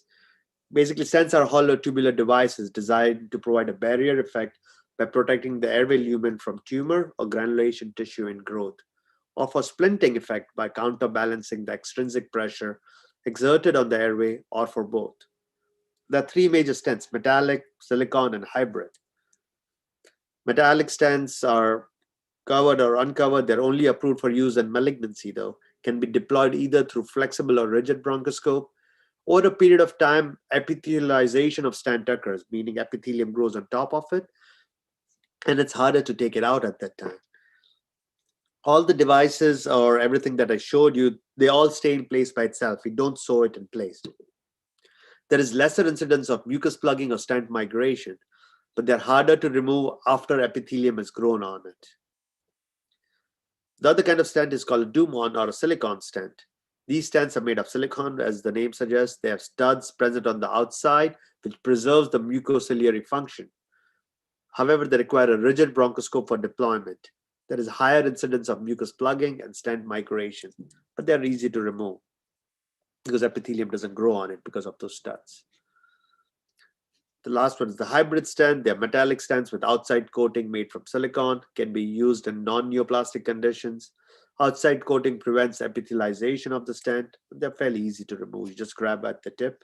There is a thread there which will shrink the stent, and then you pull it out. In future, in the pipeline, there are, along with the robotic bronchoscopies, they have something called, in which we can inject chemotherapeutic agents into the nodules. You can ablate the nodules. How interventional radiology does it right now. There are certain modalities for treatment of chronic cough, but I think we're running short on time, so that's why I didn't want to have enough time to cover that. So I tried to cover a lot. You guys can reach out to me anytime later on if you have any other questions or want to speak about anything. That's my number. But we'll go from there. I'm sorry I rushed through it because there was a lot to cover. Thank you so much. There was a lot to cover, and we do have your contact information below. So everyone has that and your handout. So we can, we had some links how to contact your office if people need to refer patients for your programs and things like that. So everything seems to have been taken care of there. And I don't have any questions that people have been texting me and putting them in the chat, but you had covered that. And does the deflated portion of the lung, now I don't remember, this was 45 minutes ago. Sure. The deflated portion of the lung, does it die off after deflation after the valve? No, so it usually fibroses. So yeah, die off, if you want to put it like, but yes, it will get fibrosed. So anytime a lung is collapsed for roughly 2 to 3 months, then it won't reinflate well. So even when you're talking about tumor, right, in the end, like if there's tumor growing over there, how do we know, should we go and open it up or not? We compare it to a previous normal scan. If the lung has not been collapsed for 3 months or more, then we go in and try to open it up. So it's, yes, after we do the valves, if it stays down for 3 months or more, then it will get fibrosed. So it won't re-expand again. Okay, perfect. Thank you so much. Let me see if there's any others. I don't have any others right now. So we thank you immensely for your great and detailed talk. And as you said, it was clear that you did you had a lot of information in the slides that you weren't able to cover. So we'll make sure everyone and will download those so that they can have them in their files. And oh, I think I heard one. Hold on. I get a little noise when I hear a question. Oh, no, that was Dan. So Dan, it was just letting the audience know that patients can actually be directed to your office for additional information to see if they qualify. And that contact us is down in the Pulmonex booth. So it's been wonderful. We really appreciate everything that you've given to us today. And Heather, I think you're ready to go. I am indeed. I am indeed. Thank you so much, Dr. Patel. And again, for those that didn't see, if you do go into, we did refresh the, so you're going to need to do a quick refresh and you'll be able to grab those session handouts because we added those right before his presentation. So good stuff. Thanks again, Dr. Patel. Enjoy the rest of your day and thanks for being a part of our day. Thank you. Thank you. So this brings us to lunch, everyone. A lunch that I wish we were sharing together because I would really like to have the food that we have at the Westwood. But it doesn't look like that's going to happen today. So, but during this time, we're going to go ahead and put the vendor exhibits back up and give you guys an opportunity to view them. But we also, if you don't want to look at it through the stage, which we are not encouraging you to do, we're actually encouraging you to scroll down and to go ahead and go through the sessions and the handouts, grab those, download those, and then also head into the exhibit hall and click on those links and visit our vendors. So how that works is you're going to hit a contact us. You're actually not going to speak directly with them today, but you're going to hit the contact us button, let them know what you're looking to find out more about, and then we're going to share that information with them in post event. So it's really an opportunity for you to go and learn more and see all the resources that they have to offer. So I am not going to drag on here and talk too much. I'm going to let you guys grab and give something to eat. We are going to come back here around, I would like just maybe, have you guys, not that you're leaving the screen, please do not exit this area. But we will get back going about 5 minutes to 1 o'clock. So about 12:55, we're going to chime in, give you some updates, do some little logistics things, and let you know about some housekeeping items. And then from there, we will begin promptly at 1 p.m. With our next speaker. Enjoy this little break. And like we said, go see those vendors. Thanks so much.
everyone. We will be resuming the lectures in 5 minutes. So if everyone can grab their coffee or a fresh glass of water, we will see you back here in 5 minutes. Thank you so much.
Welcome back from lunch, everybody.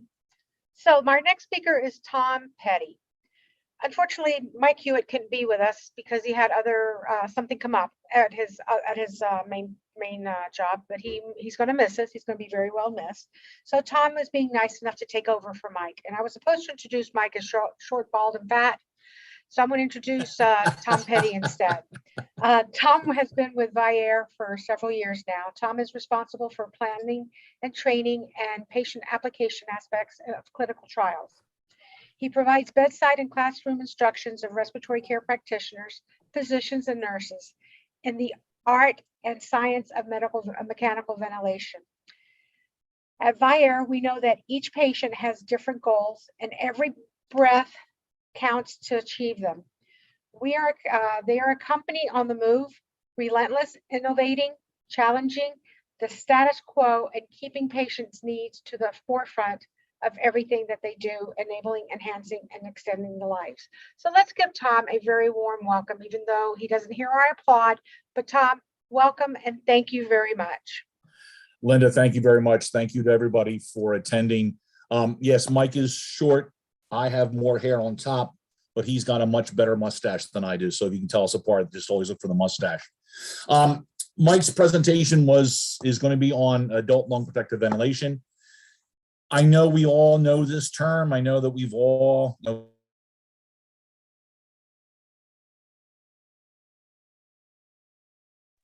there we go.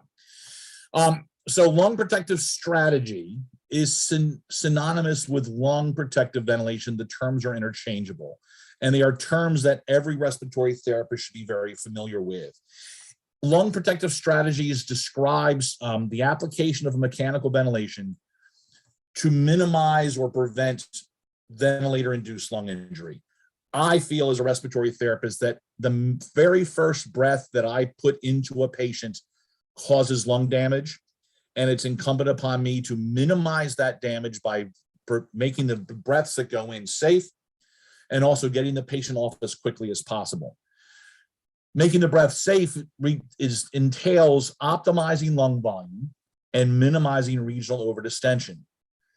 Remember, ventilators blow flow, and flow takes the path of least resistance.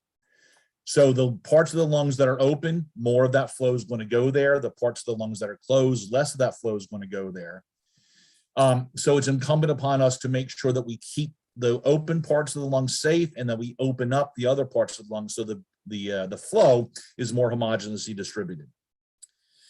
Ventilator-induced lung injury or ventilator-associated lung injury are sort of the same thing.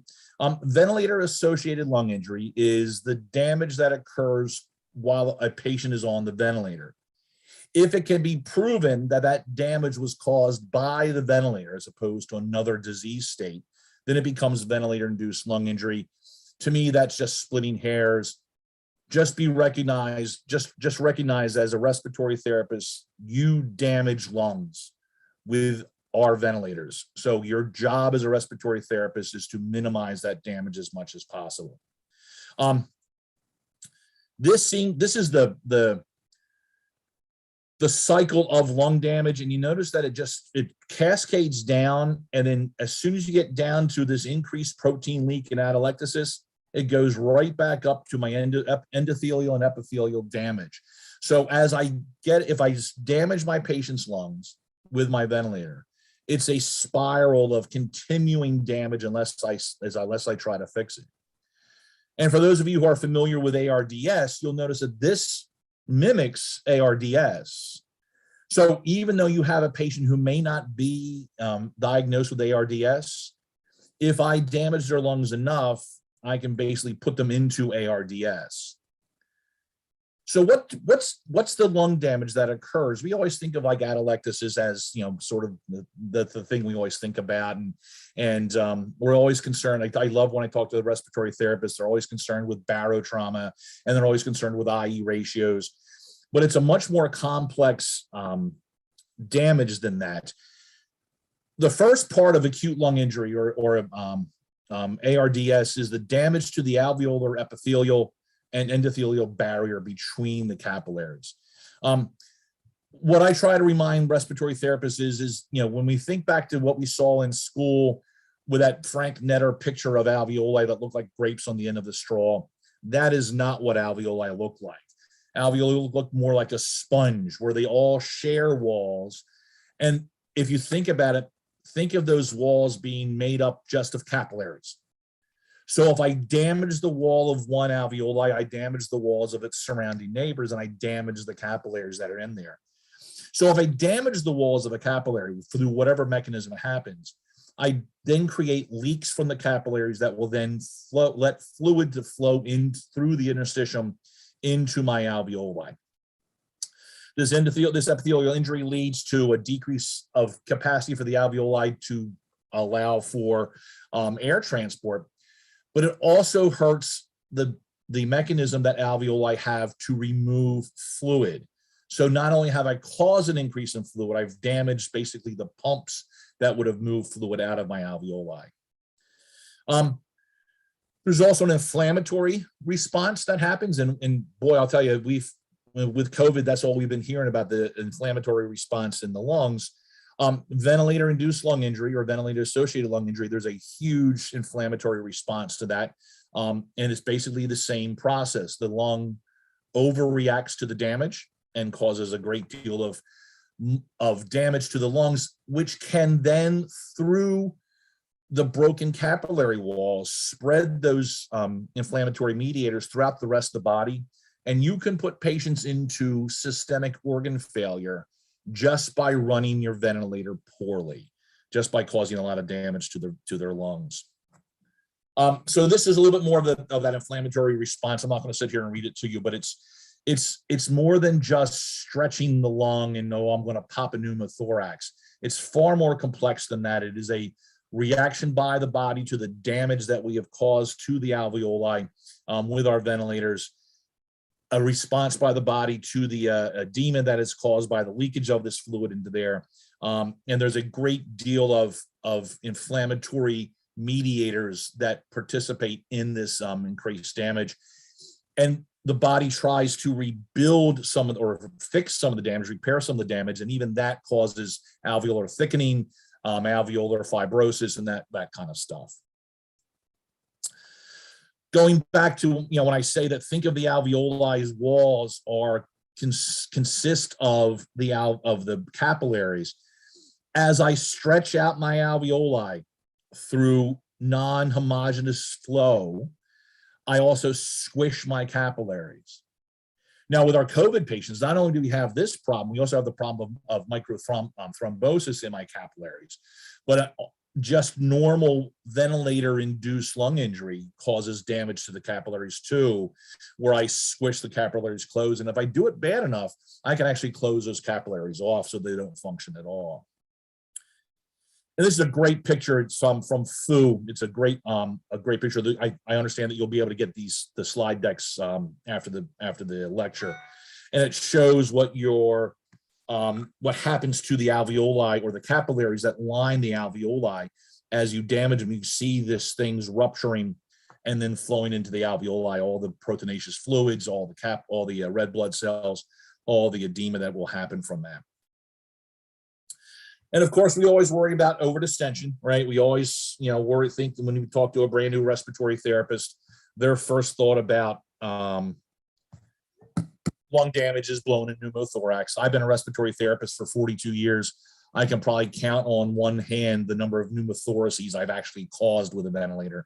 It's tough to blow a lung with a ventilator, but you do overdistend because it's non-homogeneous distribution. When I started, we used to do 10 to 15 cc's per kilogram tidal volume, and we thought we were doing okay.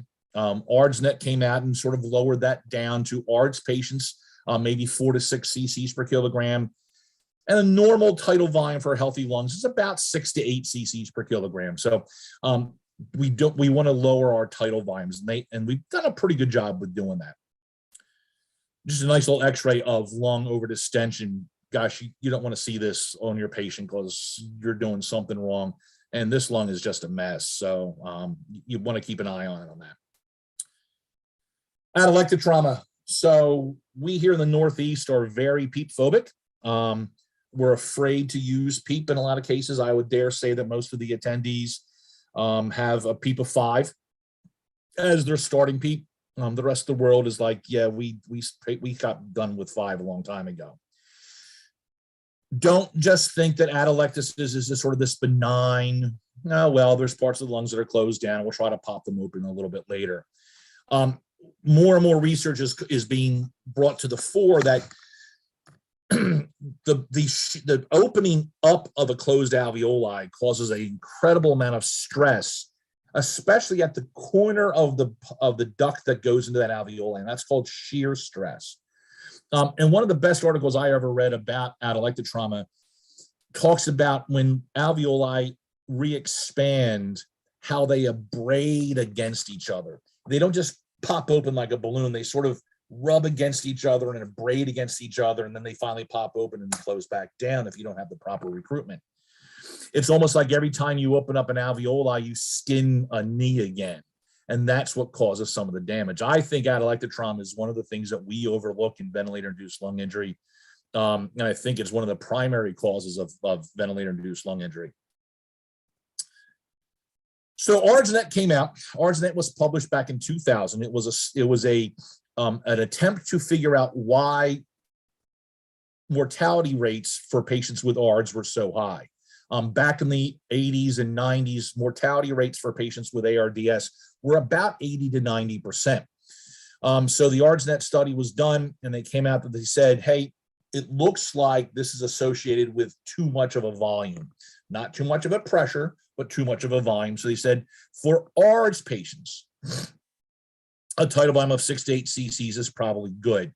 And that's when we saw a very quick changeover from our big 10 to 15 cc's per kilogram tidal volumes to a 6 to 8 or a 4 to 6 cc per kilogram per tidal volume.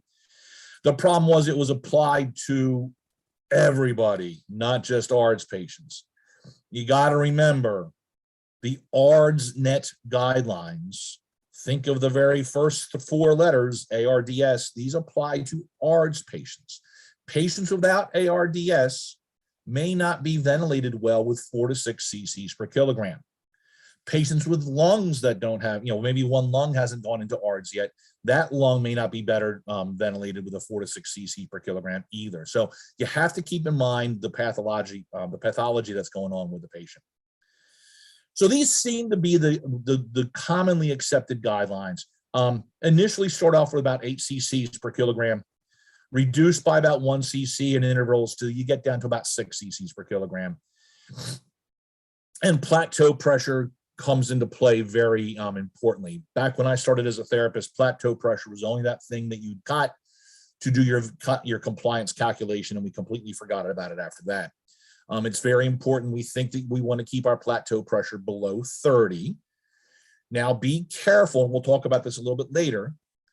Airway pressures on ventilators are not necessarily the transpulmonary pressure that's in the patient's lungs. The patient's body, whether they be obese, whether they have abdominal surgery, whether they have chest wall deformities, all contribute to raise that airway pressure artificially by adding pleural pressure to the outside. So don't make that 30 centimeter a hard ceiling for all patients. Some patients that have, let's say an obese patient, their plateau pressure can go above 30 because a lot of the pressure that you're seeing when you measure a plateau pressure is coming from outside of their lungs. It's not their true transpulmonary pressure. Here's just a diagram of what plateau pressure is. I know you guys all know it, but trust me, in my travels through all my hospitals, I still go to hospitals that the therapists do not measure plateau pressures. And when I asked them why, they said, yeah, we never bothered. It's just some of those things we don't do. It's like, wow, you may want to do that. The importance of plateau pressure. So we've said you want to do about a 4 to 6 or 6 to 8 cc per kilogram tidal volume. But we've also recognized that that tidal volume, that flow that creates that tidal volume, is not homogeneously distributed through the lungs. So if I've overstretched my lungs, if I'm putting more pressure on my alveolar wall than should be, that will be reflected in my plateau pressure. So plateau pressures are basically there to make sure that the tidal volume that you've set is not even still causing damage. It's also to say, hey, my patient has really compliant lungs. I may be able to even give them a little bit more tidal volume to blow off their CO2 as opposed to changing their respiratory rate. And this is sort of reinforcing what I talked about how your airway pressures may not reflect true lung pressures. There is a component of pleural pressure that you have to deal with. And one of the best ways to do that is probably through the measurement of esophageal pressure through and incorporating the transpulmonary pressure monitoring guidelines. Not every hospital, not every ventilator can do that, but just keep it in mind as you deal with your patients that you have to consider the pleural pressure of that patient along with the transpulmonary pressure of the patient also. I'm sure everybody's heard about the ARDSNet peak tables. I'm sure you have physicians who sit there and say, oh, yes, I follow the ARDSNet peak tables. I'm sure you also have physicians who say, oh, I don't like PEEP because there's some controversy about the ARDSNet peak tables. Well, here are the ARDSNet peak tables. If my patient's at a 50% FiO2 on the lower PEEP program, my PEEP should be at least 8.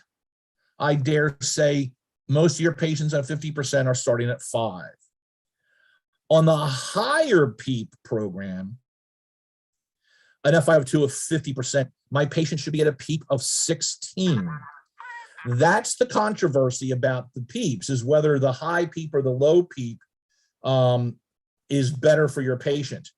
Well, I would dare say that most of our patients aren't even close to the low PEEP program, let alone the high PEEP protocol. So be careful with physicians who throw back in your face, well, I'm ARDSNet compliant and there's some controversy about my PEEP table. The controversy is whether the lower PEEP or the higher PEEP is better for patients. Well, this high PEEP, 50%, I'm sure very few of you in the audience have put your patient on a PEEP of 16 right from the start if they had an FiO2 of 50%. I mean, look at even at 100% when a lot of our COVID patients were, the low PEEP table is 18 to 24. And I'm sure a lot of physicians' heads would explode if you suggested a PEEP of 20 on a patient. The other question comes down to is what's best for the patient? Is pressure control or volume control better for patients? Is assist control or IMV better for patients? And we still don't know. I would ask, and I ask this of every therapist I go visit, breathe on a ventilator someday. Not like, extubate the patient and suck on their ET tube and not like walk into the patient's room, breathing on their vent, say, okay, here, it's your turn. But if you have a few seconds, set up a ventilator, put a filter on the circuit and breathe on it. Breathe on volume control and then breathe on it on pressure control. And I would bet you that you're going to find pressure control is probably more comfortable for you because of the variable flow. But there is yet to be a study that shows outcomes are different between volume control and pressure control. There's also some controversy whether we should do away with IMV completely. And there are some papers being written that we should do away with that. So what a lot of my hospitals go to is they go to what's called a dual mode, whether you call it PRVC or VC plus or autoflow. It's primarily a pressure controlled breath with a targeted tidal volume. One of the things that concerns me is when I go to a lot of my hospitals and they are a primary PRVC user, most of the therapists don't understand how that mode works. It's primarily a pressure controlled breath, but it delivers volume control test breaths every time you start the mode and every time there's an alarm to see what pressure needs to be delivered to deliver the tidal volume. So if you're a hospital that uses PRVC and VC plus or autoflow, whatever your ventilator may happen to call it, please make sure all your colleagues understand what it is that you're giving to that patient. What it is not is that definition we learned in school that I hear from every respiratory therapist. It's delivering the tidal volume at the lowest possible pressure. No, it's delivering a pressure controlled breath with a variable flow, and it's trying to target a tidal volume. It has nothing to do with the inspiratory pressure at all. That inspiratory pressure is going to go all over the place as my patient's compliance changes. So if you're a PRVC user, please do yourself a favor and bone up on it. APRV, and I'm going to go over these kind of quickly because my next lecture is about APRV, but it's a mode that's been out since 1987. Well, you talk about PRVC having different terms on ventilators. APRV has different terms on different ventilators too, and it's even more than this one that you see. It is a very intriguing mode. It's a mode that I personally would like to use more, but it's used very infrequently in most of my hospitals I visit. And the few hospitals that do use it, a good portion of them use it incorrectly. And if you don't set APRV up correctly, boy, it doesn't work at all. So these are some of the research that have shown what APRV does. But you're going to see when we talk about my next lecture, how there's still so much controversy about whether APRV is effective. High frequency oscillatory ventilation. So if you understand the concept of APRV, which is a very long inspiratory pressure followed by a very short expiratory time so I can release my CO2. Think of oscillation as a very high CPAP, inspiratory pressure, that never ends. And instead of releasing the pressure to get rid of my CO2, I push and pull that CPAP gas in and out of my patient's lungs to get rid of my CO2 that way. So think of high frequency oscillatory ventilation as very quick APRV, or think of APRV as very slow HFOV, and you sort of have a good concept of both of them, okay? It's been around even longer. It was first thought about in 1972. Actually, the first thought about high frequency ventilation was back in 1915 when a physician observed dogs panting. And then the physician said, geez, these dogs are taking in very small tidal volumes at a very high rate, yet they still seem to be okay. I wonder why they're doing that. I wonder if we could do that with humans. The oscillator, the infant oscillator, has been around since the 90s, and the adult oscillator has been around since 2001. If you're a hospital that has both the infant oscillator, which is the 3100A, and the adult oscillator, which is the 3100B, please do not confuse them. Do not use a B on an infant. You can use an A on an adult, but it probably won't be more powerful enough after the adult reaches about 30 or 40 kilograms. There have been a number of meta-analyses about oscillatory ventilation, and this is a good one recently from BMJ a few years ago. 419 patients, so it's a fairly good size meta-analysis. Almost all the patients had ARDS. HFOV may decrease mortality. HFOV may increase PF ratio. No significant difference in the ventilator length of stay or ventilator-free days, and no significant, so that's concerning. I think we as respiratory therapists, when we look at papers about different modes of ventilation, different ways to apply ventilator settings, I think we should focus less on mortality and focus more on the effect that those new modes and settings may have on ventilator length of stay. We are a cost center for the hospital. And every day that a patient is on a ventilator in our ICU, we respiratory therapists cost the hospital money. So the sooner I can get my patient off the ventilator, the more money I can save for my hospital. And from your directors out there, if you can develop a program to get your patients off quicker, whether it be through more aggressive weaning programs or whatever it is, and then you can show your hospital administration that you've been able to cut down the ventilator length of stay for even as a half a day, you may be able to save millions of dollars, which can maybe get you new ventilators at some point. Also, very importantly, no significant difference in the risk of barotrauma or hypotension. There has only been one study about HFOV that has shown an increased risk in pneumothoraces. And it was one of the original studies in infants. And what you need to find out when you read that study is those infants were manually bagged far more often than other infants in the study. So it may not have been the oscillator that caused the pneumothorax. It may have been the manual bagging, but when you read the abstract, it shows that. Since then, all the studies have shown that there is no difference in risk of barotrauma or hypotension with patients on the oscillator. Now, if you're a hospital that has adult oscillators, I'm sure a lot of them have been put into a closet and packed away, and they're gathering dust because of two studies that came out in 2013 called the Oscar and Oscillate studies. The Oscar and Oscillate studies were published the same day in the same edition of New England Journal of Medicine, and they both basically trashed or weren't very complimentary of oscillation. The Oscar study, which was done over in Great Britain, showed that there was no difference in outcome between oscillation and conventional mechanical ventilation. And the Oscillate study said actually there was an increased mortality with patients compared to CMV. So if you have a physician who pushes back against this because we're not going to use the oscillator, and you really want to think that you want to use the oscillator on a patient, these two studies are tremendously flawed. The Oscar study had about 30 hospitals involved in it. About 27 of them have never used an oscillator before. So they ran it on a cookbook as opposed, so you have to basically try to split everybody on the exact same settings. And the Oscillate study, when you looked at the Oscillate study, and Neil Ferguson actually came out after a while and basically said, yeah, you guys got to look at the study.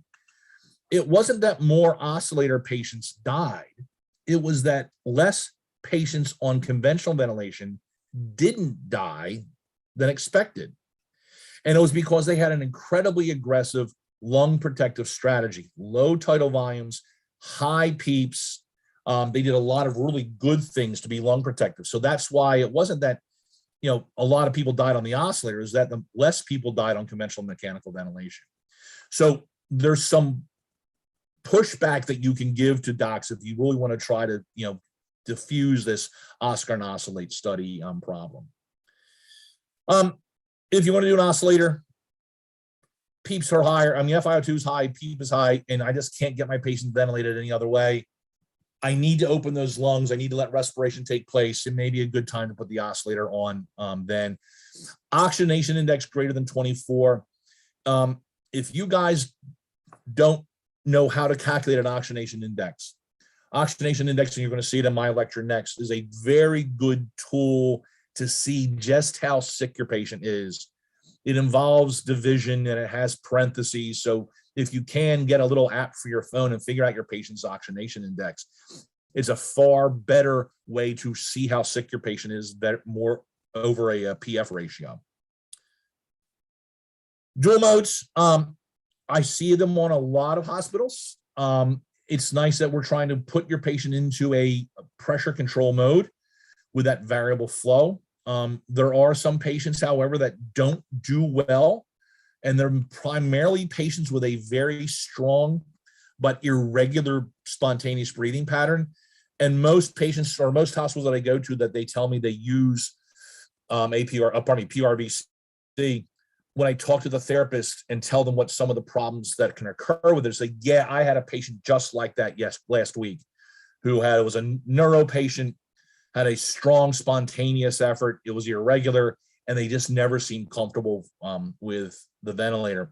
And that's because PRVC is a retrospective type of ventilation. It always tries to play catch up. It says, let me look at what I did to this breath, and I'll fix the next breath. And there really hasn't been much evidence that there's any benefit with ARDS patients with PRVC. PEEP, lots of ways to figure out what kind of PEEP to put on patients. Decremental PEEP, P-Flex, volumetric CO2, open lung tool. One of the worst ways that it's been shown in studies to measure what PEEP is the best is your PaO2 or your SpO2. Don't rely just on your blood gas to set your PEEP. It has been shown to be the least accurate of all the PEEP management devices out there. Whether you do a P-Flex, whether you do a decremental PEEP and look at their compliances, whether you do esophageal pressure monitoring or volumetric capnography, these have all been shown to be better ways to measure what your PEEP the patient needs. Remember, PEEP works in lungs that are recruitable, and not every lung is recruitable. It's not in this slide deck, but in my next slide deck, I'm going to show you a real quick and dirty study, or a real quick and dirty trick on how you can determine whether a lung is recruitable or not. There have been 3 multi-center RCTs for PEEP: the alveoli, the express, and the loves. The problem with all these, they never have come out to say which is the best PEEP strategy. Guys, the more research you do into ventilation, the longer you play around with ventilators, the more you recognize it is very much still an art and very much less a science. But the only thing we are sure about is that oxygen is a nasty chemical and you want to get it down as quickly as possible. Other than that, what rate, what pressure, what volume, what mode, it's still very much up in the air. It gives us as respiratory therapists a wonderful opportunity, if we're equipped with the knowledge, to go in and manage those ventilators. Because honestly, the physicians who are managing your ventilators, in my experience, most of them aren't up to date with the most recent research. We suffer with what I call eminence-based medicine. Now, we all know the term evidence-based medicine, which is a paper said, do this, so I'm going to do it. Well, eminence-based medicine is the physician has done it for 30 years and has convinced him or herself that it's correct, so it's the way I'm going to do it. If you have the proper data and the proper papers and can have an intelligent conversation with them, maybe you can steer them away from the way they're doing it. Don't relinquish control of your ventilator. Transport pressure. If you have a ventilator that can do esophageal pressure monitoring, it's a wonderful tool.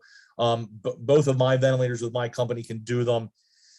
It's a great way to measure that pressure outside of my lungs that's squishing my lungs closed. If you can't do it, keep the concept in mind that there are pressures outside of my lungs that are pushing in on them that I need to counter with my PEEP. If you ever see a nurse take a bladder pressure, find out what that pressure is. The nurse is probably taking it in millimeters of mercury, convert it to centimeters of water, and you have a good estimate of what my patient's abdominal pressure is. Auto PEEP. I'm still amazed that I go to a good number of hospitals that do not measure auto PEEP. And I'm sure you've all been concerned with the recent COVID patients when we've been getting our rates up into the 30s and 40s and 50s about auto PEEP. It's necessary to monitor that auto PEEP. It's necessary to adjust vent settings to maintain an auto PEEP of 0. There are, you don't want to just have auto PEEP there and just sort of ignore it, but you don't want to spend your entire day trying to get rid of 1 centimeter of auto PEEP too. And I've seen therapists do that. So keep an eye on auto PEEP. If your vent can do volumetric capnography, not end tidal, but volumetric, which gives you alveolar dead space, alveolar ventilation, and VD-VD ratios, please try to utilize it more.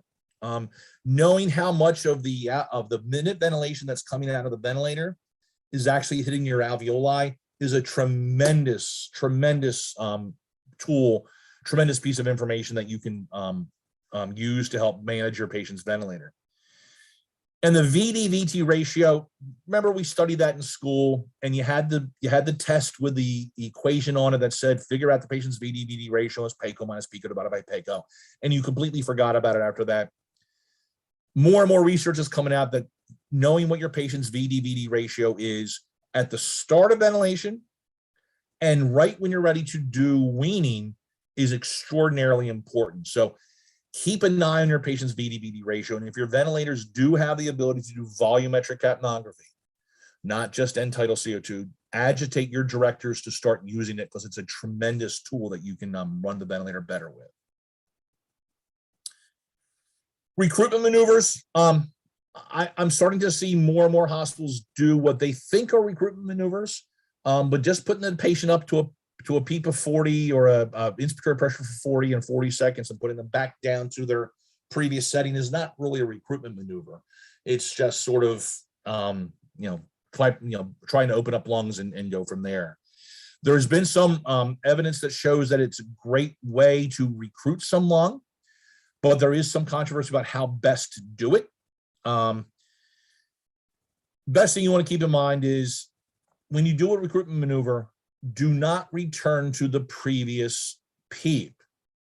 Also, when you do a recruitment maneuver, make sure the lung is recruitable. A couple of ventilators, one of my ventilators can do a quick recruitment maneuver to see if the lung's even recruitable. If my lung is so non-recruitable, it's not worth doing a recruitment maneuver, because all I'm going to do is overstretch the parts of my lungs that are still inflated. This is something to keep in mind, guys. What about the non-injured lung? Keep an eye on your patients who don't have ARDS. Please do not let your physicians treat every patient as if they have ARDS. Your 35-year-old motor vehicle accident who comes in with a fractured pelvis and broken legs, who's on a ventilator, does not yet have ARDS.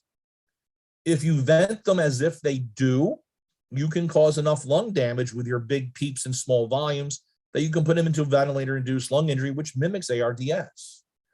Be aware of what the patient is on the end of that ET tube. And if there's not any risk for ARDS, maybe you can be a little bit more aggressive with your ventilation. So be careful with that. Mechanical ventilation is a support tool, but it's not a one-size-fits-all. Not everybody has ARDS. Some patients have healthy lungs, and we should be ventilating them as if their lungs are healthy. This is something that came up with our COVID patients. Early on with COVID, we were told that everybody had ARDS. So everybody who went on a ventilator was ventilated as if they have ARDS. And then Gattinoni Marini came out with a letter a few months into the crisis and said, hey guys, you know what? The vast majority of my patients don't have ARDS. They have healthy lungs, or pardon me, they have normal compliant lungs with really crappy alveoli and really weird capillaries, and stop treating them as if they have ARDS. And I have seen a change in how most hospitals ventilate their patients, but keep that in mind.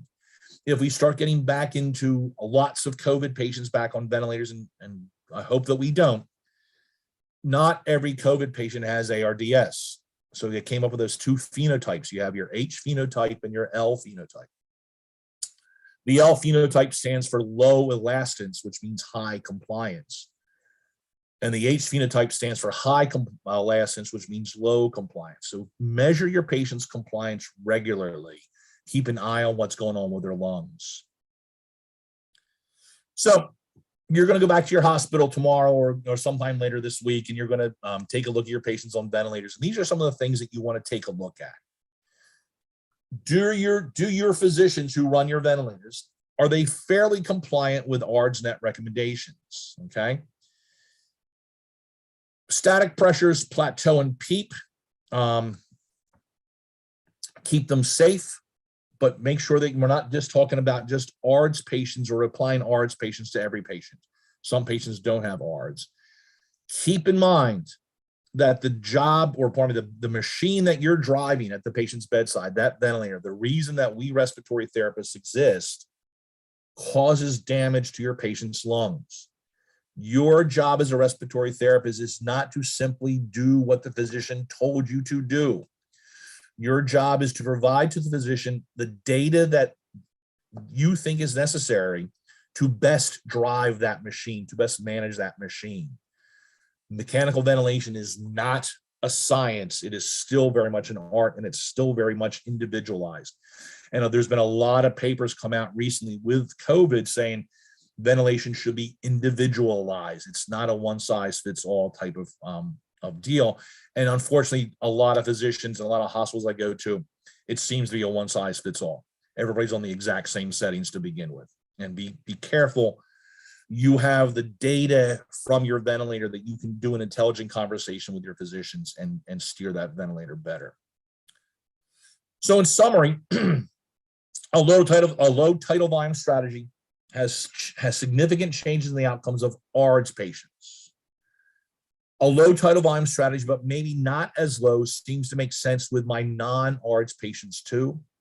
I don't think we're ever going to go back to the 10 to 15 cc per kilogram paradigm, but there have been some studies that have shown that an 8 to 10 cc per kilogram tidal volume in non-ARDS patient is just as safe as, or causes no more lung damage than a 6 to 8 cc. Mode and breath types, whether it be pressure control or volume control, haven't been shown to have any improved outcome in various patients. This is where you get individualized. What's most important with that patient? Is it patient comfort? Are they spontaneously breathing? Is it maintaining a safe and steady tidal volume? Do I want my patient to breathe spontaneously? And if you do, watch how you use your PSV, because that's just a damaging breath too. So there's really no best way to turn to in terms of modes. APRV and HFOV, this, for every study that shows that it works, there's been a study that shows that it doesn't. And you'll see that with my next lecture too. Transpulmonary pressure, boy, if you can do it, that's great. If you can't do it, at least keep the concept on mind that if I walk into a patient's room and there's a 500-pound guy with the abdominal surgery, there is I think the scientific term is crap load of pressure outside of his lungs, trying to squish his lungs closed. And if you put them on your traditional 5 centimeters of PEEP, you're never going to keep those lungs open because they're just going to be closed from the outside. Volumetric capnography, boy, more and more ventilators are coming out with it. If your vent does it, agitate your directors to start using it. It's a tremendous tool, gives you a great deal of information about your patient.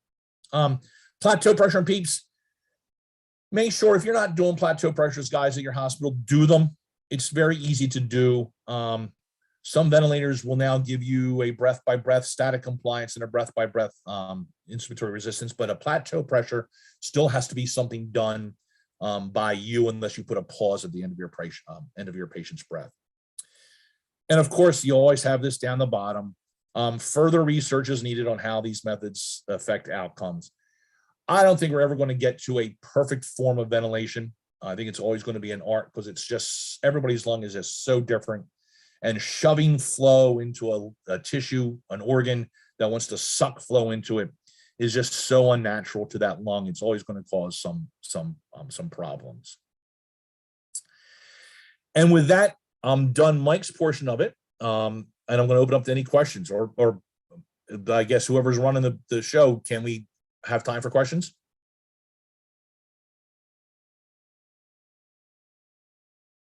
We certainly do. Oh, good. Let's see what we have. I heard some notifications here. Oh, well, that wasn't a good question. That was a comment.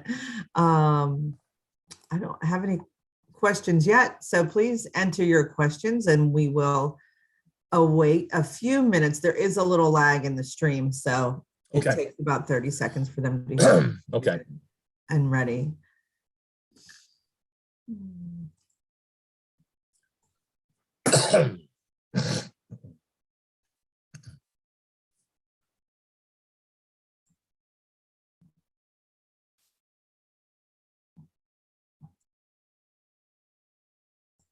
You did a great impersonation of Mike.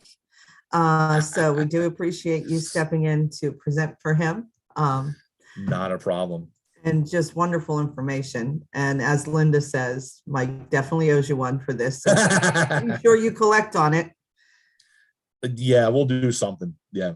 Mike's a great guy. He's been a great addition to our team. He's a fun guy to talk to. His contact information is down the bottom. I have most of the papers that are cited in his slide deck. So at the end of my next lecture, my email's there also. So if you want to get a hold of any of the papers that are cited, please let me know and I'll send them out to you directly. Okay, and that bears repeating then too, that the handouts are adjacent to the speaker's name and the talk. Where available, you can download them. I'll add the link in the chat too, so that they can get straight to it. And unless Linda has a question, I think you're probably good to go on to the next. Linda? Sure. Right, she's been texting them to me, so now I think she's okay. So roll on there, Tom. Thank you. Let me I want to have to stop my share. Everyone's saying thank you, great information. Oh, thank you. I'm glad. It was, there's comments. I'm glad. Bravo is basically. Thank you. What we have for you. I appreciate that. All right. Let's do this one. All right, so guys. Mike's Oh, was a little before bit- you go, of course, Yes. somebody gets in there at the end. Would you say that PCV is still a good mode of ventilation for ARDS patients for protection? I think so. I think as long as you maintain a safe tidal volume. Now, one of the problems with the ARDS patients, and one of the problems that we've had with our COVID patients, is rapidly changing compliances. So those rapidly changing compliances in pressure controlled ventilation result in rapidly changing tidal volumes. So you've got to be a good respiratory therapist and keep an eye on what tidal volumes are necessary to exert that pressure. And if my patient's lungs start to get more compliant, I may have to pull back on that pressure. If my patient's lungs get stiffer, I may have to bump up on that pressure. Some physicians, some research has said that if I have a patient whose the concern is keeping my tidal volume steady, that perhaps volume control is the best way to do that. The problem with volume control is it's a very uncomfortable mode for most patients to breathe on. Most papers don't address patient comfort. So if I have a patient who's sedated, not breathing on their own, volume control may be a way to play around with that, especially, and I would love to see some research from some of my hospitals, especially with like a square wave flow waveform, which is a nice laminar flow wave to get a much better distribution of flow through the patient's lungs. The one concern with pressure controlled ventilation, it's a very aggressive inspiratory flow. And I was just on a phone conversation with a hospital a couple of days ago, and they are having a problem with a patient in pressure controlled ventilation where the PIP was reading higher than what the settings were supposed to be. And I asked them to take a look at the pressure waveform on the ventilator, and they could see a little bit of a spike at the very beginning of that inspiratory pressure. Well, that spike indicates that the flow going into that endotracheal tube is so aggressive, and the patient's lungs are so stiff that the flow is not going into my ET tube, it's bouncing back out and going into my circuit. My patient's not getting ventilated. You need to make your flow, adjust your rise, adjust your ramp, whatever it's called, so that it gets the flow into the patient's ET tube and gets the flow well distributed through the patient's lungs. There is some concern, and there has been some research that you can overflow or provide too much flow to your patient. It's called rheotrauma. But there's also concern that with volume control, with our small tidal volumes nowadays, we underflow our patients, and that's also called rheotrauma. So I can't tell you which one is best, but I think if I have a patient, especially one who's breathing on their own, I would try to consider pressure control first to try to make it a little bit easier for them to breathe, and just keep a very close eye on your tidal volumes and your compliances. Okay. Should plateau pressure be measured in VC mode rather than PC mode for best compliance indication of the lungs? Definitely in volume control. The pressure that you see, the peak inspiratory pressure that you see in volume control is the result of the gas going into the patient's lungs, but also because it's a non-adjustable flow, it just blows and blows and blows at a steady state, whether it's decelerating or steady. So it's the PIP that you see is reflective to the resistance of the tubing circuit and the ET tube. If I can do an inspiratory hold with my lungs are filled, but no flow is taking place, it's a much better indicator of what's the pressure that's actually going into my patient. And don't necessarily assume that the PIP that you see in pressure control is the patient's plateau either, because just like we described, you have some vagaries sometimes in how that flow goes into my patient's lungs. You may see spikes or humps at the very beginning of your patient's breath that are reflected in your PIP. So you may want to do an inspiratory hold on those patients too. And most vents nowadays will let you do a plateau pressure on pressure control also. Okay. Well, so I hope that everyone has a Tom or a Mike out there that they can reach out to when they get into that situation. That's a great answer and a great food for thought for them to make sure that they are in touch with their personnel out there that can support them in those moments when they are trying to take those measurements. Thank you so much. You're quite welcome. We good to move on? appears so. We are good to Okay. move on. Thank you. I'm going to change my shirt and change my appearance, and well, look, it's a whole new speaker. When I was asked to speak at the conference today, I was given this topic, and it was like, that's an interesting topic. I never would have thought to do it, but when it turned out, it turned out to be a really cool slide deck to put together. So we're talking about using APRV in our COVID patients. So I'm going to do a bunch of things. I just want to take you through it. Oops, sorry about that. I'm trying to move the pictures, my video screen out of the way. There we go. So let's get first what APRV is, because I go to a lot of hospitals and they're not quite sure what it is. And I love this. And if you guys haven't already signed up for this, this is a free newsletter that comes to your email inbox called POEMS CCM. And it has some amazing articles that come out maybe once every month or so. And I love this description of APRV.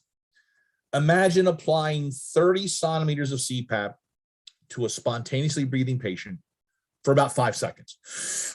Just keep it up there and they can breathe through that CPAP. And then after the 5 seconds have elapsed, I very quickly release that CPAP down to 0 for maybe a half a second or so. And then very quickly after that release, put it back up to the previous 30 centimeters. That's APRV. It's inflate, quick release, reinflation. And that's how it works. And the patient is breathing on his or her own through this entire cycle. Now, old school said that you had to have a spontaneously breathing patient to do APRV. There's been some studies that show that that's not necessary, but spontaneously breathing does help the APRV do better, okay? So here's 2 working definitions that you can take with you back to your hospital about CPAP, about APRV. High CPAP with regular, brief, intermittent releases of that CPAP pressure. That's the Kenny definition. I like this one better because it's easier to teach therapists how to deal with CPAP if you keep this in mind. It's really just pressure control ventilation, but it's inverse ratio. I have a very long TI that I stay at my PIP for, and then I have a very, very short TE that I go down to 0 of PEEP. But once you understand that it's just pressure control ventilation, but it's inverse ratios, it makes managing a patient on APRV a heck of a lot easier to do. This is it, just visualized. My pressure high, my CPAP is up here. My time high is how long that CPAP lasts. My pressure low is my release pressure down to here. And my T low is how long that release lasts. So just P high, T high, P low, T low. And then of course I have my FiO2. So there's only 4 settings that you have to play with. Problem number 1 with APRV, and there are multiple ones. Problem number 1 is that we call it a bunch of different names. APRV, bivent, duopap, bilevel. And on my new ventilator, the Bella Vista, we call it, no, we call it APRV. I'm sorry, I was thinking of PRVC. So lots of different names on board ventilators. Covidian customers, you don't really have true APRV. You have what's basically inverse ratio pressure control ventilation. You have to set a rate. So it's sort of a weird form of APRV that's on the 840 and 980, but it works the same, just as the settings are different. Well, when should I consider APRV? Well, here's from an article just recently. It said, initiation of lung protective strategy, because it is lung protective. I don't have repeated openings and closings of my lungs. I have one opening, let respiration take place, and then one closing. Inadequate oxygenation, PEEP peaks that are kind of high, PEEPs that are greater than 10. And this one, steadily decreasing PF or steadily increasing oxygenation index. And the one that's been studied the most is ARDS.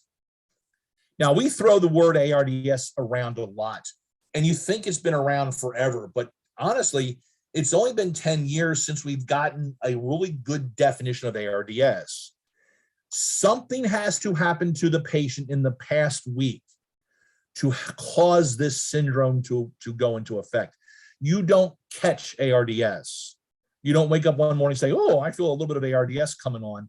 something has to happen to an insult to your body has to happen for ARDS to start to evolve. You have radiographic abnormalities, but it's a non-cardiogenic source of that edema. Here's my oxygenation index. This is my my PF ratios. I have a steadily decreasing PF ratio, and severe ARDS is a PF ratio less than 100. And I have to have had something happen to my patient to cause this ARDS to happen. COVID is a wonderful example of how some patients devolve into ARDS. There's a ton of other reasons that can cause a patient to go into ARDS, even just a blood transfusion. If you have a patient who's in the OR with multiple units being given to them during their surgery, that's a causative factor to ARDS. So keep an eye on your PF ratios and keep an eye on your chest x-rays, because it's something that, within the past 7 days, we've done something to this patient to insult their body to cause ARDS to happen. We all know PF ratios. It's easy to do. It's my PiO2 divided by my FiO2, and we can get it that way. And these are the definitions that we think are pretty good. The problem with PF ratio is that there's never been a paper that shows it's a good correlation between low PF ratios and lung severity or lung damage. I can have severe lung problems and have a fairly high PF ratio, and I can have low PF ratios and not have really bad lung damage. It's not a be all and end all. What has been shown to be a better indicator is my oxygenation index. And I strongly recommend to therapists when I go out to hospitals that start keeping this in your mind. I have a few hospitals that actually do record this on their event flow sheet. I think it's a wonderful thing to record.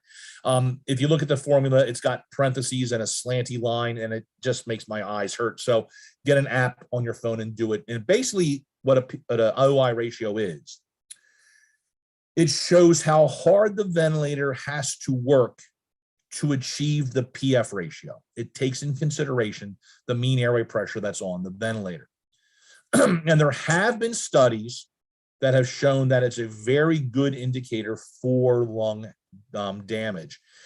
An OI that's rising or is high in the first 12 to 24 hours of ventilator care has been shown to be a huge risk factor for increased mortality. An OI greater than 24 to 30 has been shown that maybe it's time to think about other forms of ventilation. And there was a study done by Van Happeren that said perhaps what we think is respiratory failure of 15 may be too high. It may actually be lower than that. It may be down around 10 or so. We think that the OI as it increases and the PF as it decreases meet around 15 and 200. So if you have a patient with an OI of about 15, they might probably have a PF ratio of about 200. So keep an eye on your OI. And the other thing we want to do is we want to keep an eye on our lung recruitability. So remember, if I mentioned in the previous lecture that there's a quick and dirty way to find out what your patient's lung recruitability is if you don't want to do a recruitment maneuver. This is from the 2007 New England Journal. You have your patient on a certain PEEP, let's say at a PEEP of 5. Take a plateau pressure. Then increase that patient up to, let's say, a PEEP of 10. Give them a few minutes and take another plateau pressure. If the lung, so you've increased your PEEP by 5 centimeters, right? If the plateau pressure that you took at the higher level of PEEP is not greater than 5 centimeters above the previous plateau pressure, what you've indicated is you have recruited some lung, that extra PEEP volume has gone into that recruited lung, and it has not caused overstretching of my patient's lungs. My lung is recruitable. If I have my patient, I move them from 5 of PEEP to a 15 of PEEP, and I notice that my plateau pressure has gone up by 5 centimeters or more, what that indicates is that I have put this additional PEEP volume into my patient's lungs, but my patient's lungs have not opened up, have not recruited more alveoli, so my lungs are not recruitable. I know that we fight constantly with physicians to get our patient's PEEP moved up. So before you start agitating for a patient's PEEP to be increased and start, wasting, wasting your energy, do a real quick test to see if your patient's lungs are recruitable. If they're not, don't waste your energy. Okay, very briefly, I just want to go through over the APRV settings. I'm not going to show you how to do this, but just what they are. If you're not familiar with APRV, this will be a good little primer for it. 5 basic APRV settings. I have 2 that deal with alveolar recruitment and gas exchange. My P high and my T high. And if you think of APRV as inverse ratio pressure control ventilation, these are my inspiratory settings. This is my P high is my PIP, and my T high is my inspiratory time. Okay, so I inflate the lung, hold it there for a while, let respiration take place, let gas exchange take place, and then at some point I de-recruit, and that's with my expiratory settings where I have CO2 release and management of adequate recruitment. So my P low is what I drop down to. And the most important factor, and please, if you guys are a hospital that play around with APRV, T low is not a one size fits all. If you do T low inappropriately, or it's not what your patient needs, APRV will not work. And then my fifth setting is my FiO2, which you just realized what FiO2 is. My P high is my recruitment. It's my opening up. It's my inspiratory pressure. It's letting my lungs be open so respiration take place. Okay. Where to start it? So you're going to see this name Habashi. Habashi is probably the godfather of APRV nowadays. He's the director of Maryland's shock trauma unit down in Baltimore. And if you ever do a Google literature search on APRV, you'll see his name on every paper out there. He knows APRV really well. He's basically come out and say, set your P high at your patient's P plat. Makes sense. P plat was my lung at full inflation. Get it there, let respiration take place with this lung statically filled, which is not as bad as filling and emptying regularly. Extended P highs, and this came out just a few years ago. Do not overdistend alveoli. Redistributes gas from the alveolar ducts to the alveoli and significantly decreases alveolar stretch and strain. You get some physicians and some respiratory therapists say, oh my gosh, I would never use APRV because I have that really long inspiratory time. More and more research is showing that a steady inflation is less damaging than rapid inflations and deflations. But you do want to set your P high based upon the VTE that the patient exhales during the T low. It's the same concept as if you had the patient on pressure controlled ventilation. For those hospitals that for those respiratory therapists that are using pressure controlled ventilation, a physician will say, yeah, put that patient on a PIP of 20. Well, that physician has no clue what PIP that patient needs.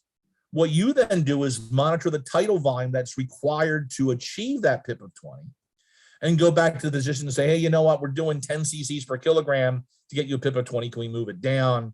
Or, hey, I'm doing 2 cc's per kilogram. Can we move my PIP up? It's the same concept. Adjust your P highs based upon your tidal volumes. Time high is what I call a swag, strategic wild ass guess. Nobody knows what a good place to be, so it's your chance to shine. Stroke your chin a couple times, or if you wear glasses, take your glasses off and bite the stem a little bit. Say, you know what? Let's try 4 seconds. Oh, there's no clue. Nobody knows what's good about it. What you want to remember about your T high is it sets the rate of your releases. So think of T high as your respiratory rate. If I put my T high at 4 seconds, that means that pretty much every 4 seconds, another exhalation will occur. Well, 60 seconds divided by 4 comes out to 15. So it means I put my patient on a rate of 15. If I want to increase my rate, I decrease my time high. If I want to decrease my rate, I increase my time high. So again, it's just pressure controlled ventilation. I set my PIP to get my tidal volume. I set my T high to get my rate. P low, most hospitals and most research will say to put your P low at 0. I do run into a number of physicians who are kind of afraid of APRV, so they'll set their P low to the patient's current, previous P. What they're doing is just being afraid that we won't be able to set the proper T low. You want the release that occurs, that release of CO2, to be as effective as possible. So if I have some PEEP on board, my release won't be as effective as I possibly can. So if you want to do just the rate of CPAP of 0 during your P low, that's a good way to do it. T low is the hardest one to set. It's the most critical one to set. It's how long my patient has to exhale. And the secret behind T low is that I do not want my patient's lungs to empty. I want to create some auto PEEP. If I don't create enough auto PEEP, APRV won't work. If I create too much auto PEEP, APR doesn't work either. So I want to have my time low short enough to prevent de-recruitment, but long enough to allow alveolar ventilation. A good rule of thumb is your adults start about 0.2 to 0.8. Okay, it's going higher in COPD patients, but it's not everybody gets put on 0.8. What Hibashi has said and what most other studies have shown is I want to set my time low that's approximately 75 to 50% of my peak expiratory flow rate, which means, and you're going to see this in a graph next, a point at which 25 to 50% of the lung has been exhaled. I don't want my patient to exhale more than half their lung volume. Hibashi will actually tell you that he wants them to exhale maybe about just 25%. He prefers to be on the lower side. So you're creating intrinsic PEEP. Auto PEEP is how APRV works. If your vents do time constants, some of the research says set your time low at a 1 time constant. Remember, a time constant, each time constant is how much is how much time it takes for the lung to empty 66% of the volume that's in it. So that falls right in between that 55 and 75% time frame. Here's a picture of my time low. So here's my peak expiratory flow rate. It's 73 liters per minute. Let's make it 70 because it makes the math a heck of a lot easier. And here is where I've returned back to my pressure high, okay? And if you can see, it's about 50%, about halfway between my peak expiratory flow rate and my flow rate of 0. So I don't want to see it way up here. I don't want to see it way down here. I want to see it about here to here is about where you want to see it. Here's some inappropriate flow scalers. So you have to have your flow scaler up on your ventilator to set your T low. This one is way too long. Here's my maximum T low that it could be. This is my 50% release point. I've let my patient exhale way too far, okay? So I'm gonna have great CO2s on my blood gas, but I'm gonna have lousy PaO2s. And here's one that's way too short. Here's my 50% point, but I've released, or probably here's my 25% point, but I've released, I've stopped my release way too early. I'm going to have horrible CO2s, but I may have good PaO2s since our lung basically hasn't de-recruited. If you're going to play with APRV, you have to get your time lows correct, and it has to be set really well. One last thing about APRV is a lot of physicians will agitate to put pressure support on top of the APRV. I would just tell you it's bad because I have inflated my lung to maximum safe ventilation, maximum safe volume, and then I'm going to put an IPVB treatment on top of that when they're breathing spontaneously. Doesn't sound very good. And this article or this paper by Putinson came out and said there's just effects from PSV that can be deleterious to the patient. So if you can push back against the physician and say, look, I don't want to put an additional volume on top of my patient's already filled lungs. If you're concerned about resistance of the ET tube, then we can add ATC or AAC, whatever your ventilator happens to call it. Okay, APRV strategies. Again, or not again, but very important, just like with the oscillator, you're not going to see immediate improvement. Think about it. I have collapsed my patient's lungs, and I'm going to slowly try to re-recruit them with my P high, but it's going to take a while to re-recruit it because I'm not working by convection, right? So you may want to wait at least 8 hours before making a final decision about whether APRV is working. However, don't let your patient live on APRV for days at a time if it's not working. You should see an improvement within the first 16 hours. So, be patient, but don't let it drag on too long.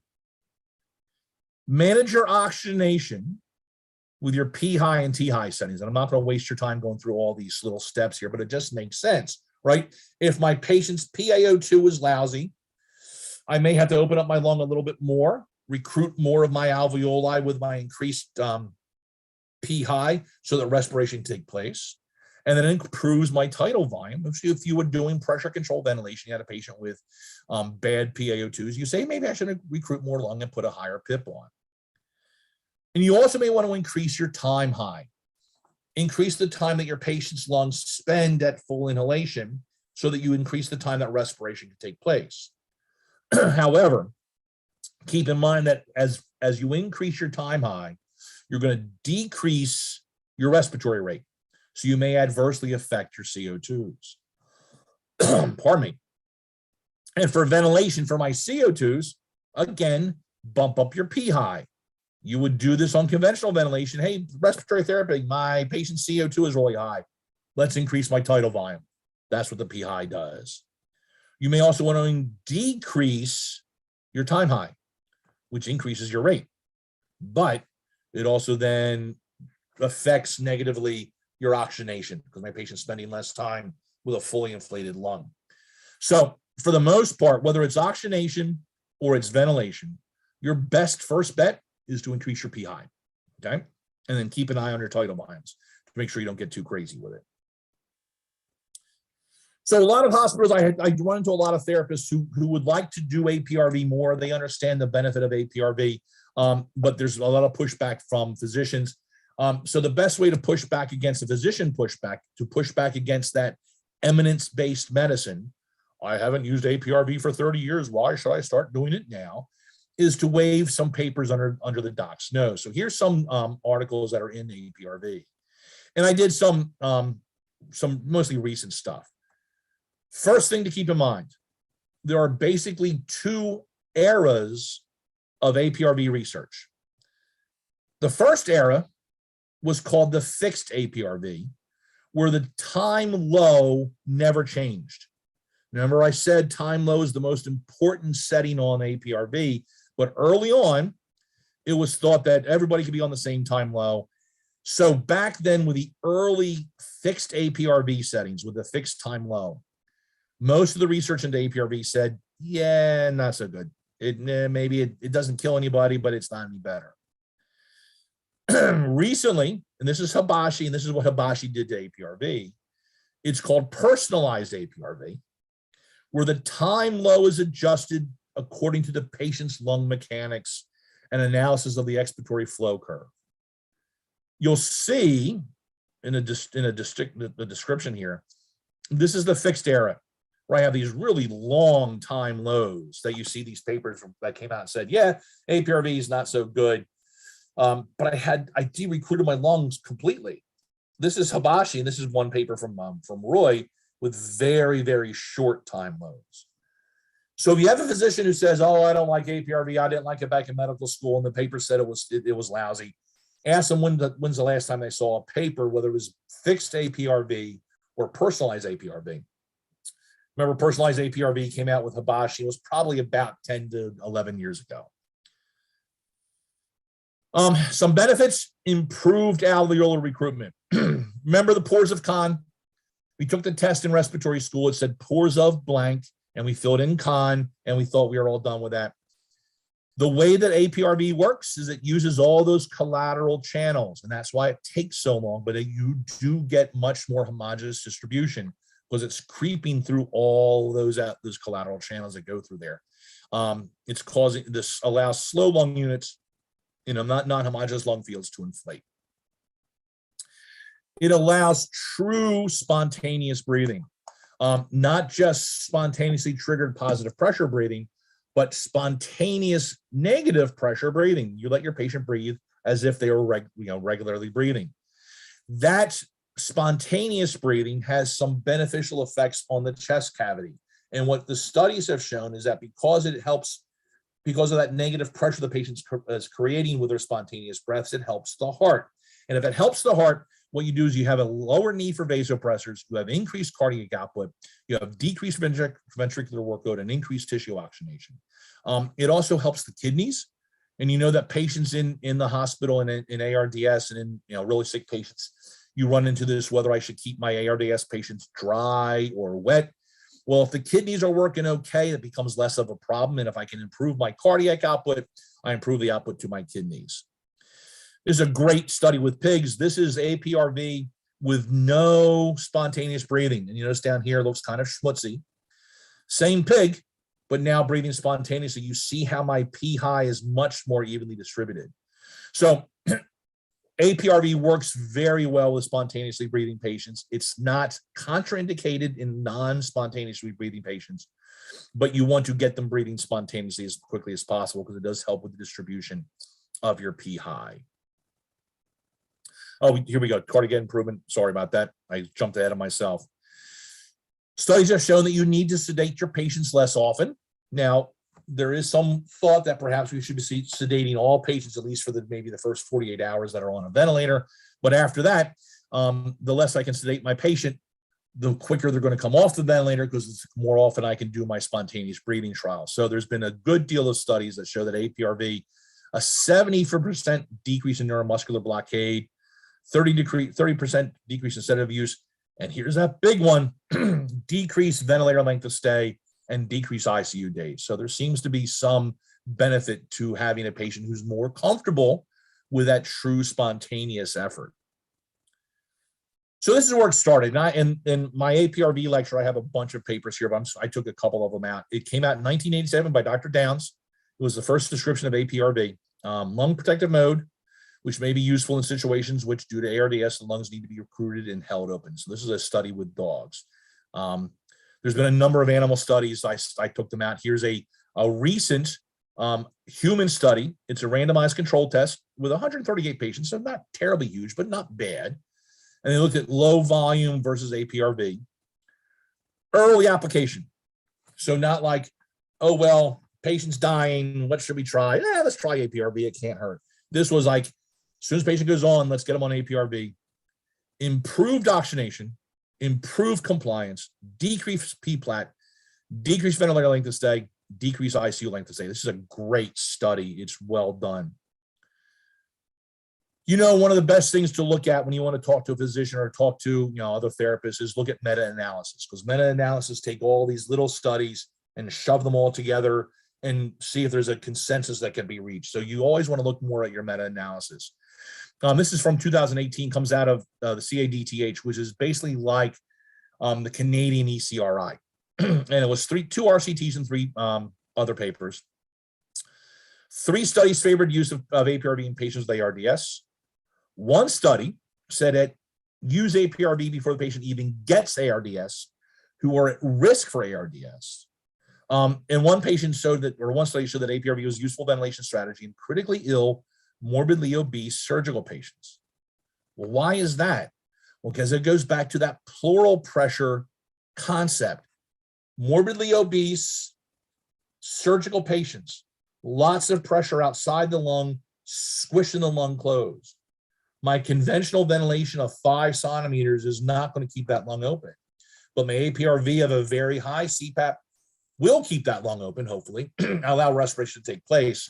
So that's a very cool study to take a look at. Carcetti with one in 2019. These were 5 RCTs. 3 of the studies were in early phase of respiratory failure, the first 24 hours of mechanical ventilation. Don't use APRV as a rescue.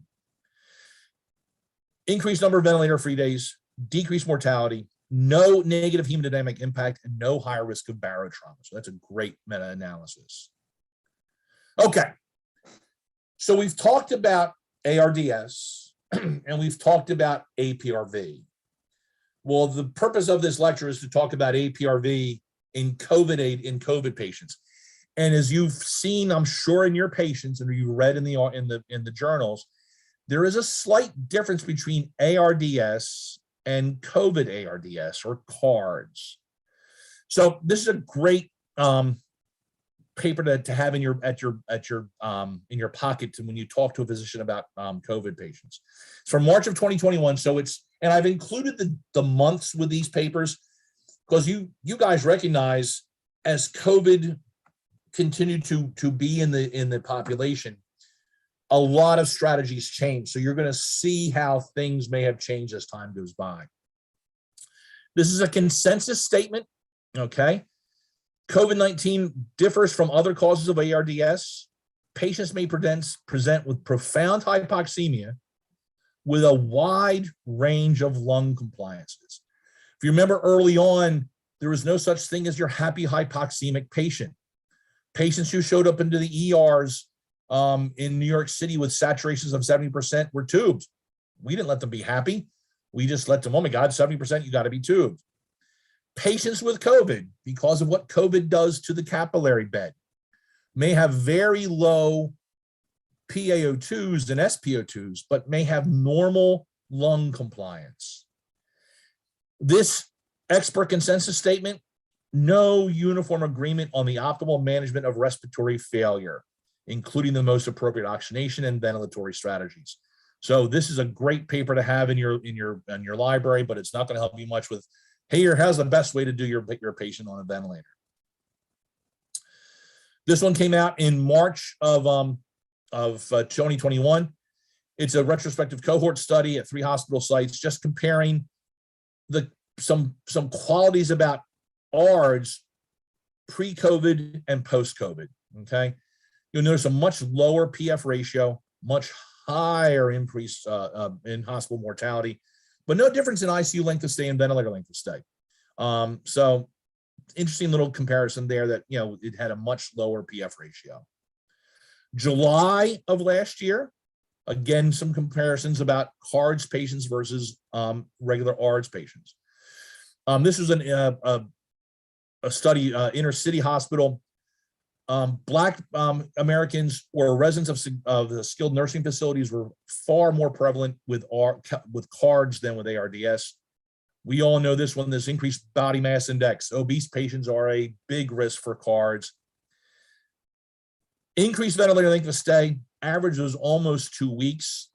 A decrease in delivered minute volume compared to regular ARDS. Decreased systemic IL-6. So remember, IL-6 is one of those inflammatory mediators we talk about with ventilator-induced lung injury and ARDS. Less IL-6 in CARDS than with conventional ARDS. No differences in static compliances, hypoxemic indexes, which is like OIs and PFs, and CO2 clearance, which is like VCO2s, and similar 60-day mortality. So some differences with the patients coming into the system, but not a ton of differences between ARDS and CARDS. Here's September of 2021. Dead space. Now, this is not collapsed alveoli. These are alveoli that are open, but no blood flow is going past them. And this is when we started to realize that a lot of our patients with COVID, the body was not reacting the way that it should be to hypoxemia. With hypoxemia, the blood tries to collapse or close down or restrict the blood flow to close down alveoli so that more blood goes to the parts of the lungs that are open so that it optimizes ventilation. With the interference with the ACE receptors that COVID-19 seems to have, we are finding that this didn't happen. That you had patients that had collapsed alveoli, but the blood going past those alveoli wasn't redirected. So all of a sudden I started having more and more dead space, silent units where I had an alveoli that was working, but no blood going past it. Best respiratory system compliance. So this is the best compliance they could get with the patients, was similar in both forms of ARDS. So the lungs, we could get the compliance to be best, and it was pretty much the same, but it required much different PEEPs. CARDS, the median PEEP was 12, and that's supposed to be a 0 there. And in ARDS, the median PEEP was 8. So these patients had lungs that were really full of schmutz, It took a little bit more peak to get them open, but once we got them open, the compliance was pretty much the same. October 21. So this is fairly recent. This is a great article by Fort Mueller. And I'm sure you all get this best practice in clinical anesthesia. It's basically, it was a review of the current knowledge of pathophysiology and ICU treatment. In CARDS, majority, or probably in COVID, mild symptoms are in the majority of most cases. The COVID-19 disease typically follows a two-peak clinical course. The first phase is when the virus is replicating down in the patient's lungs. Now, with Omicron, we're finding that the virus is replicating up in the upper airways, and that's why it's less serious. And you have patients with fever, coughing, and dyspnea. And then the second phase is that immune response. The body sees this virus, it's replicating down the lungs, so it sends out the troops and says, go kill that virus. And it's usually after 7 to 10 days after symptoms, some patients enter that second phase. And this is when they become critically ill with ARDS and or multi-organ dysfunction. And I just read a paper this week, they seem to think they have found the genetic marker that's predisposing them to these type of patients. You always wonder why some patients don't devolve into really bad COVID ARDS and some do. It might be something with genetics and with how our body responds to certain antibodies. Some more things from Fort Mueller. Most common radiologic findings, ground glass opacities. And so I've been a therapist for a really long time. I started out in the field when we're using glass ABG syringes. And that's where the term ground glass came from, because the plunger inside the blood inside the syringe had sort of been sanded to make it look kind of cloudy, because it would stick a little bit better in the glass syringe. You ask new therapists now what ground glass means, they have no clue, because they've grown up with plastic syringes. And I feel like, a guy on my porch telling the kids to get off my lawn when we talk about ground glass, but that's where ground glass came from. The vast majority of patients have ground glass opacities, consolidations, and septal thickening.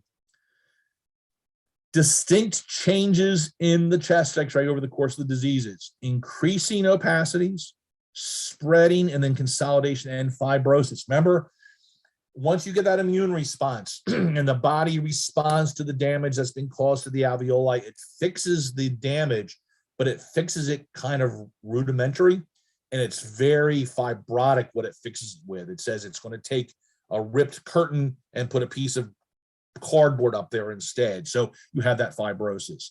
So respiratory therapists that are out there, keep an eye on your patient's chest X-rays and learn how to read chest X-rays so you can see if your patient's starting to devolve. ARDS should be perceived as the overarching syndrome, the umbrella term, whereas CARDS is a specific disease leading to ARDS, okay? General treatment principles such as lung protective ventilation and rehabilitation concepts will be applied whenever possible. With no currently no CARDS treatment specific approach available, preventive measures appear to be of particular importance. So lung protective ventilation. Don't rip your patient's lungs apart, ventilate them, because you're just going to cause more damage, which is going to make them devolve even further. And the most recent one, November 2021, another RCT in the United States, 130 patients compared to 382. Small differences in respiratory compliance, small differences in respiratory efficiency. And I couldn't get out of the paper what a respiratory efficiency meant. I guess just how well it worked on lower settings, and small differences in oxygenation, and a lower mortality, which was interesting. This is something we didn't see early on in COVID. When I was visiting hospitals, I was probably back out in late April, early May of 2020. I would go to hospitals, we were having 90, 95% mortality of patients on ventilators. This study from 2021, CARDS mortality seems to be much less. Phenotypes. I'm sure you've heard about this. Just want to make sure that we're all clear on what the CARDS phenotypes is. This is a paper that came out in May of 2020 from Raba and got very little attention. Raba basically said, and maybe it's because it was in a very underserved journal, chest CT patterns showed that you may deserve to divide the course of COVID ARDS into 3 phenotypes. Each phenotype, each stage is different and requires different treatments. So again, here you have that term that I say is you're seeing in all the papers nowadays, personalized mechanical ventilation based on respiratory mechanics and chest CT. RABA had 3 phenotypes. Phenotype 1, multiple focal, possibly overperfused ground glass opacities, remember that term again. Lung compliance is preserved or even elevated. Your patients don't have stiff lungs. They have normal compliant lungs or maybe even hypercompliant lungs. Do not treat them as if they have stiff lungs. The main cause of hypoxemia may not be atelectasis, but impaired lung perfusion and shunting. Remember, we talked about how we now all of a sudden had blood going past alveoli that aren't open. Maybe that's probably one of the causes.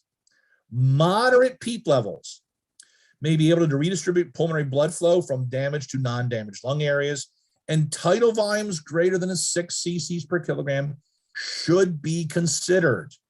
Okay, these patients don't have ARDS. Phenotype 2 is a bit of a transition to phenotype 3. So I'm just going to skip over to phenotype 3 and you'll see why in the next slide.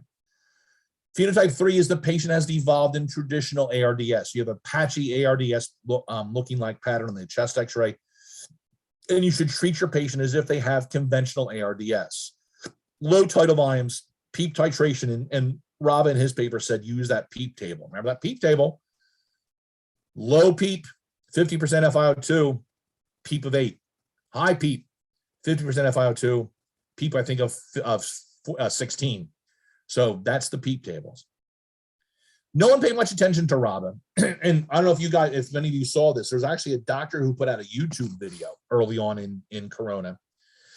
And he said, you know, there's a doctor in New York City, and he came out and said his patients that he's seen in his hospital don't have ARDS, they have HAPE, high altitude pulmonary edema, or something like it. Well, of course, he was roundly criticized. Oh, you're in New York City. How could that be high altitude? Bah, bah, bah, bah, bah. Well, it turns out that he was probably prescient, because it turns out the patients that he was seeing probably didn't have ARDS. They're probably that phenotype 1 where you had normal lung compliance, but just fluid-filled schmutz inside them.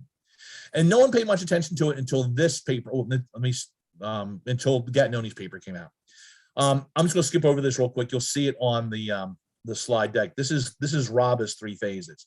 That's my ground glass. Then I started having some consolidations, and then I have just full-blown schmutz, full-blown ARDS lumps. This is the progression that you see in your CTs. So this is May of 2020, June of 2020, Marini and Gattinoni. Now, if you haven't heard of Marini and Gattinoni, you need to read some papers, because these guys are huge experts in ventilation. Gattinoni's, he works over in Germany now, but he's an Italian, and Marini, I believe, works up in Minnesota. They came out and said there are 2 types of CARDS patients. Type L, which is low elastance and high compliance. So we respiratory therapists don't think very much of elastance, right? We concern ourselves with compliance. The concept of elastance is this: as my compliance improves, my elastance becomes less. As my lungs become more stretchy, my snapback, my elastance becomes less. If I have stiff lungs, I have a brand new balloon that I just took out of the package, I blow it up, it snaps right back to its previous shape. That's elastance. Stiff balloon, low compliance, high elastance. So Gattinoni and Marini base their cohort types on elastance. So don't get confused that L means low compliance, it means low elastance. Patients retain relatively good lung compliance despite poor oxygenation. Minute ventilation is usually high. There we go again, ground glass pattern. Usually a low response to PEEP. Why? Because my lungs are fairly compliant. I don't need to recruit much because my lungs are fairly recruited. And the key issue in these type L elastance patients is my pulmonary vasoconstriction that normally occurs in response to hypoxemia fails due to endothelial damage. That's what the problem, that's why the patients become hypoxemic. So when you have a patient who's got high compliance or a low elastance, which is your expiratory time constant, treat them as if they're a type L patient. They don't have ARDS, don't cause them to have it. Then you have the type H, which is high elastance, quick snapback, low compliance. And many patients deteriorate from type L to type H. And type H has the characteristics typical of ARDS, extensive CT consolidations, higher lung weight, higher peak response. You know, these lungs are basically closed down. They'll respond to peak. And Rob actually addressed this. I guess he must have known that Gattinoni and Marini were coming out with their paper when he wrote his paper. What Rob basically says is his phenotype 1 is the Marini-Gattinoni phenotype 1, which is the L, and phenotype 3 is the Marini-Gattinoni type, which is the high elastance. And there really is no Marini-Gattinoni phenotype in between with Rob's phenotype 2. That's sort of a transition stage. So Rava puts sort of an intermediate stage in there where Gattinoni just basically has the H and the L. Be conversant about that, guys, with your COVID patients, and try to figure out where they are. Are they in the H stage, which is low compliance, or are they in the L stage, which is high compliance? And it's going to help you manage your patients a lot better. Okay, let's get to the reason we're here. What about APRV and COVID? Well, there hasn't been a lot. Because there's not a lot of places that use APRV anyway. So there hasn't been a ton of studies out there, but there have been a few.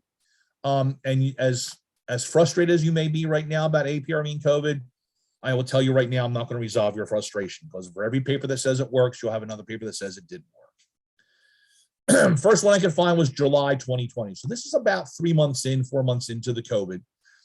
Observational studies, they just looked back and it was just 10 patients.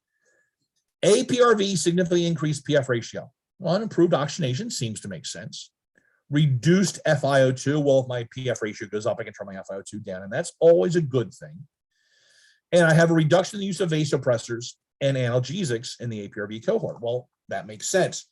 If I can improve my cardiac status through my APRV, through that spontaneous breathing, I'll decrease the need for vasopressors. And if I can have my patients more comfortable, I don't need to have as much sedation. So this is a pro study, right?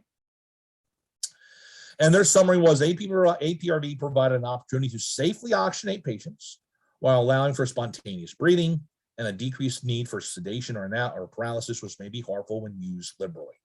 So that's a good conclusion from this paper.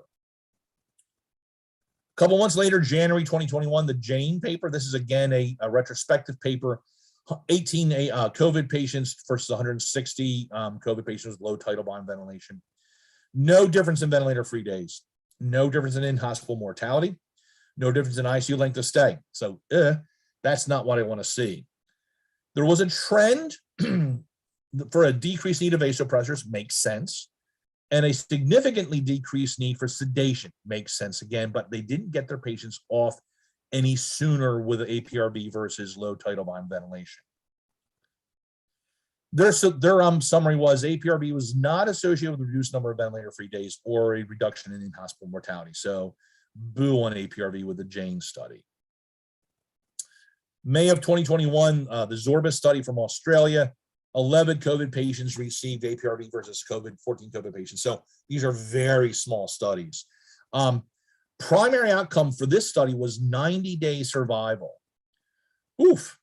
5 of the 11 APRV patients died versus 1 with the low tidal volume. Not a good thing. APRV was associated with significantly increased driving pressure, significantly increased tidal volume, significantly decreased lung compliance. Based on the findings of the study, we would urge caution with the use of APRV in COVID patients, but this was in the study too. While APRV is provided as the usual care for severe hypoxic respiratory failure at 3 of the 5 sites involved, there was no standardization of ventilator settings used in APRV or any other form of ventilation among the sites. Now, this isn't in the abstract. This is in the text of the paper that's basically saying, hey guys, we had hospitals that never used APRV before. We didn't tell them how to do it. And even when we did tell them how to do it, they didn't do it anyway.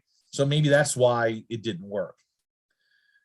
2021 study out of Mahmood, retrospective analysis of 60 patients.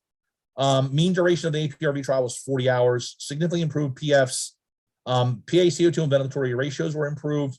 Tidal volume for kilogram increased during APV, but minute ventilation decreased. That's what we find. APRV may improve oxygenation, alveolar ventilation, and CO2 clearance. And these effects are more pronounced at the higher airway pressures and high in inspiratory times. September 2021, an RCT. This is nice. So this is a randomized control test. Patients with the APRV had more severe hypercapnia, no significant decrease in difference in overall mortality. When compared to low tidal volume ventilation, APRV was not associated with more ventilator-free days or improvement. But this is from the paper too. Our results should be taken cautiously. The mortality in our study population was more than twice as reported in larger series of high-income countries. This is a study that took place in Mexico, and they based their APRV on a protocol from the APRV TCAV rescue strategy guidelines. And they didn't have to follow that protocol. And they would only allow spontaneous breathing only if the PI was less than 24. So some problems with that one too. October 2021, so very recent study, 28 mortality,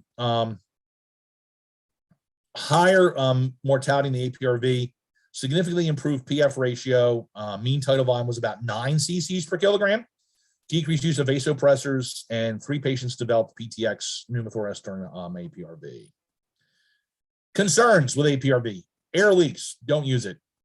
Increased work on the heart, decreased venous return. There are some physicians that think that APRV increases intracranial hypertension. There was a study that came out and said although APRV may increase cerebral blood flow, because remember it improves the venous return to the heart, it has a negligible increase in intracranial pressure. Other concerns: spontaneous breathing will definitely augment P high. It may result in overdistension, especially if you're using pressure support ventilation on top of that.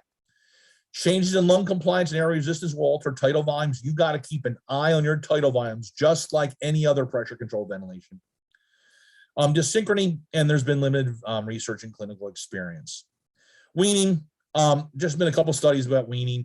It's the drop and stretch. Drop your high pressure and stretch your T high out.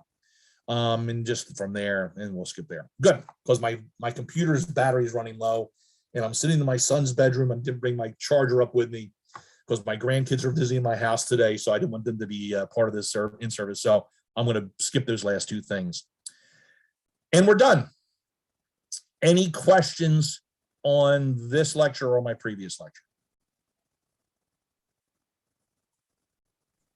Maybe. So let us see here. Okay. And while you're thinking, if you have any questions, if you want any of the papers that I've cited in both this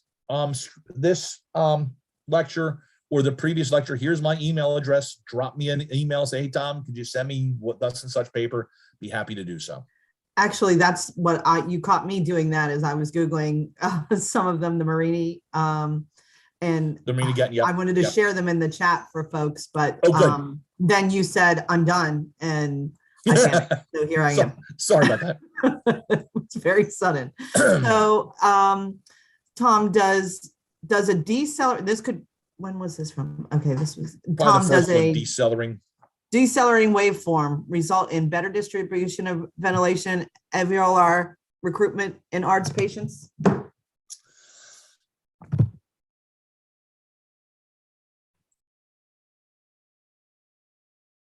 Did we just lose him?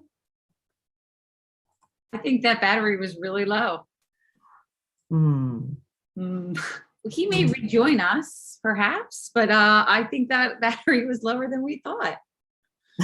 Oh, mine goes out when it goes. Well, that was fun, everyone. Okay, let's see what's happening here. Rejoin us. If not, the good news is Steven's here. Maybe Steven knows the answer. Kidding. I don't think Steven wants to answer that one. So look forward to those links. We will ask Tom to send us a couple links. And if you want to give me the email, whoever asked that question, if you want to put that in the chat, then we'll connect you that way with Tom. Sorry about that. He wasn't lying when he said his battery was low. Oh, he's jumping back on. He Oh. is jumping back on. So if we want to hold out for a couple more minutes, a couple more seconds, and see if anybody wants to ask. So him. add more questions too, since he is able to come back. Correct. I know, always congratulating and thanking him for great information. We've had great talks today. It's been really great. Agreed. Heather, you said you see him coming back in? He texted me to tell me that he was coming back in. Oh, If only we had a joke right now, Roseanne. It could be the Roseanne and Heather show. well, you But could talk about maybe an email that's coming out or something. Oh, I could. So at about 4:50 this afternoon, everyone, you will be receiving an email with the required element of the course, which is the evaluation link. In addition to that, we had promised you guys some additional opportunities for learning credits. So you will have a link to be able to go take advantage of that. Those are live, so you can look for a replay date. And if you have any questions, please don't hesitate to reach out to the solutions team to be able to facilitate that for you guys. And that's just a quick email to us. And we can put that in the chat as well. And let's see. Looks like he is back, and we just need to let him into our meeting space. So let's see if he's going to. Hopefully Ted sees that and he can help us out there. He's back. Guess who's back? Tom Petty. It should have been a Tom Petty song, actually. I should have done there. But anyway, Roseanne, if you want to address that question with him, I'll mute myself. Sorry about that, guys. My computer died. So there was a question when I went off, there was a question about whether decelerating flow waves are better for RH patients than, I guess, other flow waves. So here's the analogy I always give respiratory therapists. Think back to respiratory therapy school. Think back to your chemistry lab. And it was time to clean out the test tubes in the chemistry lab sink. So you took your test tube back to the chemistry lab and you turned on the faucet. But you didn't turn it on full blast, because if you did, what happened is the water hit the top of the test tube and bounced right back out. The fluidics of a faucet are pretty much similar to the fluidics of a ventilator. And I tell people ventilators are nothing more than glorified kitchen spigots. If my flow coming out of my ventilator is too aggressive for the lungs and ET tube that I'm going into, it's going to take the path of least resistance and it's going to bounce back out and not ventilate. That's one of the problems with pressure controlled ventilation, is that my flow is maybe too aggressive, and you may have to turn that ramp down or that rise down to make it a little bit less aggressive. Volume controlled ventilation is far less aggressive than pressure controlled ventilation. We are very used to using decelerating waveforms because we were told that it's much more comfortable for your patient that way. Having breathed on volume controlled ventilation, there's nothing comfortable about volume controlled ventilation in the first place. My thought, and I would love to see, I haven't been able to find any research into it yet, square wave volume control ventilation in a sedated patient, because it's the most laminar, least aggressive of the flows, may actually ventilate your patient better than even my decelerating waveform with a more aggressive flow. Now, square wave is uncomfortable for a patient. It provides the least amount of flow to the patient, so I certainly wouldn't want to use it in patients who are breathing spontaneously. But for a patient who's sedated early on, who's just breathing on the vent, whatever the vent's doing, that's what they're getting. It would be interesting to see if I could improve aeration, improve that non-homogeneous distribution of gas by much more gentle, much more laminar, much less aggressive flow with a square wave versus a decelerating wave. So I hope that answers your question about decelerating.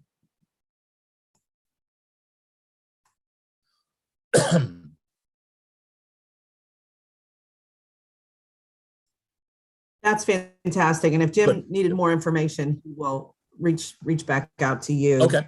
Separately offline. That is phenomenal. And we hope everyone tries to, even the youngest here, if they do try to become an artist. There's so many intricacies. So thank you so much for everything today and thank for you so stepping much. in for Michael. I- So I- this has been fantastic. And I Always think good to- Heather, then I'm turning it. Please. And let me just do this real quick. I'm just going to put up my email address again. If you do need to get a hold of me, want some copies of those papers, that's my email. Feel free to give me an email. Just let me know what you want, and I'll be more than happy to send it out to you. Thanks again, Tom. Really, truly appreciate it. You're a rock star for going the full 2 hours here, and we can't. That's quite all right. Nice, thanks so a much. rock star, literally. All right, Tom. Thank you so Always much. good seeing you guys. Stay Always. safe out there, guys. Thanks so much. Well, thank you. All right. Looks like we are going to proceed to our next talk. I'm going to let Linda go ahead and introduce. Stephen, if you want to go ahead and start sharing your screen and opening up your presentation. And I appreciate you turning your camera on. So away we go. Thank you so much. And Linda, I'll turn it over to you. Hi, Stephen. Welcome. Stephen is a clinical pharmacist specializing in infectious diseases at Cooperman-Barnabas Medical Center in Livingston. He completed his doctorate in pharmacy at Rutgers University and his postgraduate training at Penn Medicine Princeton Medical Center. He serves as an antimicrobial stewardship committee for both Cooperman Barnabas Medical Center and Robert Wood Johnson Barnabas Health. Welcome, Stephen, to our seminar. Hello, thank you for that introduction. Can I just clarify that you can see my screen and you can hear me? Looks great. Perfect. All right, great. So let's get started. So the title of my talk, again, is Drug Therapy for COVID-19. And I titled it Reaching Cruising Altitude. And I'll jump into a little more detail about that a little bit later, but let's first start off with just some learning objectives. So the goals for today are to describe the pathogenesis of COVID-19, to examine the evidence for various COVID-19 treatments, and to discuss the role of COVID-19 vaccines. There's a lot in here, and I'm really excited to go through it. And so let's just jump right in. So starting off, I think probably most of us are familiar with this information, but I'm just going to go through it anyway. So COVID-19, that is short for coronavirus disease 2019. And it's caused by the novel virus, which is called severe acute respiratory syndrome coronavirus 2, which is abbreviated SARS-CoV-2. And that's how I'll abbreviate it throughout this presentation. I think most of us are familiar that it emerged in December 2019 with the first cases being identified in China. At this point, I updated these numbers, I think last week. Globally, this disease has been accounted for over 300 million cases, which is really close actually to the entire population of the United States, and over 5 million deaths. So just kind of an extraordinary impact the past 2 years. Just some other basics about the disease. So the incubation period, so just as a reminder, that's the time between when you're exposed to the virus and when you start having symptoms. On average is about 5 days, but the range can range from about 2 to 7 days. And actually, with this newest variant, the Omicron variant, that number is shifted down a bit, closer to 2 or 3 days on average. Another important detail, particularly when we talk about treatment, is the time from symptom onset to hospitalization. So the average there is about 7 days, 3 to 9 days is kind of the range that we see. I think that's important for a number of reasons. So one, kind of understanding the difference between as we're tracking cases and hospitalizations over time.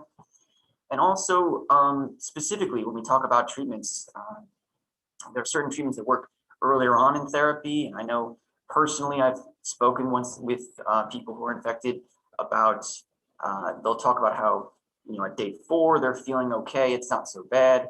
And I think the truth of the matter is for most patients, even once you eventually have more severe cases, that is how they feel. So much about treatment is about treating early, even if you're feeling okay. And so that was an important detail that I wanted to highlight. But next, I want to talk about symptoms and staging. So I think, again, we're probably all very familiar with this stuff, and we've been bombarded with this information over the past 2 years. But starting with severity and staging, I do think that's a really important component to understanding treatment. And of course, in these boxes, starting on the left-hand side, we have asymptomatic or pre-symptomatic. So this is obviously those who test positive but don't have any symptoms. And then the next two are often lumped together, mild and moderate illness. And these generally, they have your classic viral infection symptoms, which is your fever, cough, shortness of breath, fatigue, etc. You can see some of those listed there. But there isn't really hypoxia. So you don't require oxygen supplementation. Oxygen saturation is generally high. And that's why these patients typically do not require hospitalization. The difference between mild and moderate is generally whether or not a patient has evidence of lower respiratory tract disease, which would be things like shortness of breath. When we get to the two on the right, so severe and critical illness, those are generally always require hospitalization. And the defining features there are that there is hypoxia present. These patients require oxygen supplementation. The difference between the two is that critical illness is really characterized by respiratory failure and multi-organ dysfunction and shock, and these patients often require ICU care. In terms of complications, I have those listed at the bottom. I think the list here is broad and extensive, and we're still kind of learning about these things. But generally speaking, COVID-19 in its most severe forms can cause an incredibly wide array of really terrible complications. So the next thing I want to do is talk about the viral life cycle. And I think sometimes it helps to use metaphors to understand these processes. So that's what I tried to do here. And so what I like to think of when I think of COVID-19 and the viral cycle, and the reason I want to highlight this is because there's different steps here where we can use treatments to interfere with that process.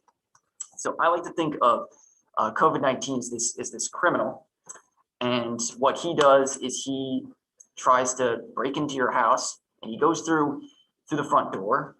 And the kind of odd thing about this criminal is that when he gets inside your house, he's got a recipe, and he goes into your kitchen and takes your ingredients like your flour and baking soda and eggs, and what he does is he starts baking, and he uses your tools like your oven to start baking. But the odd thing about this baking process is he's not baking a cake, he's baking copies of himself. And then what happens is when he's got these copies, he kind of ransacks your house, and then the whole group of them leave your house and go on to infect other houses in the neighborhood. And I think this is kind of how we can think about how the virus works, with the idea here being that your house is a metaphor for your cells. And this is what the virus tries to do. And so there's a number of steps here, and each of these steps are steps that we can try to use medications to interfere with this process and block viral replication and then block development of more severe disease. So this is kind of looking at the exact same process, except specifically looking at the viral life cycle. So on the left-hand side, we can see this pink circle is the SARS-CoV-2 virus, and it's covered in these proteins. These are called S proteins, the spike proteins. And what these do is they bind to a receptor on our host cells, and that's what allows the virus to get into the cell. And then over here on the right-hand side, a couple of steps are skipped. Whoops, I jumped ahead here. Let's go back. A couple of steps are skipped, but basically he pulls out a recipe. He uses your cell's machinery and tools to build copies of itself. And then once it does that, it releases those copies from your cells, destroys your cells, and goes on to infect other cells. And again, these are all steps that we can try to interfere with treatments. So what we just described is what happens on the individual cell level, but it's also important to take a look at what happens at a little bit larger scale. So this is zoomed in on like the alveolus. So This is the intersection of sort of your bloodstream and your airways. And over here, we can see a cell, kind of what we just described, being infected with SARS-CoV-2. These little pink dots are different virus particles, and they're being released from infected cells.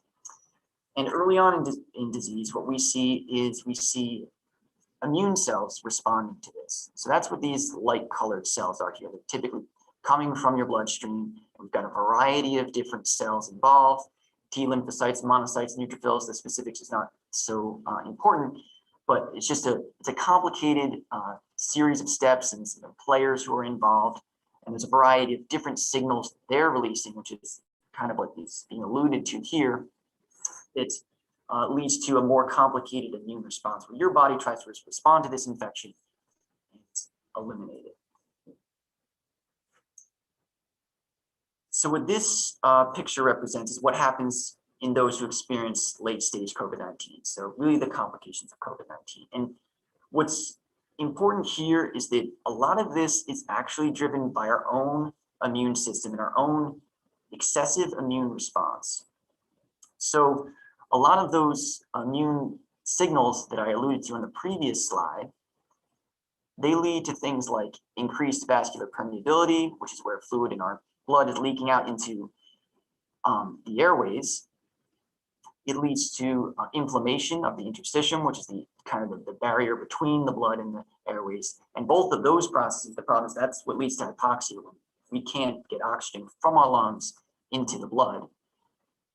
And we also see things like activation of the coagulation cascade, which basically means that we get excessive and inappropriate blood clotting. And that's referring to some of the complications that I referred to a few slides back, which are these really signs of really severe and critical COVID-19 when you have these types of complications.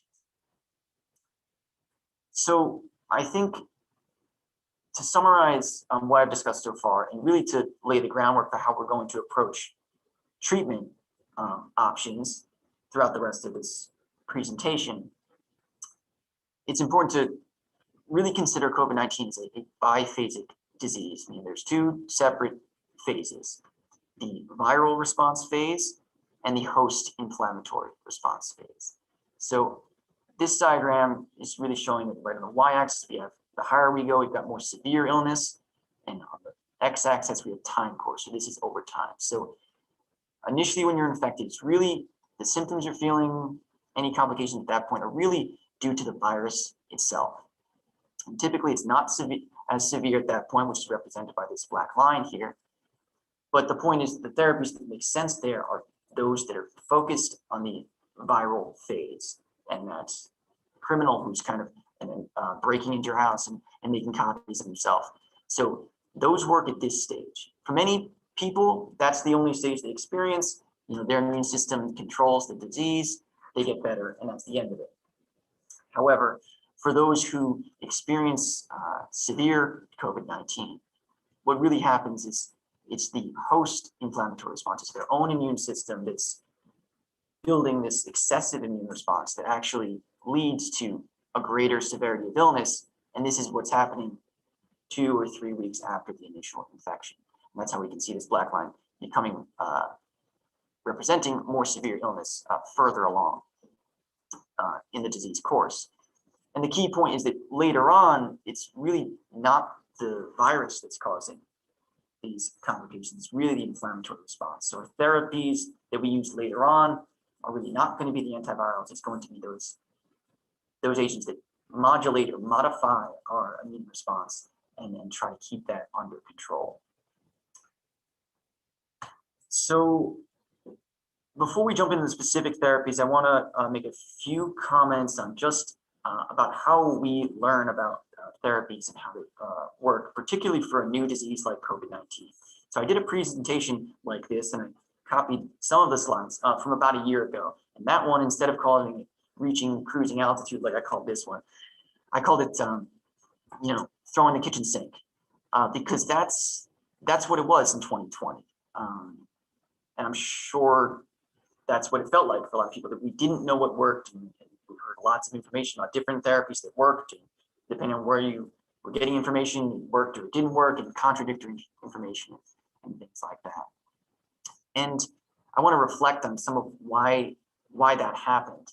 I think it's important to review what really constitutes high quality evidence. So this kind of diagram may be something you're familiar with, and basically what this this pyramid is meant to represent is what is considered high quality evidence and what is not, or lower quality evidence. So the top of this pyramid is randomized controlled trials. That is really the gold standard for high quality evidence. The problem with that is that those can take a long time to complete, often years. When they happen rapidly, they can happen over the course of a few months. But in the course of a pandemic, months can feel like ages. And then I'll just refer to the bottom here. In vitro studies generally refers to studies that are conducted in a laboratory. These can be done quicker, but the problem is what happens in the lab is not necessarily an accurate reflection of what happens in actual humans. So for a disease like COVID-19, novel disease that we knew nothing about, in 2020, we had absolutely nothing to start with. So when your starting point is nothing, and you then get studies based off of laboratory studies showing that something works, suddenly that's your best evidence. It's by no means high quality evidence, but that is your best evidence. So because of that, we had poor quality evidence that was our best evidence, suggesting things might work, and subsequent studies finding that they didn't work. And that's really a lot of where that uncertainty came from in 2020. The difference now is in 2022 is we've had the time, we've been able to conduct a number of high quality randomized controlled trials so that we have a strong foundation for what truly works in COVID-19 and what doesn't. Because of that, really the bar has been raised. We're no longer at the point where some laboratory study would be considered our best evidence. So it's not uncommon to hear news stories reporting that any particular therapy has shown promise, but at this point, really we should be skeptical of those things until the trials are done, because we have proven therapies that do work for different stages of disease. Because of that, that's why I feel like really treatment in 2022, we reached a cruising altitude. We're beyond the stage of this turbulence where we're trying to figure out what works and what doesn't. We've got a good sense of those things. There's certainly opportunities to improve what we're doing and to improve quality of care, but we do have a number of effective treatments at different stages of therapy. And let's jump into exactly what those are. So as I've emphasized a little bit earlier, I'm going to break these therapies down into two major groups: the antivirals, which are focused on the initial viral phase, and what I'm referring to as the immunomodulators, those that modulate your immune system response, which refers to the later stage of disease. So again, this is looking at that same viral life cycle. So starting in the top left, we've got the SARS-CoV-2 virus, and these are different stages where we can interfere with treatments. So right as it's entering our front door, we can interfere down here where it's, again, collecting the tools it needs to replicate itself. We can interfere with the actual process of replication. And we don't have any therapies at the moment, but another potential step is when it's actually released from the infected cell. So the first therapy overall, and it was also the first antiviral that we got, was remdesivir. It was truly proven to be effective. And what the step that this works on is that third step that I mentioned, really the one where it interferes with the actual replication process. So in technical terms, that refers to interference of viral RNA-dependent RNA polymerase, but it can basically be understood as the process of replicating itself within your cells. That's what we're blocking with this drug. There's a couple important caveats to it. So it's IV only. That obviously becomes an issue when we're trying to make this therapy available to people. It's dosed for 5 to 10 days. So not only do you need IV, but you're right, you need to be somewhere where you can get that for 5 to 10 days. It actually was initially developed for Ebola several years back, I think 2016 during that outbreak, and it didn't work for that and was just kind of sitting on the shelf at Gilead, who makes this drug. And in February 2020, as I alluded to earlier, the first studies that came out were those that were really conducted in labs, and this demonstrated that this drug had activity against this virus, and that's what led to the clinical trials that evaluated its efficacy. And it was stopped in late April of 2020, and because that trial had shown that this drug had a shortened times to recovery, 11 versus 15 days compared to placebo with this drug. So I'm going to show a couple of different figures throughout this presentation. And as a disclaimer, if I ever don't do a good job of explaining what we're looking at, I would encourage you to check out the bolded text. Right now I have it in the bottom right, and that's really meant to be the take home for this slide.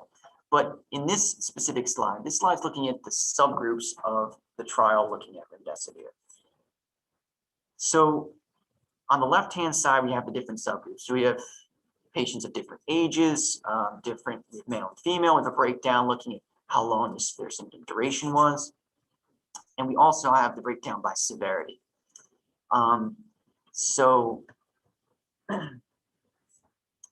on the right-hand side, we have kind of the estimates for each of these subgroups. So this circular dot is the estimate for that subgroup, and then these lines sticking out on either side is kind of the uncertainty we have around that estimate. And what we're really looking at is where this sits relative to this dashed line going down the middle. So basically, if this sits on the right-hand side, that indicates that in that subgroup, those who got remdesivir did better. If it sits on the left-hand side, that indicates that those who got placebo did better. So again, what we're looking to see is where do these sit for each of these subgroups. And if we look down the line here, we can see that just about all of these are sitting on the right-hand side, indicating that in all of these subgroups, those who got remdesivir did better than those who got placebo. The one exception to that is the one that's all the way at the bottom. And this subgroup is again looking at baseline severity, and basically those who were receiving mechanical ventilation or ECMO at baseline. So this was kind of the first indicator we had that remdesivir, and this really would apply to most antivirals, are most effective in less sick patients. So I want to take a break from talking about the specific antivirals for a moment and talk about what came next after these initial results, and that was an emergency use authorization. So what does this mean? So this is something that I wasn't familiar with a few years ago, but now I've certainly seen plenty of.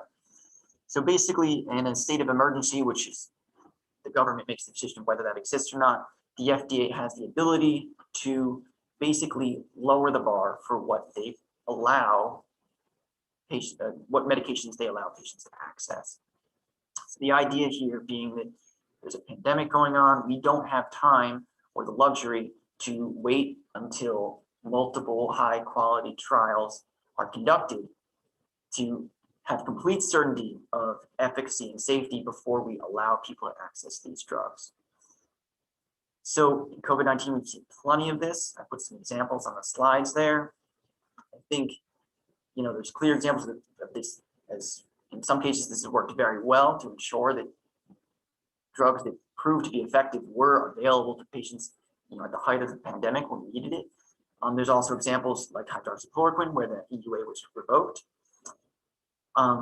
So there's definitely been pros and cons to this process, but I think overall, this really is an essential process where the FDA can again make these therapies available. But I think it also is important for us to know as consumers that emergency use authorization is different than a full FDA approval, and it shouldn't come as a complete shock when some of these therapies ultimately prove perhaps not to be effective. So I want to talk about one more trial with remdesivir, and that's the World Health Organization's trial. It was called Solidarity. So this was an RCT, a randomized controlled trial, the highest quality trial. It had 11,000 patients, which is really a massive trial and about 10 times as large as the previous one. This one was really looking to see, does remdesivir actually save lives? The previous study showed us that those who got it would get better faster, but does it actually save lives? And in the graph on the right-hand side, you can see mortality is on the y-axis, and on the x-axis is days since the start of the trial. So we see these two lines going up over time as some of the patients in the trial expire. And what we're hoping to see here is we have remdesivir in the red line, the control group in the blue line. We're hoping to see that this red line deviates from the red line, and that it's in fact lower than the blue line. And that would indicate that there's a difference in mortality in remdesivir saving lives. As you can see in this figure, the blue and red lines are completely on top of each other, indicating there really is no difference in mortality. I think the takeaway from this study is really that antivirals have a limited benefit in hospitalized patients. There's a window for when they work best, and it really isn't when they've gotten this sick. So that sums up remdesivir. I want to talk about the antiviral that became available next. And those were the anti-SARS-CoV-2 monoclonal antibodies. That's a bit of a mouthful. If you haven't heard that term before, you may have heard some of the examples are bamlanivimab and etesevimab, which is the Eli Lilly product. There's the Regeneron product, which was casirivimab and devimab, and then sotrovimab is the GSK product. So, so what exactly these things mean? Let's break down these terms. So if we start actually from the last word here, antibodies. So antibodies are proteins typically made by your immune system. Basically, when you are exposed to something like a virus, your immune system processes that and develops these antibodies, which are their abilities to recognize that pathogen or that virus. And in this box on the left-hand side, we have an example of how that might look. When your immune system does it, you form antibodies that recognize a variety of different things. So just to clarify, an antibody typically recognizes one very specific thing. The immune system develops a variety that can, that can recognize a variety of different targets. So the difference with these therapies is that they are monoclonal antibodies, meaning that they're all the same antibody. They all recognize the exact same thing. And that's what's recommended in this represented in this middle box. All these antibodies are blue. They all recognize this spike protein. So, and referring to our previous metaphor about the criminal who's breaking into your house, the step that this works on is really the part where they break into the house.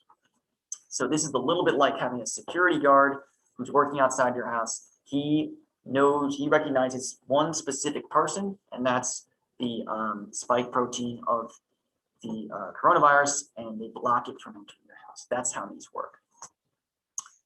So, right, like I mentioned, these are synthetic antibodies. They're targeted specifically to the spike protein. So some of the pros of these is it's very specifically targeted. So comparatively speaking, you may have heard of convalescent plasma. That's when you take a sample, blood sample from somebody who's been infected and take their antibodies and give them to somebody else.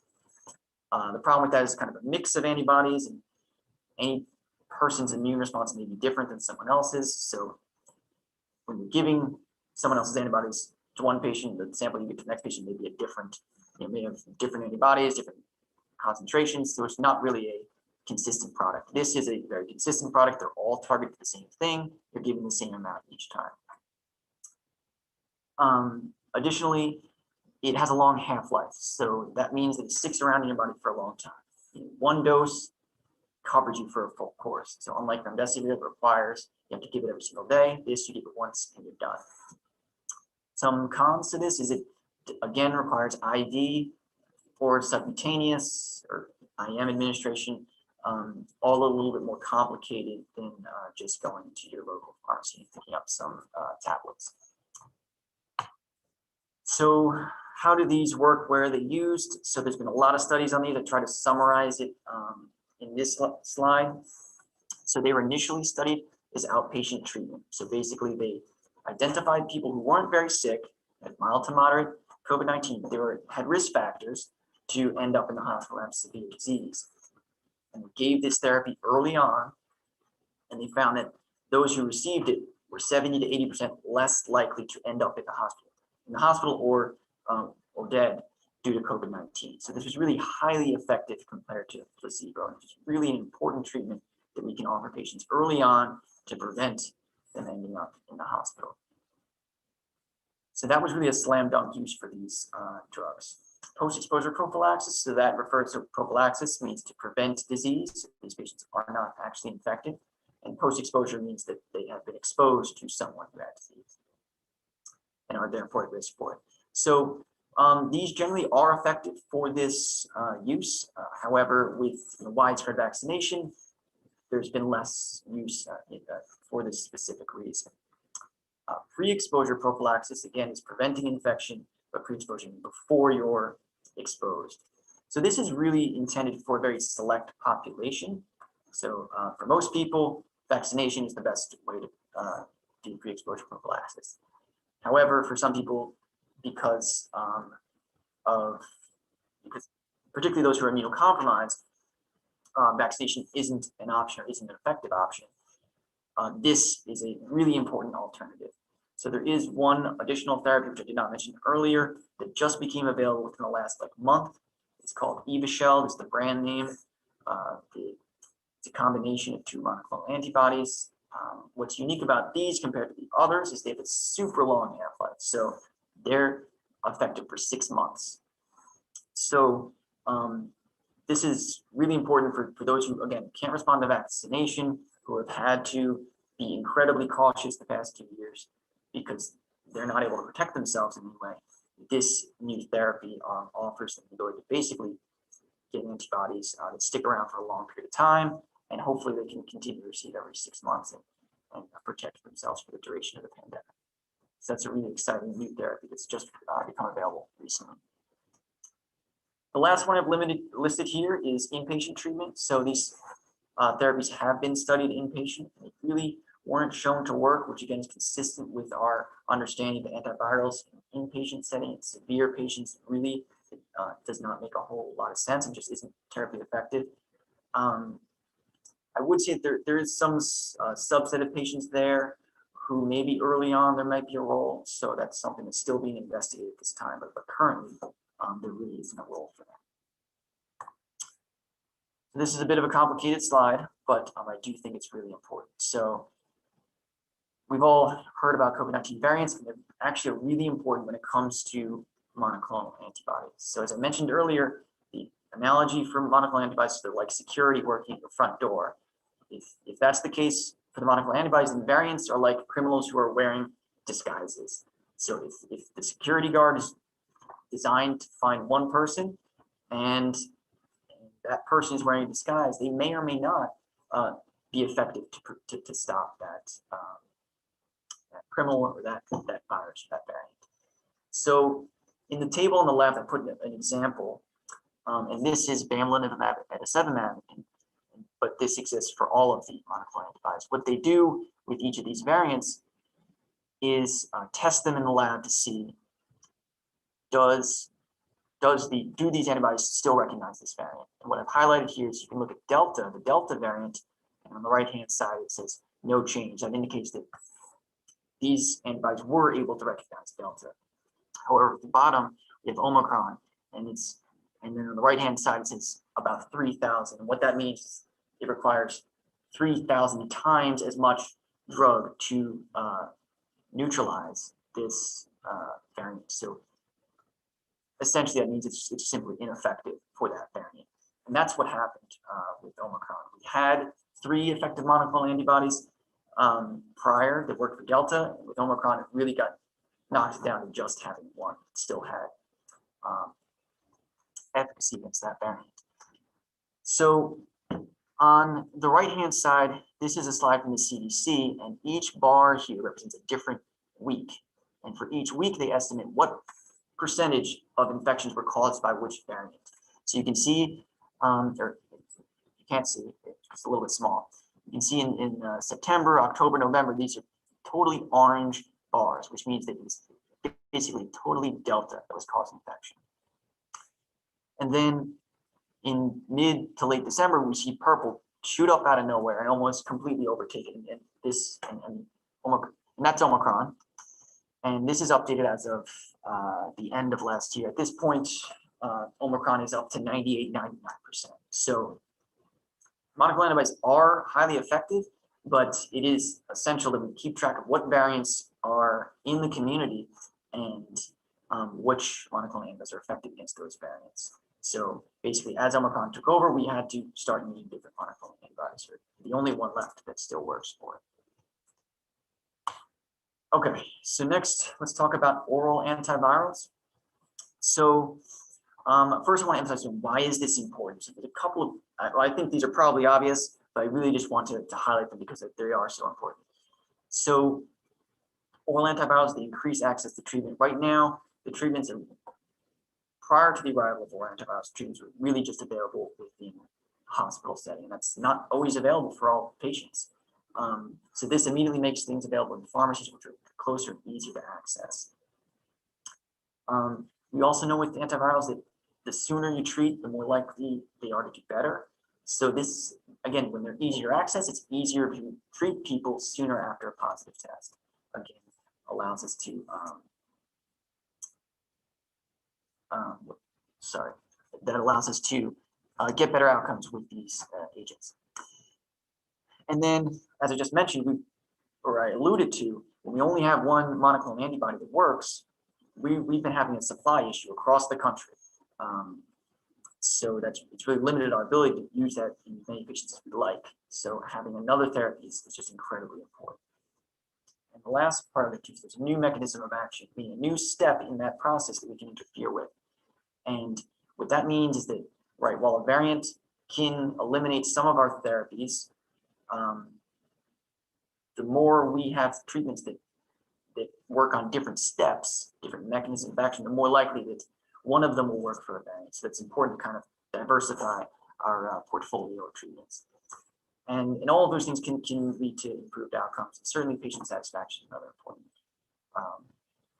option with oral antivirals. So next I want to talk about repurposed therapies. So repurposed therapies have a number of advantages. That's the idea of using a drug that works for something else for COVID-19. So advantages are it's more readily available, it's easier to scale up production. We know the safety of those drugs. So that's really, so that got a lot of attention earlier on because it's much quicker to use those and have those available. And the ones that obviously got the most attention were hydroxychloroquine and ivermectin. What I want to highlight here is that the initial optimism for these drugs is really based on very weak evidence. And it was the best evidence we had at the time. So some of that hype was warranted, but again, with now having better quality evidence, it's quite clear that these therapies don't work. Although I would emphasize with ivermectin, there's still some ongoing studies, so we'll see. But there certainly isn't good quality evidence that they work, and we do have other therapies that are proven. And there are other repurposed therapies too. So fluvoxamine is an antidepressant. And the mechanism of action, I have a bunch of question marks here because it's not really clear how it works. But obviously with this pandemic going on, there's lots of studies going on to see anything that might work. And there are some evidence from preliminary trials suggesting possible benefits, so ongoing studies with that. And another one, this really is an antiviral, but inhaled corticosteroids. So I'll talk about later the evidence that supports the efficacy of those in more sick patients. So that has raised the question: can we already use inhaled corticosteroids for other diseases? Is there possibly a role in COVID-19 sort of preventing excessive immune response early on? And there have been some smaller scale studies which have suggested a possible benefit, and at least one that didn't. So there's some mixed evidence there, but more studies ongoing to answer that question. But the biggest news with oral therapies is really the novel oral therapies. So the first one I'll talk about is molnupiravir. This is the therapy from Merck.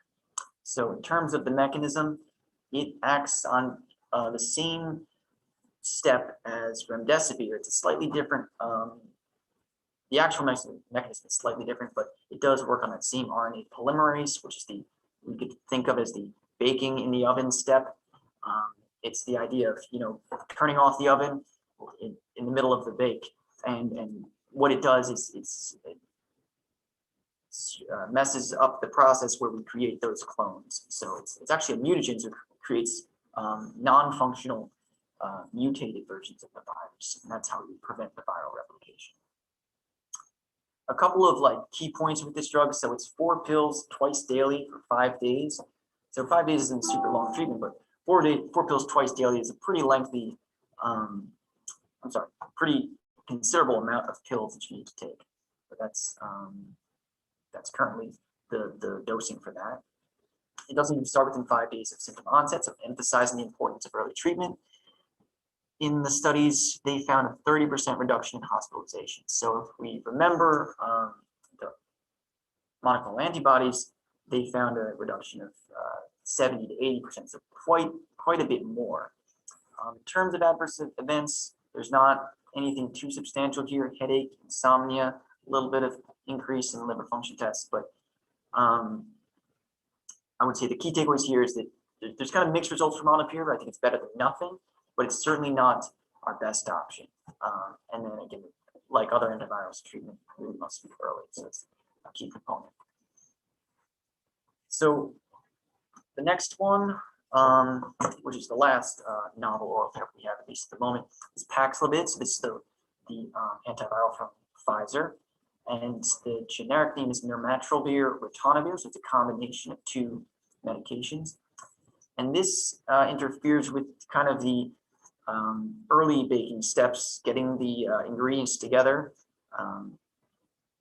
And the technical term would be a protease inhibitor, which is not new, not a new concept to antiviral treatment. So we have used protease inhibitors for HIV and for hepatitis. So that is it's kind of an understood process, but this is a new one specifically designed for the protease inhibitor SARS-CoV-2. So this is a lot of pills too, 3 pills twice a day, again for 5 days, similar to molnupiravir, started within 5 days symptom onset.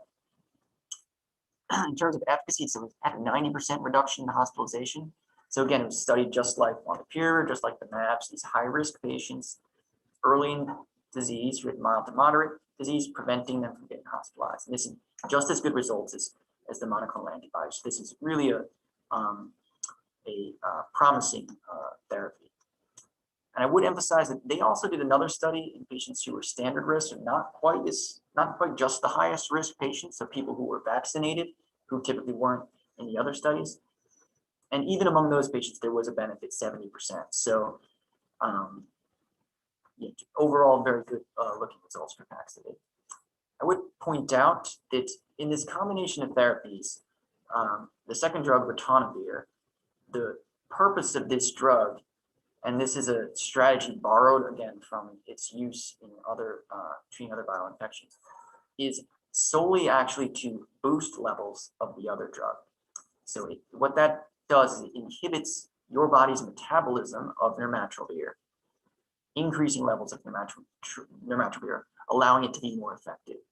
So the problem with this is that it can certainly interfere with other medications that are metabolized via the same process. So there are substantial drug interactions which can be significantly problematic for some patients. So I would definitely emphasize that anybody who's receiving this therapy, their primary care provider, the pharmacist should review other medications to ensure that there isn't a major issue. And look through the details of some of these interactions. I would just emphasize that there's different ways. It really depends on the circumstances, what the other drug is, what it's being used for, what the side effects of that other drug are. Because in some cases, the answer may be don't use Paxlovid at all. It may be hold off on using your other drug. It may be use your other drug, but be prepared that there may be some side effects.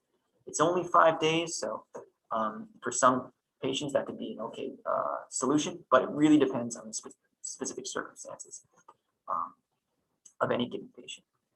In terms of side effects, there's not substantial side effects here. I mean, bad taste has been described, diarrhea, and muscle aches. So overall, very good results for Paxlovid, but treatment does need to be.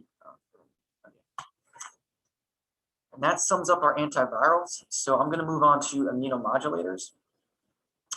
So this slide, I hope the message is clear that your immune system is very complicated. There are a ton of different pathways and processes and signals and intermediaries that determine how your immune system responds to an infection. So what that means is that there are plenty of potential targets for immune modulation, different drugs that we can use to interfere with this process. So many opportunities for things to be studied, but I'll go through what we found out so far. So the first one, the major breakthrough immunomodulator that really impacted how we treat COVID-19 was dexamethasone. So this is an anti-inflammatory immunomodulatory drug. Specifically, it suppresses neutrophil migration, so kind of the accumulation of white blood cells. It decreases production of inflammatory mediators, some of that signaling, and reduces capillary permeability. It's dosed at 6 milligrams per day. It can be given IV or oral times 10 days. Adverse drug reactions, they are pretty significant, but steroids are things that we're very accustomed to using in the hospital. So I think most clinicians are familiar with those and aware of what kind of things can happen. I would emphasize superinfection. So again, whenever you dial back the immune system response, you put yourself at risk for acquiring another infection. So let's look a little bit into the details of the results from these studies. So if we start with the box in the top left, this is again looking at mortality over time, and this is looking at all patients. So the black line represents usual care, which is, and then the orange line represents dexamethasone. So what we can see here is there's a clear separation that occurs, and this indicates that dexamethasone reduces mortality, saves lives when used for COVID-19.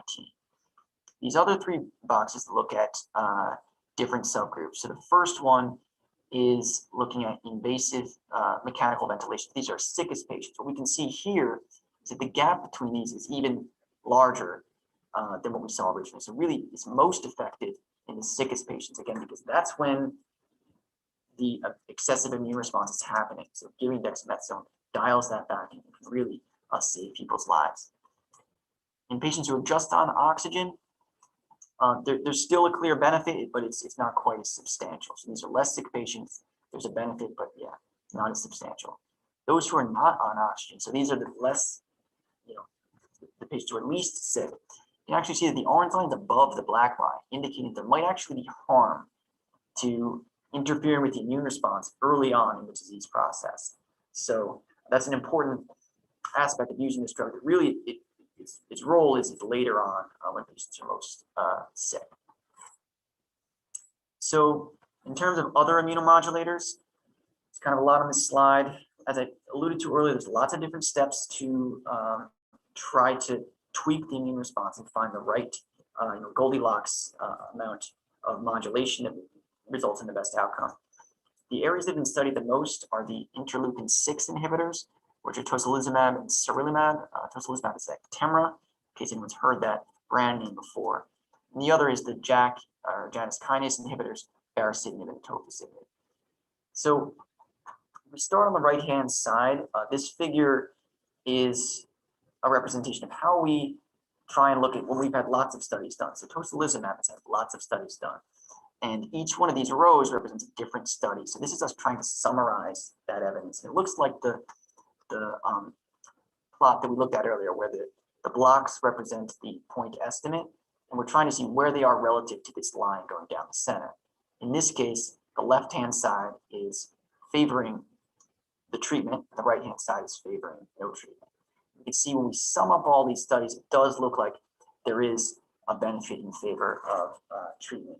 But one thing I would really emphasize is that when we look closer at these studies, it really came down to timing of treatment. Two studies that were largest and showed a benefit was this one, this first one and this third one. And what both of them did that other studies didn't was that they required that those who were treated had to be treated early on, right as they were getting most sick. So whether that was rapidly increasing oxygen requirements or other laboratory markers indicating a significant immune response. Those studies showed a benefit. Some of these other studies would allow patients who had been sick for 2 weeks to be tried on this therapy really after the window where this works. So that's really where it became clear that there is a small window where this type of immune modulation works. So just going over some basic details about these drugs. The interleukin-6 inhibitors, they're given IV, they're 1 or 2 doses per course because they last pretty long. Again, there was mixed results from trials, but really it was the timing that indicated when they work and when they don't. In terms of adverse reaction, I emphasize again, these drugs are used in addition with dexamethasone. So we're adding immunomodulation on top of immunomodulation. So the worry here is the more we keep doing this, the more we're likely to set people up for superinfection. So we've seen that there is a benefit to using these 2 drugs, but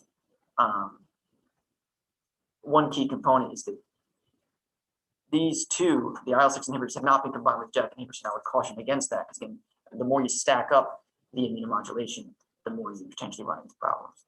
And we haven't had studies looking at that yet. So the JAK inhibitors, they're oral, so they have a shorter half-life, so they have to be given daily. It's a 14-day course. Again, they had kind of mixed results. One trial showed reduced mortality without increasing clinical cure, which didn't totally make sense. But it looks like it really, again, comes down to some of that timing. And again, as an immune modulator, our concern is really about superinfection. So if we go to the next slide, there we go. How I would summarize treatment. So I think on this slide, I've laid it out by severity of illness, and I've also separated out the antivirals and the immunomodulating drugs. So really, antivirals is about earlier treatment, patients who aren't hospitalized with mild to moderate illness. So it's the anti-SARS-CoV-2 monoclonal antibody that bolded because they really are highly effective. Same with the oral antivirals. I cheated a little bit here. I didn't add some of the remdesivir details that just came out in the past few weeks earlier on, but I added it here to indicate there have been some studies with remdesivir in these mild to moderate patients, which shows that it really is effective there too. So again, consistent with this idea that we need to treat with these drugs earlier on. The immunomodulating drugs, again, their role is later on in more severe illness. So dexamethasone I've got bolded because that's important impact on mortality. Other immunomodulators, again, are later on and can be used in combination with dexamethasone. So the couple other details I want to focus on. So outstanding questions in terms of antivirals. What's the optimal use? Are we going to get better antivirals that don't have drug interaction issues? Maybe once a day. That's kind of things that I think are in development. Hopefully, we might see in the next year or so. And what's going to be the impact of future variants? We know that the monoclonal antibodies may or may not be effective depending on variants, but how will the other agents that work on different steps of the process work? That remains to be seen. In terms of immunomodulators, among the therapies that are already proven, I think there's still areas to tweak what we're doing. What's the right dose? A little bit more, a little bit less, maybe particular patient populations. Is there a combination that works better? And then is there more refining we can do the timing? So I think all of those things are things that we may see change over the next year or so. And then there's other therapies that modulate the immune response that have preliminary results that look good, but will need to be tested in the context of these new therapies, which we know work. So we'll see what comes with that. I want to talk a little bit about supportive therapies. So in terms of anticoagulation, this is absolutely necessary. This again is just very new data, so I didn't really get to add some of the details of it. But one debate is the dose, and what the latest evidence is showing without having a very clear explanation is that in critically ill patients, prophylactic doses or lower doses are actually the right dose, and those who are less critically ill actually should be getting higher doses. And again, that might be related to just the timing of when this immune response happens, trying to do it ahead of time. Vitamins like vitamin D, vitamin Z, C, and zinc aren't really recommended. There's not really good evidence that these things work. ACE inhibitors, ARBs, statins, NSAIDs, there's a lot of attention on these in 2020. And what the evidence really showed was that if you need them for some other reason, they should be continued, but they're really used for them outside of that. Since I'm talking to respiratory therapists, I thought it would be pertinent to mention nebulized medications, but this crowd may be more familiar with this information than I am. Per the CDC, it's really uncertain whether nebulizers generate aerosols and how risky those are from an infection control perspective. Obviously, handheld inhalers are an alternative, but as this group sure knows, that there can be challenges with certain patient populations in terms of adherence. So that those are kind of still not entirely clear on some of the best practice for that. I want to take a moment to talk about antibiotics. As an antibiotic stewardship pharmacist, my goal is to kind of make sure that they're used appropriately in a hospital. And COVID-19 is kind of a disaster when it came to stewardship. It's a virus, and yet evidence shows we treat the vast majority of patients with antibiotics. The amount of patients who actually had a bacterial infection on top of a viral infection was very low. I think a little bit of this had to do with this quote: if all you have is a hammer, everything looks like a nail. And we didn't really have anything to treat COVID-19. So I think as we're getting better therapies for COVID-19, we're doing a better job at using those as opposed to being distracted with antibiotics, which really don't have a significant role. Vaccines is a huge topic, and I'm going to try and cover it in just a few minutes. I won't cover it in a few minutes, but I'll cover some key details. So really the effort around vaccines, the global effort is absolutely astounding. I think we'll be taught in medical schools for centuries, what happened because of COVID-19. But the basics are all vaccines, their goal is to teach your immune system to develop antibodies directed at the spike protein, kind of like the monoclonal antibodies, except those don't last so long. Your own immune system will last longer. So that's why vaccines are really preferred. I want to just highlight real quick. You can see on this slide in the bottom right, this is a screenshot from a video by the Vaccine Makers Project. If you're a visual learner, they have about a 2 or 3 minute video, which I think is absolutely fantastic to show you how some of these things work. But just in the screenshot, I can point out that here we've got the coronavirus. It's the orange here is the spike protein. It binds to this purple, which is our own cells, and that's how it gets into our cells. So if we want to block that, antibodies are the blue here. It's kind of Y-shaped, and they're designed. Ideally, we have antibodies that's attached to the spike protein. So you can see these viral particles are covered in this blue. And when you do that, the orange can no longer bind to this darker blue because the antibodies are covered. That's the goal response that we're looking for. In terms of platforms, there's a lot of different ways to try to teach your immune system to do that. On the left-hand side, we have kind of classic platforms, ones that are used for other vaccines like whole inactivated virus, live attenuated virus. And on the right side, we have these next generation platforms, the newest ones that we've seen emerge for COVID-19. So I'll focus on those. So the J&J and AstraZeneca vaccines are viral vector vaccines. What that means is that it's actually a virus that they're administering. It's a harmless virus. It's an adenovirus. And I've heard it described as a turducken, which if you're unfamiliar with that, that's a duck that's stuffed inside a chicken, which is stuffed inside a turkey. And that's kind of, so what we have here is a virus where they stuffed part of the recipe for SARS-CoV-2, not the whole thing, just the spike protein inside this other virus. And so the point is that it can't replicate, but when it infects you, you have this recipe for the spike protein. So your body produces the spike protein and your immune system responds to it, develops antibodies to it. And then the Pfizer and Moderna vaccines are RNA vaccines. So these are a little bit simpler than the other one. It's just basically giving that recipe, again, same recipe for the same spike protein. It's just in a kind of a lipid fat emulsion. And again, your body reads the recipe, makes the spike protein, and then develops antibodies to that.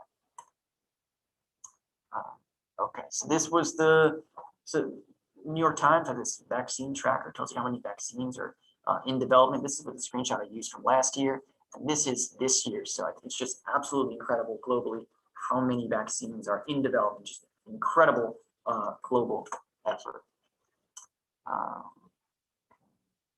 So next, I want to talk briefly about Operation Warp Speed. So I think this has gotten a little bit politicized, but I'm going to disregard that and just the facts of it are that this was a partnership between the government and pharmaceutical industry to collaborate all of their resources to accelerate vaccine development.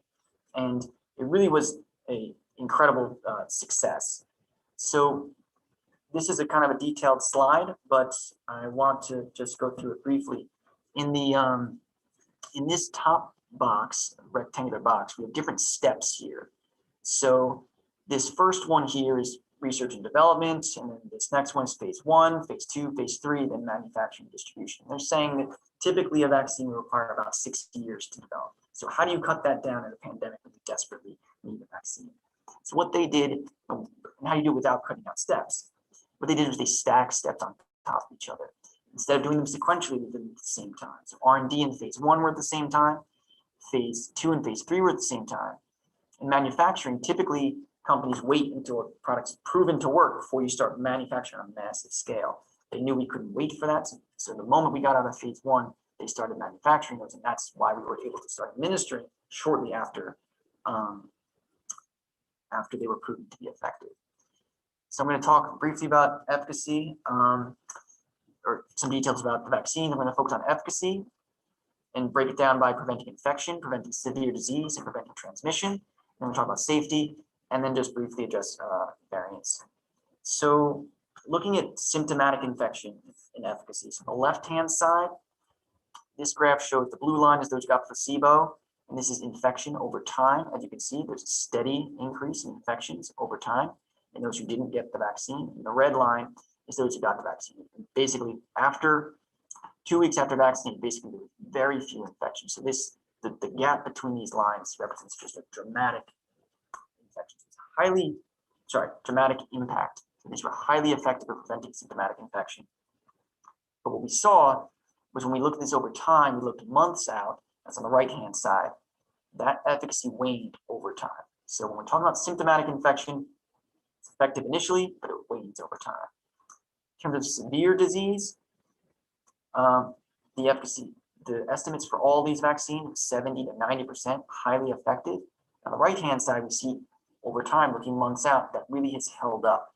So while it's not so good at over time at preventing symptomatic disease, severe disease is very effective.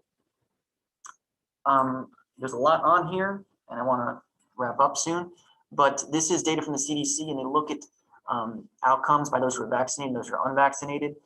The left-hand side is cases, and you can see the black line is unvaccinated, blue is fully vaccinated. So cases happen in those vaccinated, but far less than those who are unvaccinated.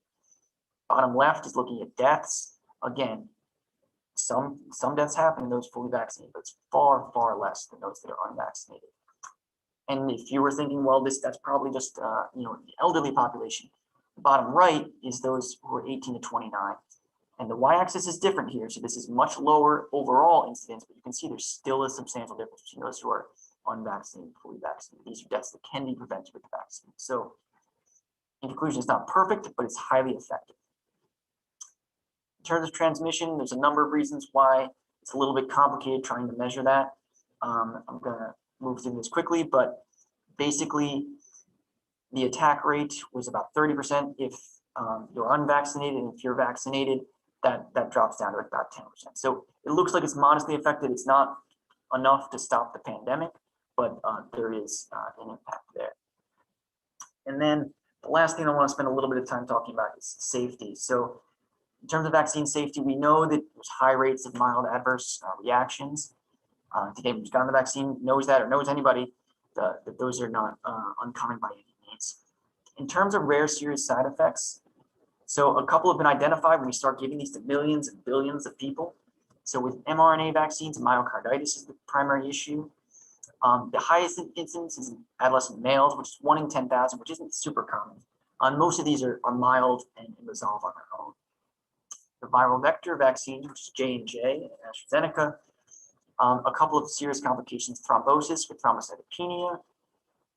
This is highest in females 18 to 50 and is a serious complication. And then Guillain-Barré syndrome happens in males 18 to 64, and this is also a fairly serious complication. So there's a lot going on here, but what I want to emphasize in this bottom graph is the CDC looks at these, and they consider, and they looked at this age group 18 to 49. If we give this vaccine to 1 million people, they'll project how many hospitalizations will that prevent. In this case, it was 2,400. They also look at, well, how many serious complications will that be? And the rate is 3 and 6 for that group of people. So while there are serious side effects, the benefits clearly outweigh the risks. And I'm gonna move through this kind of quick, but below this here is the mRNA vaccines. What it shows here is that you can actually prevent more hospitalizations with the mRNA vaccines, and you've got a little more complications with the myocarditis. Since it's such a less serious adverse effect compared to the others, that's how the CDC ultimately came to the decision of saying that the J&J vaccine is better than nothing, but the mRNA vaccines are probably better than J&J for this age group. Lastly, variants. A lot of this is still evolving. The key things with variants are what's the difference in transmissibility, immune evasion, and severe disease. And a lot of this we're still learning. In a very general sense, I would say that the vaccines are less effective for preventing infection, but that severe disease is unchanged, and you can boost that with effectiveness with boosters. Moving forward, the big questions are more boosters and new variants. I think very hard to predict those things and certainly look beyond my expertise. So that remains to be seen. In terms of resources, so I really think high quality source of information is key here. So I would emphasize the CDC, National Institute of Health in terms of how to treat. The IDSA also has a good website with information. If you're looking for data, the Johns Hopkins dashboard, New Jersey Department of Health, New York Times coronavirus vaccine tracker are all good sources. And so to sum up, the key things I really want to end on are that this is a biphasic disease. There's the viral and inflammatory stages. We have proven evidence-based therapies for both antivirals that work early, immunomodulators that work later. They're very effective, but there still is room for improvement. The vaccines, same thing, they're not perfect, but they're highly effective. More information to come on boosters and variants. And again, I'll refer you to the resources page for reliable references. And that's all I've got. Sorry, a lot of information. So thank you very much for this opportunity. That's great. Thank you. Thank you so much. I'm sure a lot of people will be happy to have a PDF version of the handouts with all you've included here. We did have, let's see, therapeutic. Okay. Have you heard of any success using cannabinoids? Cannabidiol. So well, you know what I mean. Cannabidiol in the inhibition of COVID-2 spike protein induced cytotoxicity and inflammation. Yeah, good question. Actually, I think if you dig through my slides, one of the slides had a lot of kind of preliminary evidence. I think that was listed on one of them. So I think my understanding is that there is laboratory evidence suggesting a possible efficacy, but I'm certainly not aware. I don't believe there's any clinical evidence, and that's really kind of the key distinction to make here. That unfortunately, science takes time, and the next step is really high quality studies we don't have. Yeah, I think someone else mentioned a study out of Oregon was something regarding a CDB and something else from the actual plant. Yeah, so I'm not sure about that. And then someone else asked about SSRIs. Yeah, so right. So the Oregon study I can't speak to. I mean, even I can't keep. All I do is COVID-19, and even I can't keep up with all the literature. So, but I'm quite sure it's probably not a large randomized controlled trial because those, I don't think I would miss. In terms of SSRIs, so I did mention fluvoxamine briefly. So that's the one that's had the most studies so far. It has had randomized controlled trials, and there's some promising evidence. There was, I think, 2 that looked like it worked, 1 where it didn't. So there's ongoing studies, I think that's something that will be very interesting to see what happens. But at this point, it's not totally clear whether that's effective or not. It's a strange one to have heard of. When vaccine side effects, we had questions earlier, particularly about menstrual cycles and young women and the vaccine hesitancy surrounding concerns there. Do you have any comments that folks would use in facing that in a patient, facing that hesitancy? Yeah, absolutely. That's a major concern, and I absolutely understand it. I know people personally who have those concerns. I think I would, first of all, really encourage people to check with their physicians on this. But certainly, there's pretty strong evidence now. Certainly right out of the gate, we didn't have very good evidence. There's pretty strong evidence that these are safe in pregnancy, and that COVID-19 is a serious risk in pregnancy. So I would encourage people to talk to their physicians about that if they have concerns. I get that, and also look at some of the American College of Obstetricians and Gynecologists. It's a major organization with thousands of physicians. They have statements on this as well, which I'm pretty sure are strongly in favor of vaccination. So, right, I get the concerns, but I think that's an important conversation to have with the physician about that. That is great. Thank you for a great answer there. Let me see. Let's see if I have another. I think that covered, I think we hit two birds with one stone there. And may I never have to pronounce the words in that sentence again. I stumbled all over it. Cannabidiol or whatever, cannabidiol. I got it. Cannabidiol, yeah. I knew I had it and I just couldn't get through it. So I think that's it. Heather, am I right? I think our next speaker is here. She is. Oh, okay. And so what I think we should do is, thank you so much, Stephen. We greatly appreciate your presentation. That was very informative. So thank you so much. Thank you. We're thrilled to have Leslie Wright Brown coming in to round out our day. And Roseanne, I think at the conclusion of Leslie's talk, we will then draw the raffle that Praxair has sponsored for 3 raffle winners to the next Robert Wood Johnson Barnabas Health Summer Lecture Series. Great. All right, so stay with us, everyone, because if you aren't present to win, we will be announcing those names at the conclusion of this last talk. I'm going to turn the microphone over to Linda to formally introduce our next speaker, and we'll go from there. Thanks, everyone. Hang in there with us at the end for those final logistics and housekeeping items, and of course, our 3 raffle winners, thanks to Praxair for sponsoring. Welcome, Leslie. I would like to introduce you to the team here. Leslie Wright Brown is Director of Diversity and Inclusion at St. Barnabas Medical Center. Her nursing career spans about 35 years. She graduated from Seton Hall in 1982 with a bachelor's degree in nursing. Her first employer was the United States Air Force.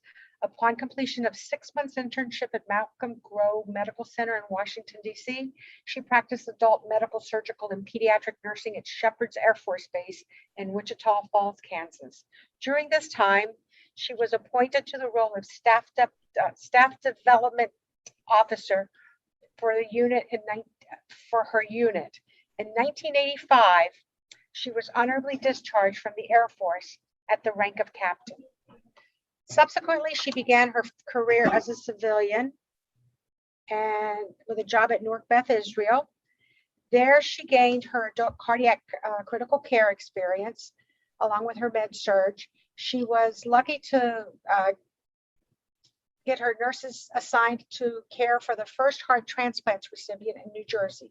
In 1993, she obtained her Master's of Science in the Adult Critical Care Clinical Nurse Specialist sub-role from Rutgers. So let's welcome Leslie to our conference. Okay, thank you very much. And I'm honored to, and in the enviable position, but honored to be your last speaker for today. So my presentation should go probably about 45 minutes, leaving some time for some questions and comments at the end.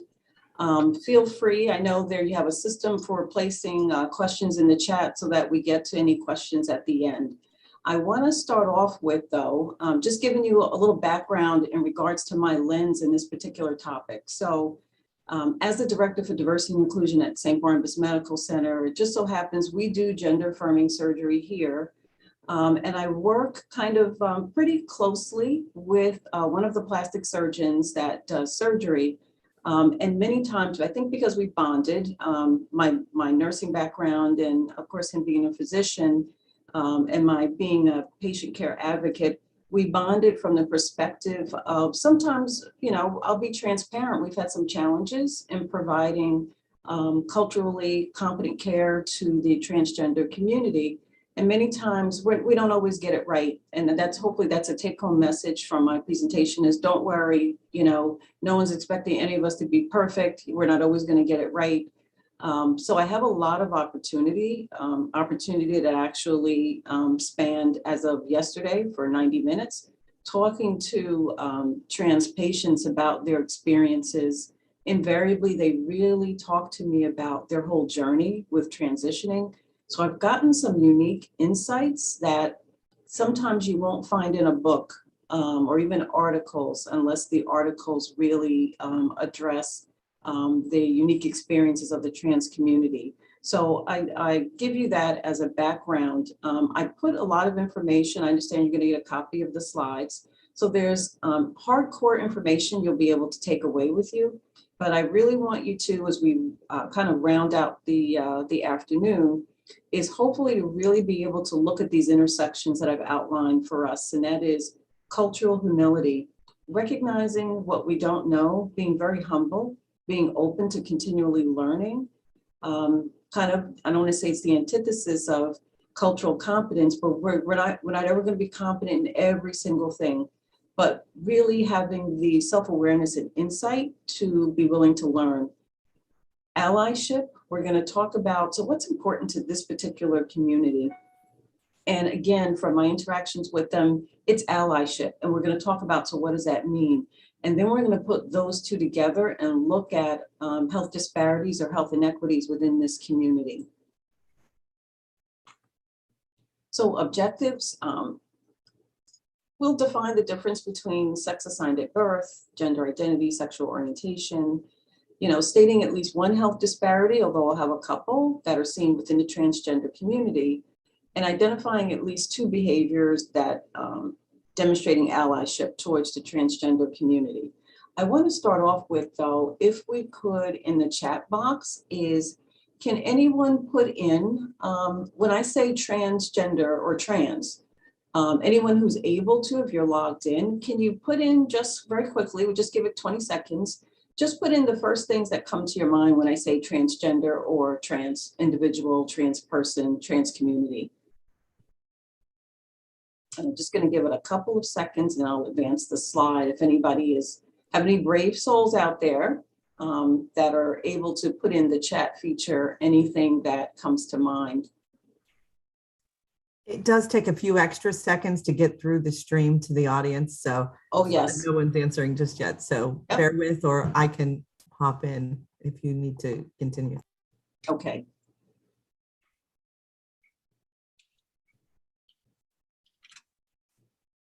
So as comments come in, if you guys could share them with me, but I'll continue on.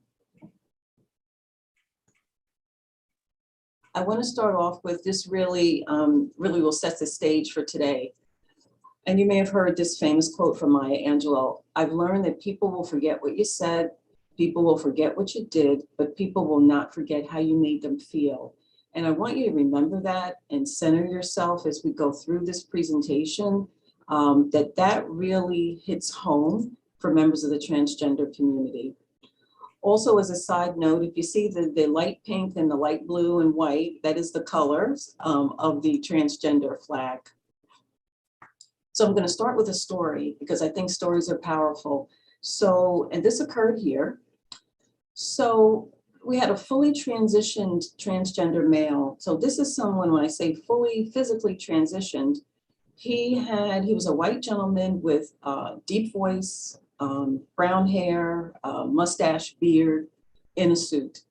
So for the past 2 years, he's been coming to us. He had his gender affirming surgery done here at Cooperman Barnabas, now Cooperman Barnabas Medical Center. And during the registration process, in many facilities, definitely in all of our RWJ Barnabas Health facilities, we ask your sex assigned at birth, we ask gender identity, and we ask preferred name. So for the past 2 years in the system, we had his sex assigned at birth as female, okay, because he transitioned from female to male. His gender identity was mistakenly put in our system as transgender, female to male. And I'll explain to you, because someone may look at that and say, but isn't that correct? Isn't this a transgender individual who was a female at birth and has transitioned to male? What's wrong with that? I'll explain that. Actually, the next bullet explains that he self-identifies as male. And he has a unisex preferred name. So a name like Leslie. My name could be male or female. So he had one of those type names. But if you ask him how he self-identifies, he'll say male. He does not say I'm a trans male or a trans female to male. He says, I'm a man, I'm a male. So he presents to one of our clinical settings, outpatient, and an employee came to have blood drawn, and he goes in and he's got a little, I guess on the lab slip, it had his sex assigned at birth. So all it says is sex, and it says female. So we had the lab tech who looked up, and he's looking for Leslie, and he's looking around and he's looking around, and Leslie, the patient, thought he looked a little confused. And he started, the employee started furrowing his brow, if I could, demonstrate, furrowed the brow, and said, wait a minute, I'm looking for Leslie. Where's Leslie? The patient, the male, stands up and he said, I think you might be looking for me. And the employee then really looked him up and down. He described him looking him from his head to his toes and from his toes back up to his face and said, oh, I thought I was looking for a female. I was looking for a she. So at that point, the patient felt it, necessary to say, kind of in a room with other patients waiting to have blood drawn, is that is me. I self-identify as a male, even though my blood slip has sex there and it says female. Then the employee still looked confused and said, oh, okay, come on, let's draw your blood. So can you imagine how the patient felt at that? So that sets the stage for going into a little bit more about the background with the transgender community as a subset, if you will, of the LGBTQIA+ community. So I think we need to set the stage for, let's just make sure we're all saying the same language, we're all using the same definitions, and then I'm going to roll into, so what are some nuances in particular with the transgender community? I think sometimes too, when people think of LGBTQ or LGBTQIA+, they lump everyone, all of these identities that are a part of this community, into one category. And what I've definitely learned is, first of all, we're going to talk about gender is different from sexual orientation. And for anyone that's a boomer, and I admit I'm a boomer, we grew up, I had a cousin who was gay, we knew girls who were lesbians, and it was really no big deal. And when we talked about sex, we never thought about gender identity. We just thought about sex, boys are boys and girls are girls. So it's difficult, I think, for people when we now start looking at this community and talking about, so what really is the difference between sexual orientation versus gender identity? For some of us, it actually takes conscious thought and being very intentional in making sure we really understand the difference between the two. So the community is not homogeneous. It is comprised of unique individuals, and the group that we're focusing on are the transgender community. So when we think about lesbian, I think most people, know we're talking about someone who identifies as female, or a woman who has a physical attraction, a sexual, emotional attraction to other women. Versus gay, when we're talking about gay, typically we're talking about men. having a physical and emotional, attraction to other men. It certainly could also refer to, you hear comments like gay man or gay people. For anybody that's wondering, because in my day, we would term this person also gays and lesbians. We say, oh, they're homosexual. That's considered an outdated term nowadays, and may be considered offensive to members of who identify as gay or lesbian. Then you have someone who's bisexual, again, someone who can go either way. I'm physically attracted, emotionally, romantically attracted to men or women. And then there's the individuals who identify as transgender or trans. And we'll talk more about these individuals, but this is somebody who typically self-identifies. Their gender identity, how they express themselves, who they are, varies from their traditional, I'll use the term traditional sex that was assigned at birth. So at birth, based on my primary sexual characteristics, there's a penis versus a vagina, for example. The designation, if you will, is made at birth that, okay, you're male, this is a boy baby, this is a girl baby. Leslie, Yes. so through your first question, we did have only one person with bravery. And Okay. transgender as being described as someone changing their sexual identity physically or psychologically. So since you had the definition up, I thought that was an appropriate time to interrupt you. So I'm sorry for the interruption, but No, that was perfect timing then. So I want to comment, thank you, first of all, for that person that was brave, because you are a perfect lead into when we get to the transgender section. The transitioning can be physical, as in the example that I described with the patient that was misgendered. That would be the term we'd use for someone referring to someone to a gender that they don't identify as. So there was a physical transition. And by the way, this was a gentleman who was in his 50s. He transitioned, he said, over 20 years ago. So he was fairly young when he did his physical transition. There's also a psychological component, and I'm glad that person put that in the chat box, because notice in the example with our patient, he didn't identify as a trans male. He said, I'm a male. I think like a male. And then when I had further conversation with him, he said, I've always known I was a male. I knew I was a male when I was a girl, when I was little, and I knew I was in the wrong body. So he was very adamant from a psychological perspective. He identifies as a male. He says, I'm not a transitioning to anything. This is who I always was. And then we'll talk about some of the social transitioning that goes along with that as well. So again, thank you to that brave person. So the other letters in the acronym, so you have Q. Q is queer or questioning. In regards to queer, usually it's a term that is considered disrespectful for those of us who are not members of the community to use. So I would never call a member of the community queer. They may call each other queer, and it's okay. And it's individuals whom, don't quite identify one way or the other, or these individuals may be questioning. They're not sure who they are. And that's where the other Q comes in as well, is queer or questioning. Intersex has been around a long time. As a nurse, I can actually remember a couple of babies who were born, baby that was born with a penis and a vagina. And back in the day, in my nursing career spans again over 30 years, I can remember at the time, physicians telling the parents that they need to make a decision at that moment as to which organ to keep. Needless to say, as you might imagine, then the parents were basically deciding for kids who were born with, say, both organs. They were then deciding whether I end up with a girl or a boy. We didn't do hormone testing at that point. So I often wonder, as you talk to members of the trans community, and they'll talk about, this is not who I am. I'm not this person. I've always known it. I wondered how many of them, if we could look at hormone levels, et cetera, 30 years ago, were these individuals whom, from a hormone perspective, were actually girls or boys. And, when they say I'm not, this isn't who I am, that there is something physiologic that would explain that passion. And then someone who's asexual, they're really not attracted to anybody.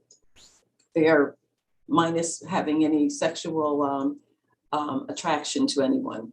So LGBTQIA encompasses gender terms and it encompasses sexual orientation terms. I love the definition, and when I think about gender being separate from sex, because again, as a boomer, to me, they were the same growing up. I didn't think of them as being any different. A physician explained from NYU, where they do a lot of gender affirming surgery, at a conference, he said, think of gender as who I am, who I go to bed as. When he says go to bed as in a relationship with someone. So the way I express myself, how I self-identify, how I think, that is my gender, versus sexual orientation is who I go to bed with, who I am physically, sexually attracted to. So if you think of it that way, I could be my patient at the beginning of the presentation, I'm a male. I identify as a male, but I didn't transition because I'm physically attracted to women. So I can be a trans male and be gay. So in other words, how I express myself as male, but I'm physically attracted to other men. So gender identity is absolutely different from sexual orientation. So it's my internal sense of self.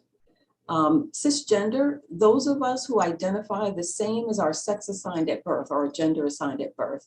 I think of this as the old term of being heterosexual, cisgender. I identify exactly the way that, my sex was assigned at birth. Now, there are folks who are gender nonconforming. So you think of gender, traditional, male, female. You may have heard the term non-binary, gender nonconforming. These are individuals who really don't exclusively think of themselves as male or female. And I notice it with a lot of young folks. They'll say that I'm non-binary. I don't really, I express myself differently depending on how I feel. I'm not boxed into any definitions or categories. I'm off the binary. I'm not male or female. I'm somewhere on a spectrum. And of course, the other terms, gender terms, are transgender, queer, questioning, and intersex. So those terms refer to gender. And here I've got a nice slide here because I thought it was great to have something a little more visual when you think of somebody non-binary, because it's so hard sometimes to wrap your arms around but how could someone feel this way? So literally, when I look at this, it's a spectrum. The other words that you might hear used are gender fluid, agender, genderqueer, or the words non-binary, gender non-conforming. The other term that doesn't really fall under that LGBTQIA acronym is gender expression, but it is a term that you're going to hear. And when you think of gender expression, this refers to, so how do I express my gender? Is it the way I dress, the way jewelry I wear, the type of clothing I wear? Could certainly be the way I walk. So my behavior, my voice, my intonation. So some of these categories, or if you will, or some of these ways that I express myself may not be exclusively male or female. They certainly may be on a spectrum. They may vary depending on how I wake up and feel one day. And if you think about this, LGBTQIA or not, I think all of us may have our unique way of expressing who we are as people. Part of that is your gender expression. Here are the sexual orientation terms: lesbian, gay, bi, bisexual, or asexual. So again, we're talking about who I'm romantically or physically attracted to. I love the gingerbread person, and I wanted to include it because you will get copies of my presentation. This is nice because as a visual, it really pulls everything together very nicely.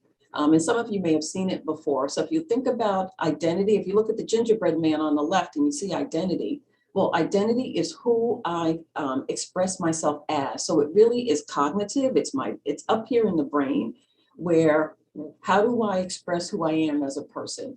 And you'll see on the right, the continuum looking at either woman versus man, masculine, feminine, female, male, etc. When you think of sexual orientation or orientation, remember it's who I go to bed with, for lack of a better word. So there's emotion that's involved. It's my heart. Who do I love? Who am I physically attracted to? Sex or sex assigned at birth really relates to the genitalia. I mean, that is the criteria still we use for sex assigned at birth to this day as to how we look at a newborn baby and say, because you have these characteristics, you're male versus female. I can tell you in our perinatal department, we've gotten away from pink and blue because we do have same-sex couples that come in.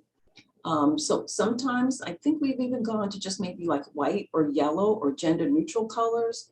We are seeing parents who are deferring identifying a sex assigned at birth. So they're not indicating sex at birth, if I could separate those terms. They're waiting. I'm not sure how long they're waiting, but some of the nurses were sharing that with me, that they're seeing that because they also have non-traditional couples. So again, I thought this was a nice picture that kind of gives you a nice visual of the terminology that I just described. Now let's talk about transitioning. So when we talk about transitioning could be physical, psychological, social. I've even thrown in here a legal transition because I'll share with you some of the laws, if you will, or some of the structures that are put in place to support the transgender community. So transitioning is a spectrum. I think that's the best way for me to describe it. It certainly is not a beginning and an end. So there are various stages of transitioning as well. It's a journey. Most of the patients have told me, God isn't finished with me yet. I'm not finished on my transition journey. And everybody's transition is very different. It is such an individualized process from a psychological, physical, etc. There are individuals, for example, like the gentleman that I described in my case study, he is fully psychologically, physically transitioned. He even shared with me in some of the discussion because these patients are very open in regards to their the physical transition and organs they may or may not still have. So this gentleman shared very openly as he was sharing his experience that, yes, I was born a female. I identify as a male. That's who I am. I've been this way. And again, I physically transitioned over 20 years ago, Leslie. I can tell you I still see a gynecologist because I elected to keep at the time my uterus and my ovaries. He said, I thought about, on some level, maybe doing egg fertilization so that I could, if I'm ever in a relationship, I could certainly have my eggs fertilized with my genetic material, with a surrogate, et cetera, and have a child that's carrying my genetic material. So he's fully transitioned, but elected to keep his female organs. So what does that mean? He goes to see the gynecologist. And as we talk through, again, some of the experiences of this community, can you imagine him or any of us or any of the men on this call? Can you imagine sitting in the OB gynecologist's office, and usually everybody in there is a woman, and if there are any men there, they're not the patients. They're supporting a female partner, but you're the individual and they call your name up to see a patient. Certainly I could talk at the end about some of how we make some of our office practices, what we call LGBTQ physician friendly. I didn't include a lot of that in this presentation in the interest of time, but I could certainly answer questions about that later if anyone's curious. There's the social transition. What's very important is the preferred name. So there is, again, this field I'd say is evolving. So we have trans patients whom have changed their driver's license already. They can use their driver's license as their legal document for I guess, for insurance purposes, et cetera. So their legal name, they've had it changed on a driver's license and on a birth certificate, matches their preferred name. In some cases, though, I'd say a majority of the cases, their legal name is still the name that they were given at birth. Their preferred name usually matches their gender identity. So I can say it's me, and I'm going to say I'm a trans female. My preferred name is Leslie, but I could tell you my legal name, my name given to me at birth was Charlie Brown. So we asked during the registration process, and again, most institutions do, I can tell you all of RWJ Barnabas Health does, what's considered respectful care is to capture the person's preferred name in addition to the legal name, especially if the preferred doesn't match the legal.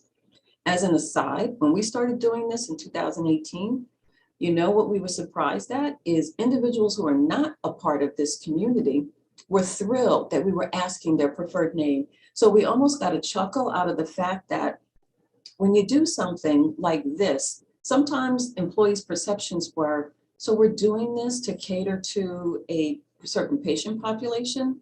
And we were quickly, we quickly said, no, that's not the case. When you do something to be more inclusive, it doesn't benefit just one group, it benefits everybody. So we've had more patients who are not part of the community who have said, I'm so thrilled you're asking me this because this is my legal name, but nobody calls me this. My preferred name is X. The preferred name could be a nickname, for example. Pronouns. We don't capture pronouns in our electronic health record because we use Cerner. We are going to Epic, and I understand Epic has this ability, but what's very important from a social transition is what are my preferred pronouns? I shouldn't even say preferred pronouns. They're my pronouns, because if I self-identify as a certain way, there are pronouns that go along with that. So again, my patient at the beginning, he identifies as a male, so his pronouns are he, him. The dead name. I mentioned this, I don't know if anybody's heard of the dead name. The dead name, some members of the trans community will refer to their name that was given to them, their legal name given to them at birth, as their dead name. And if you think about the implications or the ramifications of that, when the patients say it's the dead name, think of somebody, when something's dead, it's gone. You don't even want to think about it anymore. Some of the patients consider that legal name that they, are in the process maybe of changing or haven't done it yet. That's their dead name. So therefore, it's considered very disrespectful to refer to them by the dead name. How far does this go? In some cases, we had visitors coming to see some of our trans patients pre-COVID, I should say, that had surgery. Their friends don't know them by their dead name. The visitors were friends of our patients. They only knew their preferred name. So can you imagine some of the challenges that erupted when the visitors come and they're looking for, X particular person? And the situation that occurred was at the concierge desk, the concierge individual couldn't find the patient. We have no one by that name. Could the patient have another name? And the individual said, well, they're having a type of surgery where they could have had another name, but I don't know what it is. I only know them as X. So I actually had to put a process in place so that at the concierge desk or the visitor's desk, they actually get a printout so that they now for our trans patients, they have their legal name and they have a preferred name. But I thought it was interesting that in regards to the social transition in their social circles, some of their friends, colleagues don't know the original name that was given to them at birth, the dead name. It's totally dissociated from who they are. So you can imagine the impact of that. And then the last bullet I put here is I passed. So for me, when I heard actually it was a gay male at a conference, he was the speaker, and he appeared to me to just be a man. I looked and I said, his voice sounds kind of funny, but I said, well, I would just look up and say, oh yeah, it's a guy speaking. And he finally said, I'm thrilled, I self-identify as a gay male, but I finally have passed. He said, I was born a female. And I'm proud of the fact that I bet many of you didn't know that I was a member of the trans community. And I was one of those people that sat there and said to myself, no, I would not have known. And he went on to talk about, for some of us in the community, it's very important that you, those of you who are not members of the community, that you can't tell the sex assigned at birth. That's important to us. So I share all of this with you because I think the social transition also is a spectrum. You have some individuals whom I have not heard them use the term, it's important to me that I've passed, and I've had others who have. So the medical transition, very quickly, I put, again, because you'll get a copy of this, just some definitions. So what does it mean when they medically transition? We're talking about gender affirming or gender affirmation surgery. Some of the common terminology. So when we talk about bottom surgery, we're talking about surgery that affirms from a genital perspective. So if I am transitioning to a male, it might, definitely reference the fact that if I was a female, I may decide I'd like to now have a penis. If I was a male, I may decide now as I'm transitioning to a female, is it possible, and it is possible, to basically I'd like a vagina. Our surgeon here actually has kind of in-depth discussion, which I think is so affirming and so wonderful, because he discusses very bluntly with the patients. So are you interested in having, sex? Having a vagina so that you could have sex with an individual. And he asked the question because, for example, for the males, if he's creating a penis, they actually put a motor, a device inside the penis so that it gets erect. For patients who have said, I'm really not interested in, having penetrating sex, there's that discussion of, then I really don't need this device. The penis doesn't need to be erect, for example. It's utilized for, for urination and not necessarily for intercourse. Breast augmentation could be removing the breasts or, breast implants for the trans females. Chest masculization, if I'm a female and I'm transitioning to a male, I want my breasts removed. Facial feminization or facial masculinization. So everything from with trans females shaving the Adam's apple, because and that's pretty in men, the Adam's apple is pretty prominent. So sometimes individuals will say, I want my, my Adam's apple is so prominent, I want it shaved a little. I want to do some work, reshape my jawline, my chin. Again, depending on whether I'm transitioning to male or female. And then hormone replacement therapy. So let me tell you, again, remember I said this transition is on a spectrum. There are individuals who decide, as my patient did, I am a male, but I've decided to keep my uterus, my ovaries. He said, everything else is that I was born with, he said, is still there. It's just everything else transitioned. So it is I've learned, a personal decision and very, I guess, affirming to the individual, because they really are outlining who they are and who they present to in this world. Hormone therapy, not everybody takes hormone therapy. For anybody who does want to fully physically transition, say again, my patient, he has to take hormone therapy in order to maintain, for example, the beard on the face or the deep voice. So some of those secondary sex characteristics for individuals who do want that level of transition, the only way they're going to get it is with synthetic hormones, and they have to take them for life. I mentioned the phalloplasty, which is the penile construction, creation of a penis, top surgery, mastectomy or breast augmentation, and creating a vagina, vaginoplasty for the men. So removing a penis and actually using that tissue to create a vagina, if indeed that's what the individual wants. Legal transition, I thought it was interesting in 2018. Death certificates. In New Jersey, we have electronic death certificates. There is a section there, I don't think it's changed yet, I really haven't looked, but there was always a box for sex. Effective in 2018, the decedent's gender identity and not their sex assigned at birth was supposed to be included in that box. So that even as someone passes and now you have someone whom self-identifies a certain way and is going to the funeral home, we've had early on a situation where the funeral home returned the body saying, I'm looking for a female, this is not a female. And we had to explain prior to the changing of this law that no, you've got the right person and this is how they self-identify. They don't appear to be a female from your traditional, perspective of what a female should look like from that heterosexual type perspective.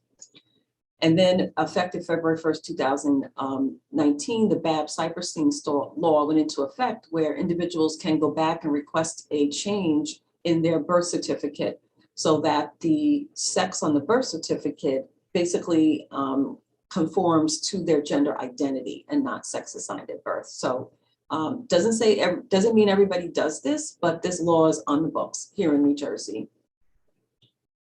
And then just wrapping, I don't say wrapping up, but getting into the health disparity piece. I start with, again, based on what the patients have told me, we're not being transgender, being lesbian, gay, intersex, etc. It doesn't define who we are. We're more than just, an acronym or a letter in the acronym. So I start off with just, this is one identity, but there are certainly intersections within this community in regards to age, race, religion, all of those other identities and the intersections certainly create unique experiences for members of the LGBTQ community. And I'll interject some of them as we go along. So let me give you the big picture first. So about 3.5% of the population identifies as either gay, lesbian, bisexual. About 1 in 6 avoid healthcare. So whether you're gay, lesbian, trans, they avoid healthcare. About half, a little over half have experienced slurs, a little over half have experienced insensitive, offensive comments regarding either their sexual orientation or their gender identity or their gender expression, how they express themselves. About 34% report that either they or an LGBTQ friend or family member have been verbally harassed in the restroom or told they're in the wrong restroom. Part of gender affirming care is having unisex bathrooms or gender neutral bathrooms or restroom facilities. When you pare down and look at the trans community, our data is not that great.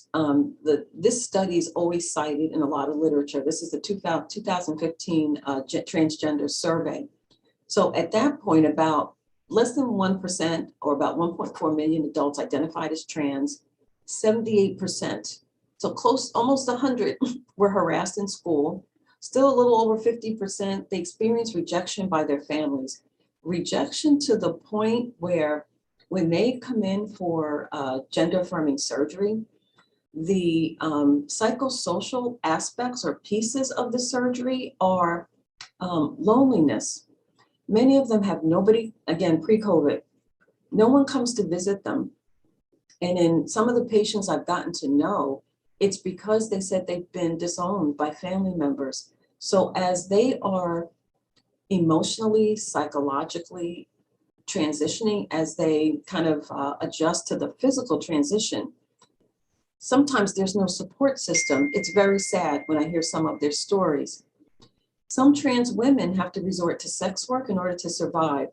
This is where the intersections between race and ethnicity are very interesting. There is a higher rate of murder or intimate partner violence with Black or African-American trans women versus white trans women. Because of the discrimination piece, more Black or African-American trans women, as opposed to white or any other ethnic group trans women, those individuals usually have to resort to sex work because they can't get jobs. They're discriminated against because of that race piece on top of the sexual, the gender identity piece. About 22% of the trans community, they avoid healthcare for fear of being discriminated against. I've had patients who have told me You know what, Leslie? We have friends who have said they die first before they come into the healthcare system. They have to be deathly ill because they know that their fear is they're not going to have practitioners who understand them, who know how to take care of them, whom are just respectful. And they share stories. Leslie, blatantly, I'll have healthcare professionals whom they see my legal name, but I say my preferred name is X, and they will continue to call me by my legal name as opposed to my preferred name. 31% of the trans community, they have no regular doctor or regular form of healthcare because they won't come in. So when you think about being trans, it's just one identity. I still need healthcare, whether it's before my age or other comorbid conditions I may have. Being a part of the trans community transcends everybody. It is not, just for one particular group of individuals. It transcends the human race or human population. There's an increased risk of HIV infection amongst trans women. Interestingly, especially amongst trans women of color, some of that is lack of condom use. And that's something that whenever I'm doing health fairs or I'm in the presence of other individuals in the community, they'll tell me some of their friends, colleagues, they won't use a condom. So even though the HIV rate, and I'm a person who lived through the AIDS epidemic in 1985, we've gotten to the point where we really can very effectively treat HIV, but we really weren't seeing a lot of new cases. The new cases are with men who have sex with men. So we could say some gay individuals, men who are having, anybody who's having sex with men who have sex with men, regardless of their gender identity, they're not using condoms, and those are the people who are getting HIV infection. And there's a decreased likelihood of cancer screening amongst trans men. If you think about it, remember my patient at the beginning, he still has a uterus, he has a cervix, he has a vagina. Because he has a cervix, he's prone to cervical cancer. So he should go and get a pap smear. But I've had patients tell me, again, if you've got to go into an environment where you're afraid that somebody's going to look at you funny, or the minute I go in, and again, as the lab tech did, I was looking for a woman and they furrow their brow, the nonverbal behavior, they look you up and down, you really don't want to go back. And that's what the patients will tell me is they don't want to go back. We had 2 lesbian women, not even members of the trans community, lesbian women who presented to our cancer center with advanced stage of ovarian cervical cancer. The oncologist called me because they were 2 isolated events. They just happened to occur one after the other. She was very concerned because she said, Leslie, we can treat this nowadays. I was shocked. She said, I didn't feel comfortable asking them why they never had a pap smear. But she said, do you know they've never had a pap smear? She said, they did say they've identified as lesbian, like she said, for majority of their adult life. She said they've never had a pap smear. She said, and here we go. She said they obviously had some bleeding, saw a gynecologist who then they did a pap smear, it was advanced stage cervical cancer. But she said, I wonder why. And this one's when I told her, I said, oh, let me share you some of the statistics. Why folks, members of this community won't present, won't go for some screening. And to us, it is so disheartening because she said, I know I could have saved these women. She said, now they're going to go through some really wicked chemotherapy. And that's when, again, we started looking at here. So what can we do in the primary care sector to really encourage the community to come in? 41% my trans community have attempted suicide. The suicide rate is very high amongst trans teens as opposed to trans adults. There's a high incidence of alcohol abuse, depression, anxiety, and 50% report they have to teach their provider about trans care. That's what's very disconcerting to them. Trans community has told me they don't mind answering questions, but they do expect that the individual would definitely go ahead and at least be able to know something about how to take care of them. Lack of health insurance. Many of the trans individuals lack health insurance. Sometimes the challenge is their insurance card that indicates they're a male and yet they self-identify as a female or vice versa. And they get into some challenges with insurance not paying for something because they see a different gender on documents and say, well, why would a man need a pap smear? Like on my gentleman who identifies as a male. We've never had that conversation, but I thought that was very interesting that that's another source of a disparity. And then the trans community, again, comprises the largest group of underinsured or uninsured individuals. So we're going to wrap up with, so how can I be an ally? I had a panel of 3 of our trans patients here. And actually, I want to say it was in November, there is a transgender awareness week that's recognized by one of the organizations. And so I went on the website and I said, all right, so what can we do here? And all over the website, it said, you know what, something as simple as teaching those of us who are not members of the community, how can we be an ally? So I wanted to point out, if you notice, anybody notices these are the pride colors of the progress flag. The pride flag has all of the colors except for the black and brown. The black and brown was added by a Daniel Quasar. He termed it, this is the progress flag. It's to represent the intersections between race and ethnicity within the transgender community. So I wanted to point that out. So where are all of you on your journey? I think I'm on my way. I try to be a super ally, but there's still a lot I have to learn. But hopefully all of us, we're somewhere on this spectrum and are always striving to get to the next level. So I think you need to be aware of your biases. We've got preconceived notions because we're people. I can't stress that enough. We're people. And we make automatic assumptions based on our life experiences, what we've been taught, what we've read, etc. The media, my God, social media is very powerful. So you have to be aware of, do I have some preconceived notions about interacting with not only the trans community, but the LGBTQ community at large? Similar to the lab tech, the minute he couldn't put a name to a face, his nonverbal behavior communicated volumes, looking a person up and down, furrowing the brow. And the patient said, it was as though I was an alien. I think he thought I was an alien. Empathy, I think, is so important. I tell the patients, I'll never know what it's like to walk in your shoes. I can certainly empathize and understand kind of the underlying themes of just being respected for who you are, that you are more than just a trans individual or someone who's had gender affirming surgery. That is one identity. There's so much more to these individuals, their parents, their sisters, their brothers, their healthcare professionals, they're your colleagues. Recognize the transhuman experience. All parts need care. This was a quote from one of the patients. And he said, the minute you mention transgender, male or female, people start looking at the middle part of your body. He said, it's as though they're looking for something, like they're either looking, below my waist or above my neck. So they're looking to see, can they pick up anything that's different, in regards to my face, my Adam's apple, my hair, or they're looking below the waist as though they could, literally see through my clothes. And how you respond and ask questions is very impactful. They don't mind individuals asking questions. It's how the question is asked.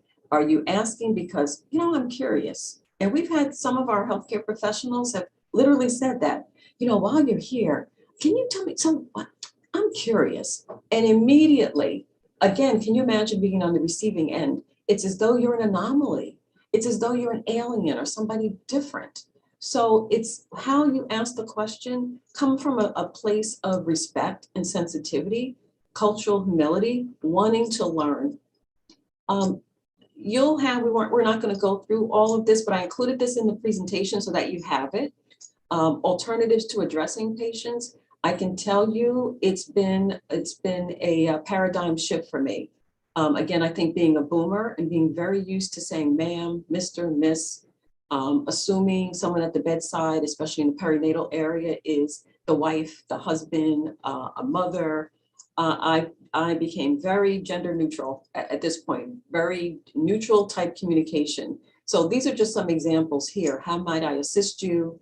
You know, I kind of learned to drop off the sir or the miss until I confirm how the person would like to be addressed. Asking about preferred names, gender neutral type pronouns. They is a gender neutral pronoun that can be used for an individual. So again, I kind of put some comments here that you could certainly look at in your leisure. Creating an affirming and inclusive environment, misgendering, oh, that is the ultimate in disrespect for them. So if I identify as a male and you call me a female, that's misgendering. Addressing the individual, again, based on their current gender identity, using the correct pronoun. So if you know I identify as a female, then you can kind of assume, although we don't assume anything, but my pronouns would be she, her, and hers if I identify as a female. I talked about the dead name and consistently using the preferred name. Never asking, so what's your real name? Because the communication to the individual is, I am discounting the fact that your preferred name is your real name. That is your real name versus a legal name. I got to tell you, we make mistakes all the time. We're human beings. And I always, in my conversations with the community, I always kind of confirm that. I said, listen, we're going to make mistakes. We're all human beings. Tell me how we can, kind of do the service recovery in a respectful way. And they'll say, just apologize. We know you're not going to get it right. We know there are a lot of people who this is a learning curve. Just apologize and ask the question again. An example, I apologize for using the wrong pronoun or noun or name. I didn't mean to disrespect you. Just an apology. So in summary, and I took over 458. Oh, so these are basic quotes from the patients. I thought they really wrap up everything that I hope I've been able to communicate today, outside of providing some concrete type definitions and clarifications. Don't treat us like an alien. It's so interesting. The patient I spoke to yesterday said the exact same thing. The panelists back in November, I hear this more than once. So I said, that says something, that they feel as though they're an anomaly, that there's something abnormal versus respecting and affirming who they are. Not everyone's presentation is the same. So when we say transgender, if a picture comes into your mind and you're thinking that they're going to look a certain way, or how come someone still has a male name, but they identify as a female? It's a spectrum. Everybody's presentation is the same. I think effective team communication, since I know I'm talking to healthcare professionals, that you may not have immediate access to this information. So whatever the method is to effectively communicate this, I know we have whiteboards on our patient care units, the inpatient setting, so that team members, when they come in, can certainly see. To be honest, I don't know if we've got preferred name on our boards. I think it was something the patient yesterday was actually bringing to my attention, but there certainly could be a way where, you have a patient's name, you could have preferred name somewhere within the room so that there's no HIPAA or privacy violations. I want to be affirmed. I want to be protected. I want to be cared for, just like anyone else. And lastly, when we look at cultural humility and allyship, being humble, recognizing that we're not going to be competent in everything, I think these are two impactful ingredients as we look at the relationship with some of the health disparities. And the fact that I don't think I've ever worked with a population that was so adamant in some cases about, because I don't feel I'm going to get quality patient care, I'd rather not interact with the healthcare system at all. And from a prevention standpoint, that is just sad. It goes right through me when I hear things like that. So I'm on a mission. My allyship is to make sure that I can do something about that. So I'm going to end with I put some general references here. You'll see even the Joint Commission has a guideline for executing culturally competent family-centered care for the LGBTQ community. Healthy People 2020 has information out there. There was an article, a lot of the articles look at health inequities amongst the community. And then the websites. I'm glad you'll get a copy of this because I put everything I have, I put here in regards to helpful websites. There's so much out there. This to me was, I scratched the scratch of the scratch. I approached this from an empathy and appealing to you as healthcare professionals delivering compassionate care to a patient population. But these websites, a lot of free information. I've spent a lot of time when I first went into my role, especially on the National LGBTQ Health Education Center. A lot of good videos of the members of the community whom talk about their experiences. And that is it. Thank you so very much. So that was, I'm sure that you could go on and delve deeper into so many different aspects of your talk. So we thank you for taking the time to educate us. And I think maybe a great, I love that you had the takeaway at the end. That was really, kindness goes a long way. Have a little humility and communicate effectively. That could change the world if we could all commit to just those principles. A question did arise about, in some cases, there are concerns of people using names, whether they are stealing an identity, using someone else's credit cards and things like that. Do you have any suggestions on how to navigate that where you don't know whether to trust and you're trying to protect someone potentially that's been violated in that realm, security realm? So when you say the concern about identity theft with the trans community using with the preferred name, the preferred name. or, as you said, sometimes the appearance doesn't match the medical record or something like that. I think so. A couple of things, and again, this is no easy answers, and you're going to see the spectrum. For those whom have, I think if they've changed their name, usually there's no issue. The legal name has been changed to reflect my gender identity. So you would say I was a male at birth. I've changed my birth certificate because you can do that. I've changed my driver's license to female. I'm now Leslie. I self-identify as a female. Usually there's not an issue. It becomes a little I don't want to say hairy. I don't think I have an easy answer for in regards to identity theft. The issue we run in from a legal perspective is when the patients come in, and remember, I'm talking the trans community, but non-members of the community give us a preferred name. It's their nickname. The challenge comes in is from a legal perspective. We have policies in regards to what pieces of data do we use to identify you throughout your hospital stay. The challenge comes in, and this is where some patients get a little annoyed with us. They understand, but they get annoyed with us, is because I identify as Leslie, but my driver's license and my birth certificate that I presented to you for legal reasons, for hospital policy reasons, still says Charlie Brown. So you need to know, and we tell them for identity theft purposes, so that we can legally identify you, we capture that in the medical record. Now I can tell you in our electronic health record, we have the legal name, and right beneath it, we have preferred name. We have gender identity is there, and we have sex assigned at birth. So we've gotten pretty good with, if you look in the health record, and I can immediately see, wait a minute, Charlie is the legal name. There's a preferred name of Leslie. Oh wait, gender ID is different from sex assigned at birth.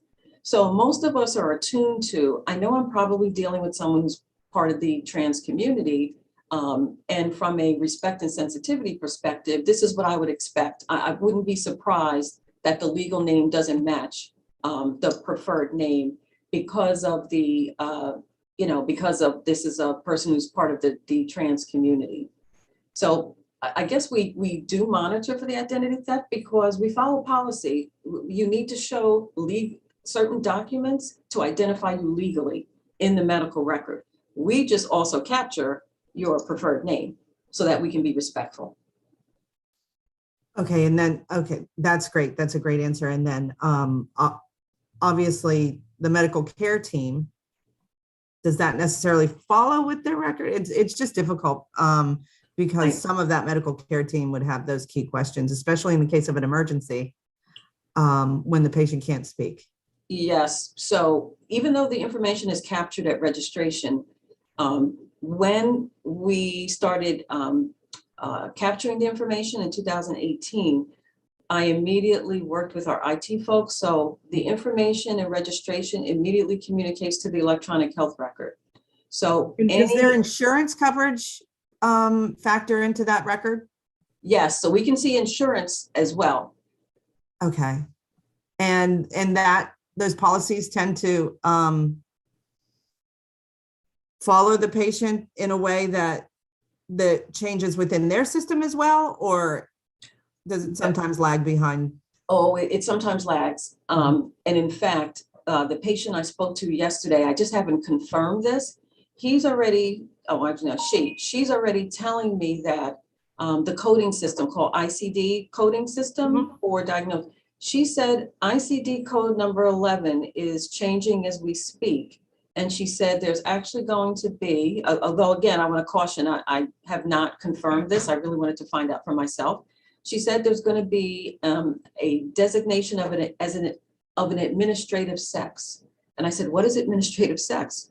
She said, that's the sex that is captured for insurance purposes. So she was explaining to me, and I know what she's talking about. We do have challenges when in our system, we're capturing, so we have gender identity, we have sex assigned at birth.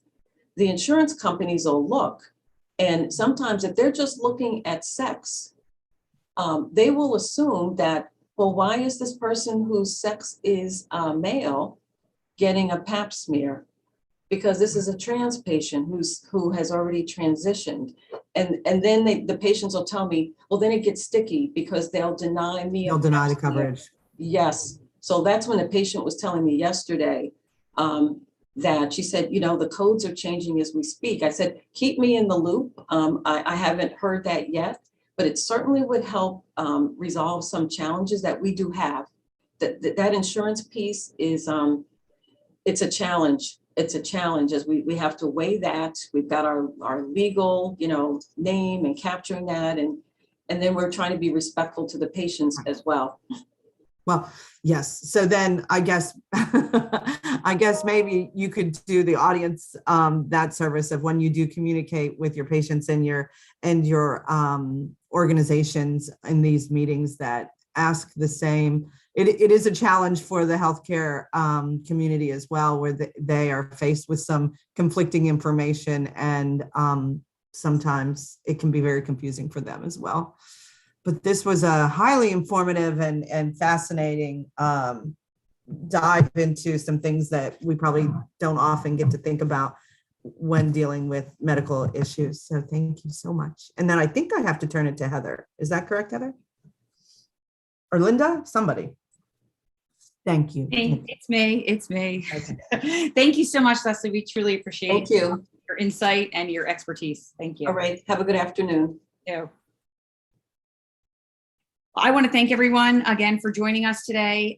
We do have, let's see here. We did do a raffle poll while in the last talk. So I'm pretty excited to let these three individuals know that they are the winners of a registration for the summer of 2022, sponsored by Praxair. So Joseph Siznicki, Gregory Jones, and Olivia Chung. And I practiced that so many times, Joseph, and I got it wrong. But anyhow, that is the good news. So we will be in touch with you to let you know how to best facilitate your future registration at the expense of Praxair.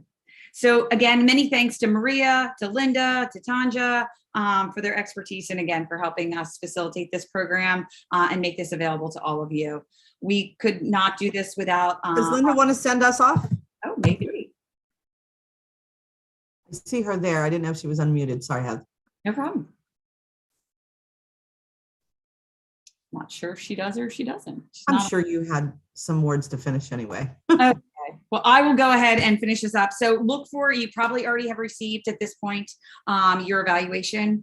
So please complete that. Also involved in that email is the opportunity to earn some additional credits as we had promised.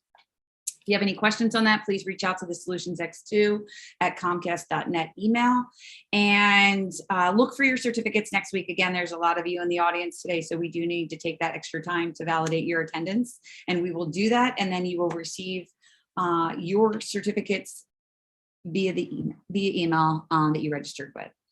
Finally, we're going to love you and leave you, and we're going to see you in the summer of 2022. And we do hope it is in person, but if it is not, we will continue to carry on. So thank you everyone for being here today, and stay safe and stay healthy.